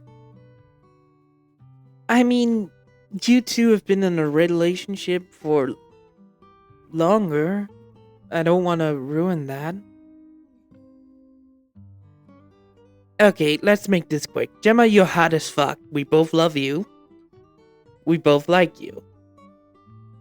Yeah, but no conversation. We liked you. We think you're hot. We like your personality. And we want to date you. No problem with that. Izuku... No, I'm completely right with Uraka here. You're hot as fuck. I like you. I've liked you for a long time.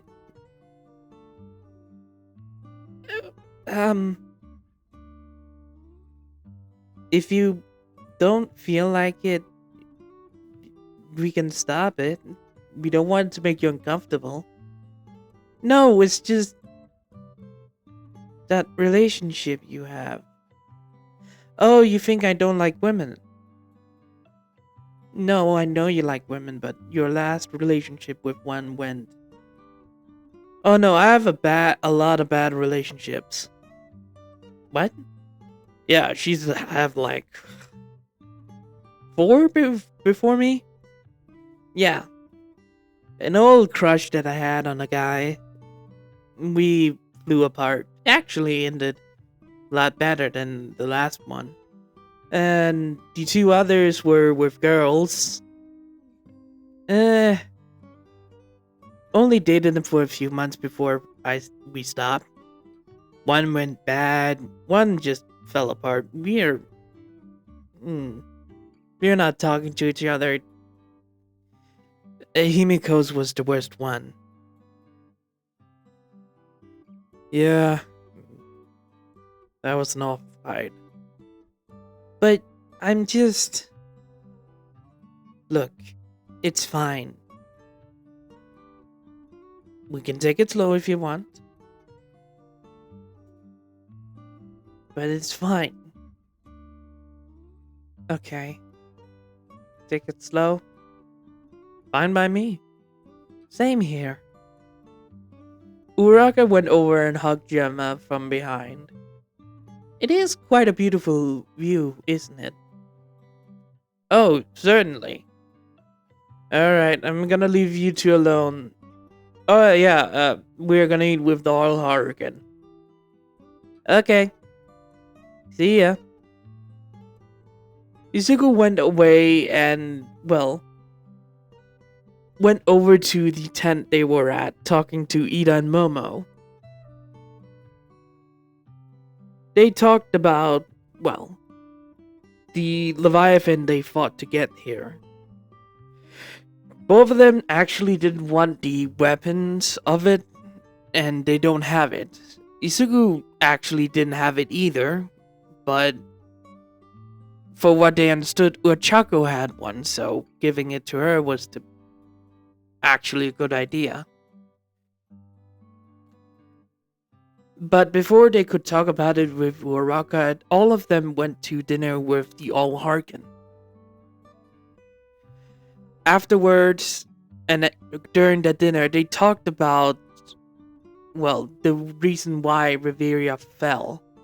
A monster they created turned on them to destroy them.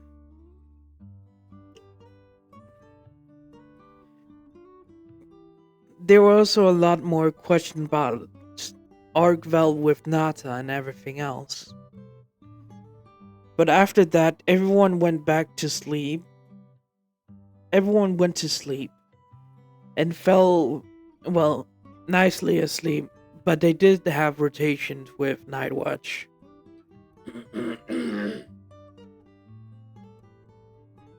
When they did, well, the next day, all of them packed up.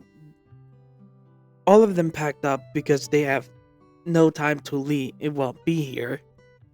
All Harkin told them about a path towards Riveria. Thanking her about it, all of them rode down the path, and it took half an hour. It took 2 hours, not half an hour, 2 hours to arrive back at Riveria. When they did, they immediately rushed over to went over to Tashin. When Tashin asked if they really wanted to study more about the Guardians, they agreed to it, and after Nata told him that he trusts the hunters. I know I am going over dialogue quickly, but it's a long ass video and I want to end this one. Sorry.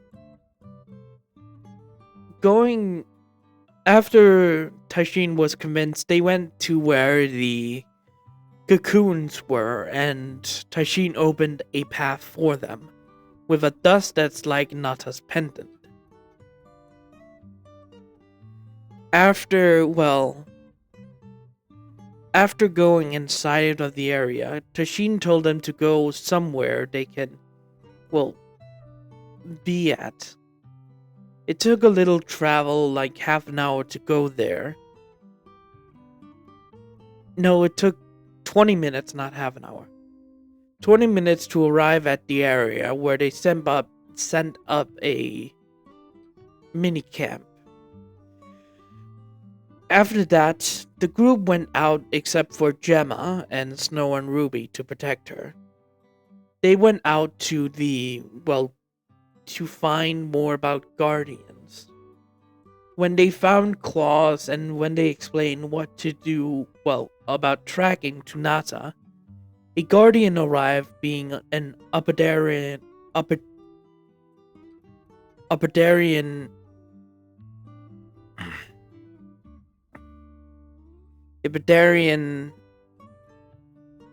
I don't remember. It's my favorite monster. You can probably guess which one it is from the What if Belcanel was a hunter? That one appeared. When it appeared, it attacked them, and Ida blocked the attack from Gemma and Nata. It jumped away and started to surround the group. Ida took the front line again, Momo the back line, and Uraka and Isugu attacked it when they could. This took 20 minutes because of how fast this was. Ida could not get a lot of hits, and Isugu could actually knock it down a few times for Ida, but it was still hard to stop it from moving. When they did, they were near a sort of weird area down below. But after checking around and Gemma coming around, they were attacked by a figure in the dark that dragged the body of the Odagirin, Ebony Odagirin Guardian away, dragging Uraraka and Momo with it. Ida and Isugu immediately rushed into the area to find them, finding a cephalopod, I think it's called, or an octopus-like creature. Seeing it, all of them went on attack, but seeing it eating the Guardians shocked them. Wait, it's eating Guardians? Guardians must be its food then. Everyone went on attack to attack the, Guardian, hitting it as best as they can, knocking it back and cutting off its limbs. This took 15 minutes for them. Ida at this point could block the attacks and knock into a wall where all of them attacked it. It did slip away from them a few times, but they did get it after some few minutes. Calling in a pickup for both bodies, it was taken to the base camp to be studied. After this, everyone went and took a break at the pop-up camp they had. After taking a break for a long time, the group decided to go way more down to find Arkveld and study it. All of them saddled up and went on down below, but when they got lower, blue blood started to show up. Some of them were creeped out about it, and Yusuku's feeling got worse. Something was not right. None of the Guardians should attack each other, and the monster they just fought was defeated but didn't have blue blood around it. That means someone else is killing Guardians. When they came further down to where the blue blood was most likely being there, they found a bunch of Guardian bodies. Old, new, dead and drained of blood. Sacred Guardians were around the area. Jumping down and went over to study it, some of them has been bite off, their heads, their body, their legs, like it was someone ate them in a frenzy, out of control. When they looked up, Arkveld was eating them. Quickly, friendly. It was feeding. It was devouring without reason. Gemma blocked Nata's eyes from the sight of Arkveld. Everyone studied it, looked at it, and talked.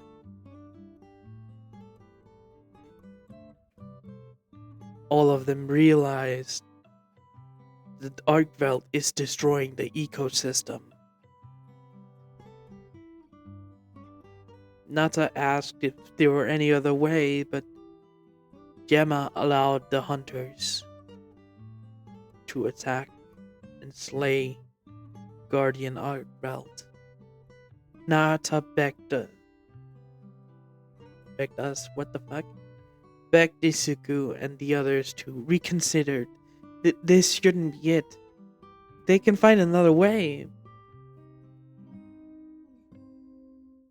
Isugu put his hand on Nata's shoulder and told them that Arkveld has gone crazy, that this is not normal. Not even for Guardian. It's been obsessed with eating.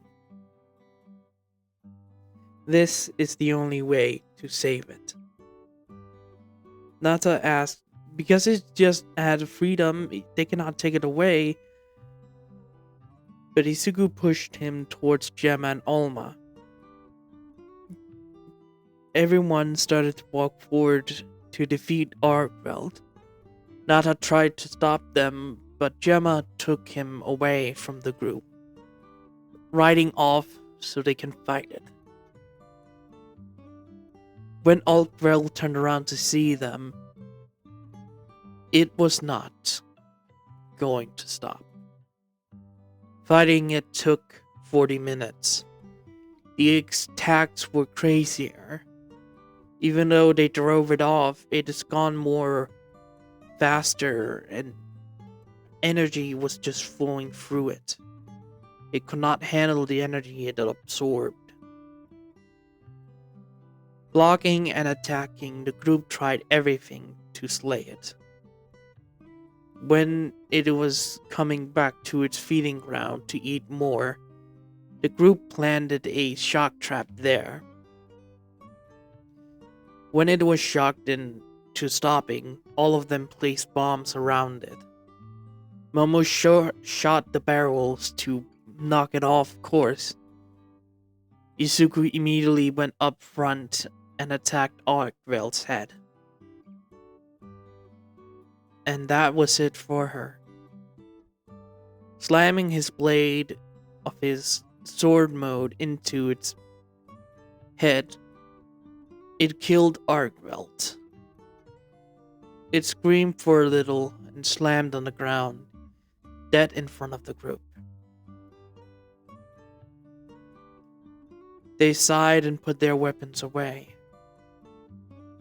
After sending up a signal to someone get the body, 5 minutes before that, Gemma, Alma, and Nata arrived with Ruby and Snow. When Nata saw it, he went over and did the hand sign for, respect or praying in their culture.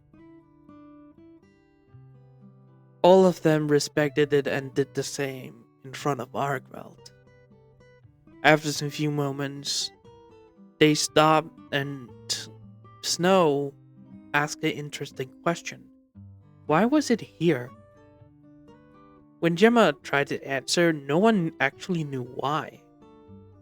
So they went around to find out, finding a crevice and walking inside and down. All of them went inside, and it took 5 minutes for them to arrive at an area deep below the capital. When they went down to an area, they found it, the dragon torch. But something has taken it over. It was a massive body of a monster inside.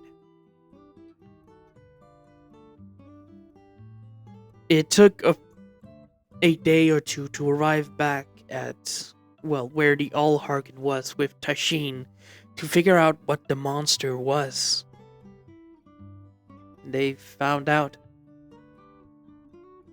the name of the monster that was cocooned near the dragon torch, taking its energy. Its name was Shoshia. The monster that was last created by the Keepers to defend them. All of them talked about how they could stop it before it awakens. Tashin explained that Nata's pendant was the reason. It can stop the dragon torch. It's the most purified thing to stop it. At this point, an argument was loose. Werner tried to take the pendant but was stopped by Alma and Eric. Others started to argue about what to do. Should they stop it? Kill Shushia but destroy the natural orders of the West? The West. Or stop the orders of the Forbidden Lands, the people that live there and the nature that's there. Do they keep it alive, but be afraid it's awakening soon, killing multiple people? They continued to argue before Nata made his decision of stopping Dragon Torch himself. People asked if he was alright with it. He said it was, but Izuku didn't believe it. He looked over at the All Harken. She looked back. He realized she was watching him the whole time. And Izuku realized something he could do. His group could do. It took a few days for them, getting ready to go down to Tsushia. Getting new weapons, getting better armor set, preparing for the fight against it. If it awakens before they could stop the Dragon Torch. Everyone got a weapon. The Arcveld weapons. Izuku got the switch axe. Ida got a lance. The lance. Uraka got this insect glaive and kinsect, a new one. I don't know which one it is that's better, but she got one. Momo got the light bowgun version. Everyone were prepared with items and gear. Izuku had the Guardian Raphael's armor on him. Ida had the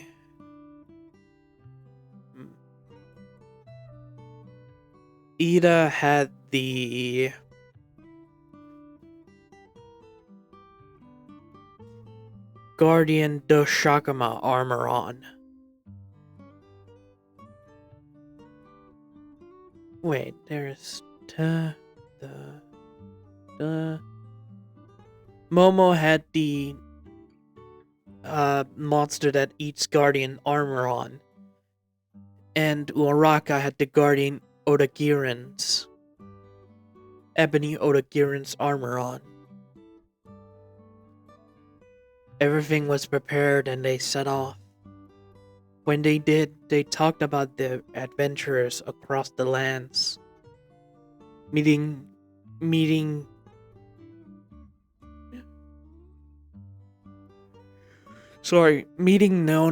Isai, the oral people, the Woodwoods, the keepers and everything. The hunts, the everything they have done. Nata agreed that we were terrified in the beginning. Izuku and the group was terrified in the beginning. For him, not understanding them. They smiled and laughed and saying it was true, they were terrifying as hell.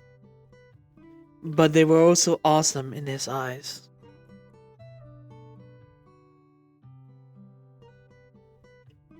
It took a little while to get there. 2 hours for them to arrive at the area where Tsushia is sleeping.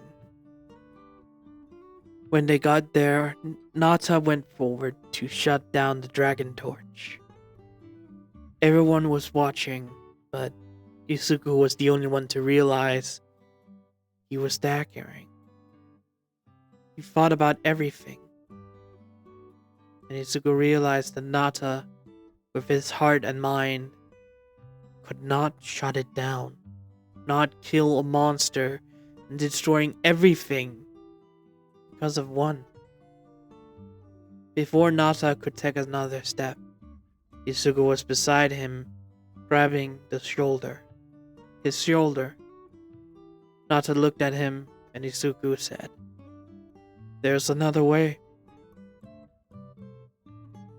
He stepped aside and looked at Nata, and everyone realized the only way that was not shutting the torch down was to hunt it. Olma, Gemma, Snow, and Ruby was surprised about the answer, but Izuku said it could be their only way. They don't want to shut the Dragon Torch down.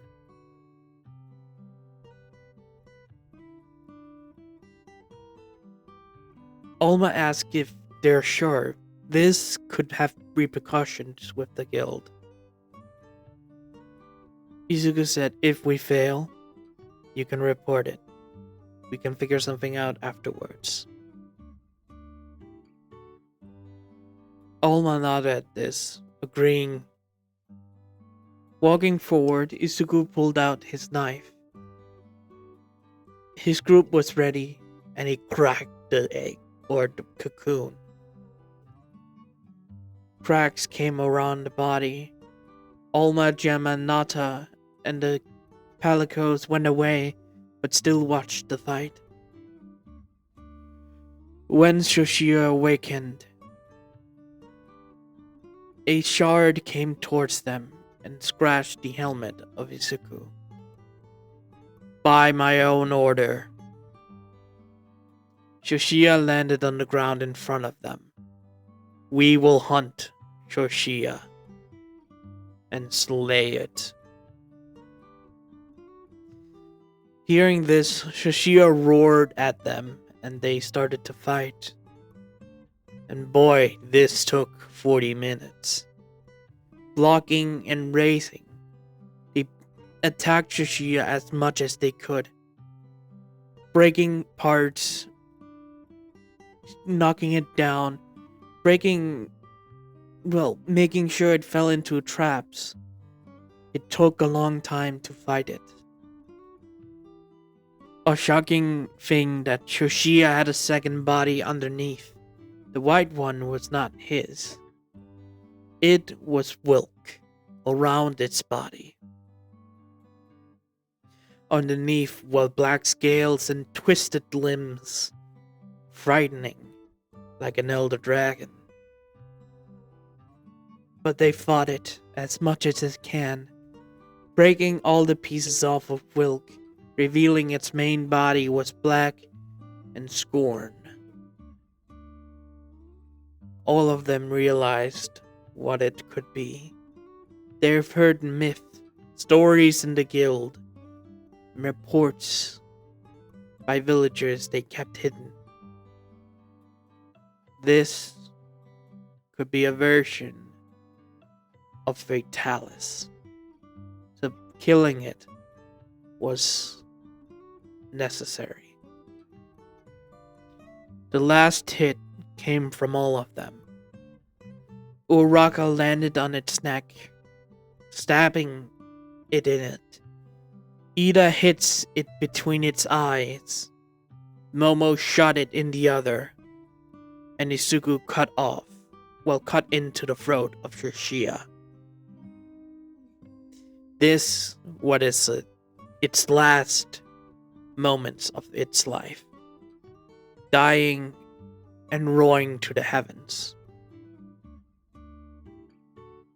It landed on the ground, dead, hunted by the group.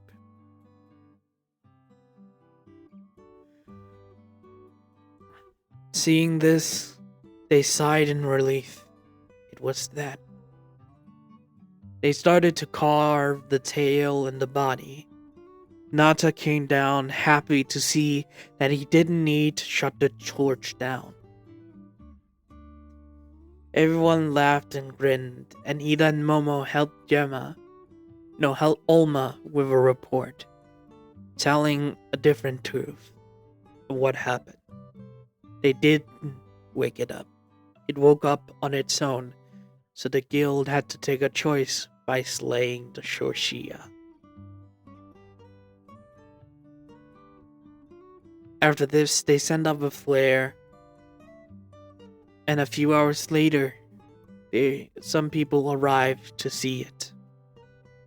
They were shocked and dragged the body away, explaining to Joke that was there that what happened, it was woke up before Nata could stop it, so the team had to slay it immediately. Hearing this and looking at the others, Izuku realized that Joke understood what happened, but didn't want to tell. Understood. Shoshia woke up, and you had to slay it. Thank you. Now we can study the body and see what it is. Yes, but I must admit, it sounds more A myth? Hmm? What do you mean? I mean, Miss Joke. She looked at Isuku and it looks like Fatalis, the description of it. The fairy tale, you know? Black scale, head, horns of head, horns of plenty on its body. It had lightning, fire. It had a lot. I see. Shoshia might be created by fiction of Fatalis than the fairy tale. I believe so. Keep this out of the report. Don't mention Fatalis at all. Got it. The body was dragged away from the area. Everyone started to leave, but Isuku was the last one to stay, looking around with Snow by his side. You know, this is kind of weird. What do you mean, buddy? I have a bad feeling that if it is modeled by Fatalis, you know the myth, you know the stories. You can I know. A single part, a single piece can regenerate. I don't believe. Maybe. Isugu went on his sacred and looked over where Shoshia was before, seeing a little black thing. But when he blinked, it was gone. I believe it will appear again, and we have to stop it. You're probably right. They went away from the area, rushing towards all of them that was leaving the lair of Chershia. In the lair, we see a scale of the dragon inside of Wilk. Inside of a piece of Wilk that covered it. But it started to grow bigger. Faster. But slower.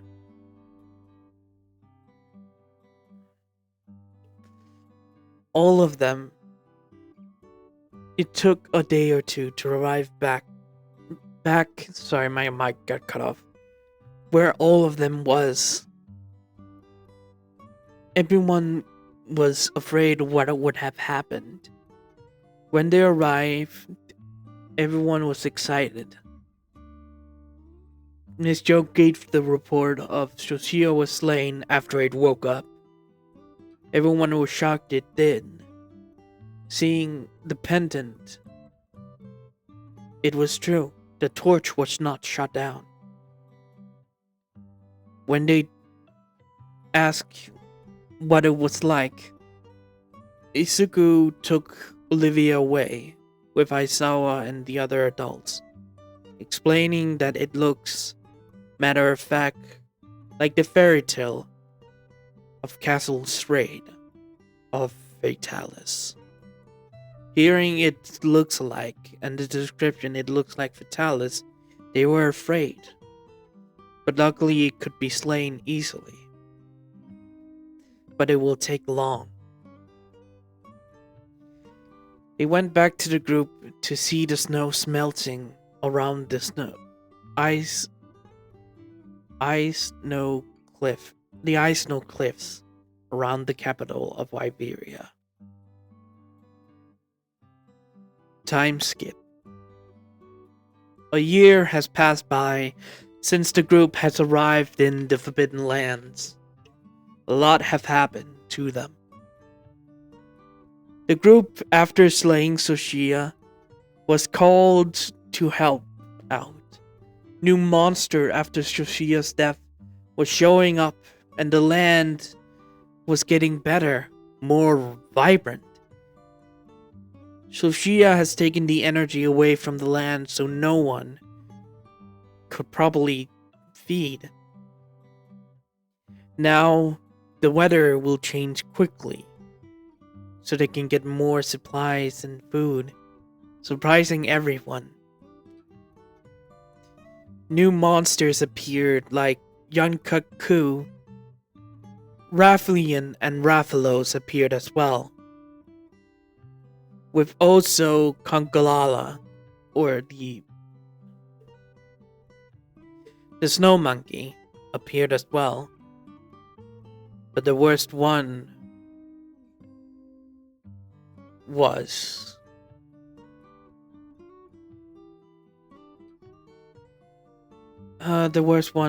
the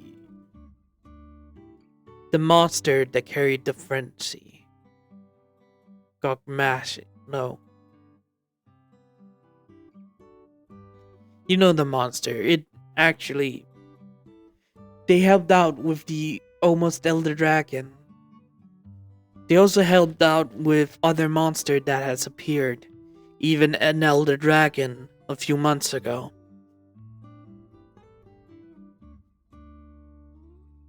But right now, Isuku is sitting above the camp area.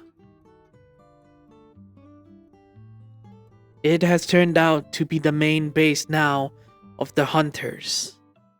The supply routes go here and goes all around. The guild hall is being built. Everything was being set up, but nature was always with them.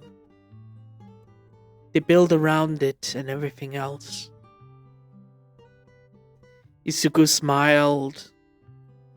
Beside him was his team, the Avis unit.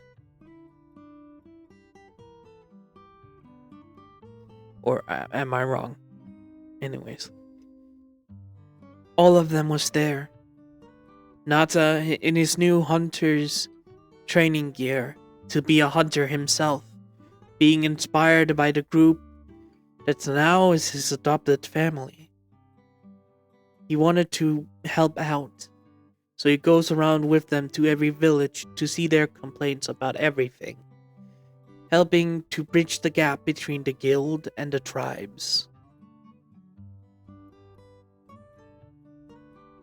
Isuku was standing beside Gemma and Uraraka, all three of them happy as they could be, hunting, smithing, being together. Momo and Ida standing beside each other, also happy, hunting and being together. Gemma standing beside Nata, hugging him like an older sister. All of them was listening to a concert by the diva herself, and all of them enjoyed it.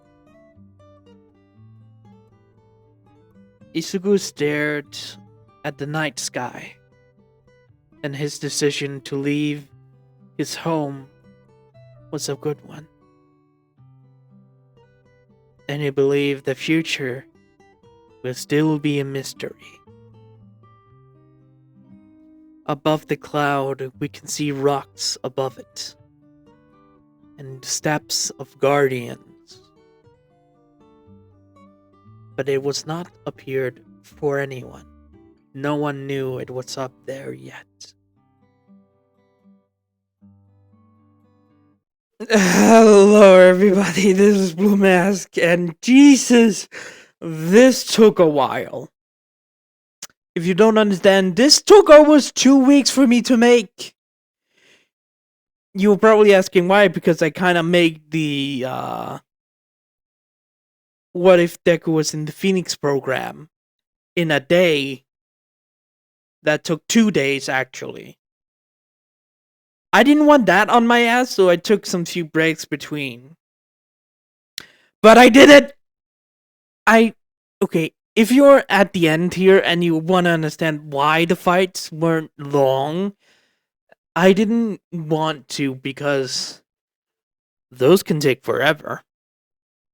So I decided early on to have the fights, but small kind. But the story is mainly and a few other random stuff.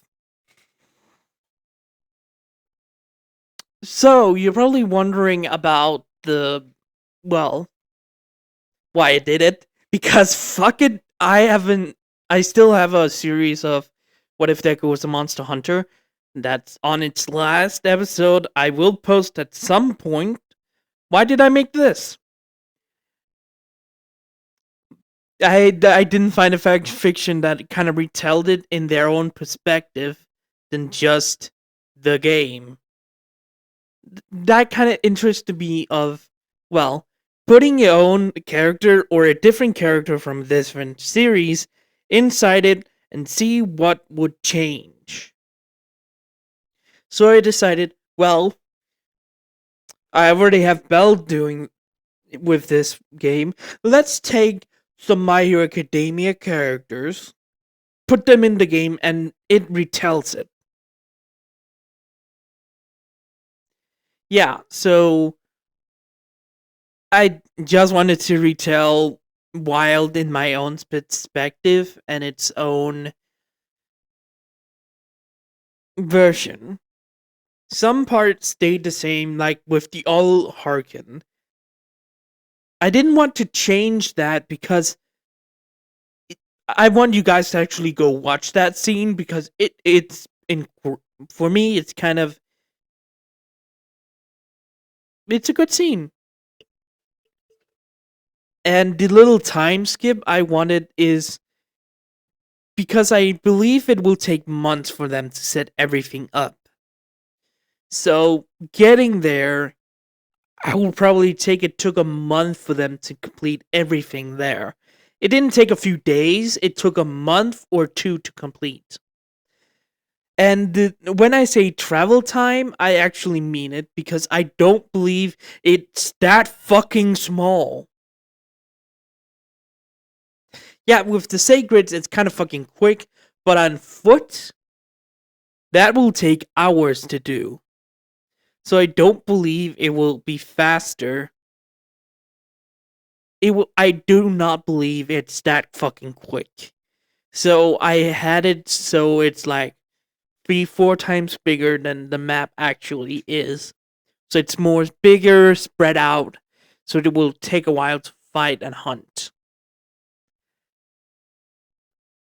Mostly it's shorter like the normal time, like 15 minutes to 30 minutes to 5 minutes sometimes.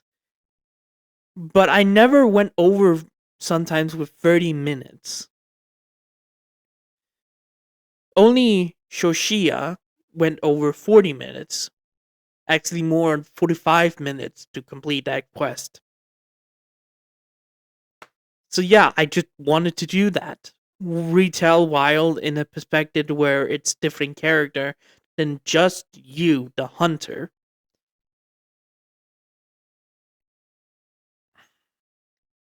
So, yeah, I really hope you guys enjoyed this. I hope you guys will watch it as long as you will, hearing my stupid voice, my all the time. Sorry about that. It's still a problem for me. So yeah, hope you guys enjoyed. Good morning, goodbye, farewell, see you later. Have a wonderful, wonderful, wonderful, wonderful, wonderful time, my blue masks. Leave a comment for any question you have about this movie. Mind the explosions!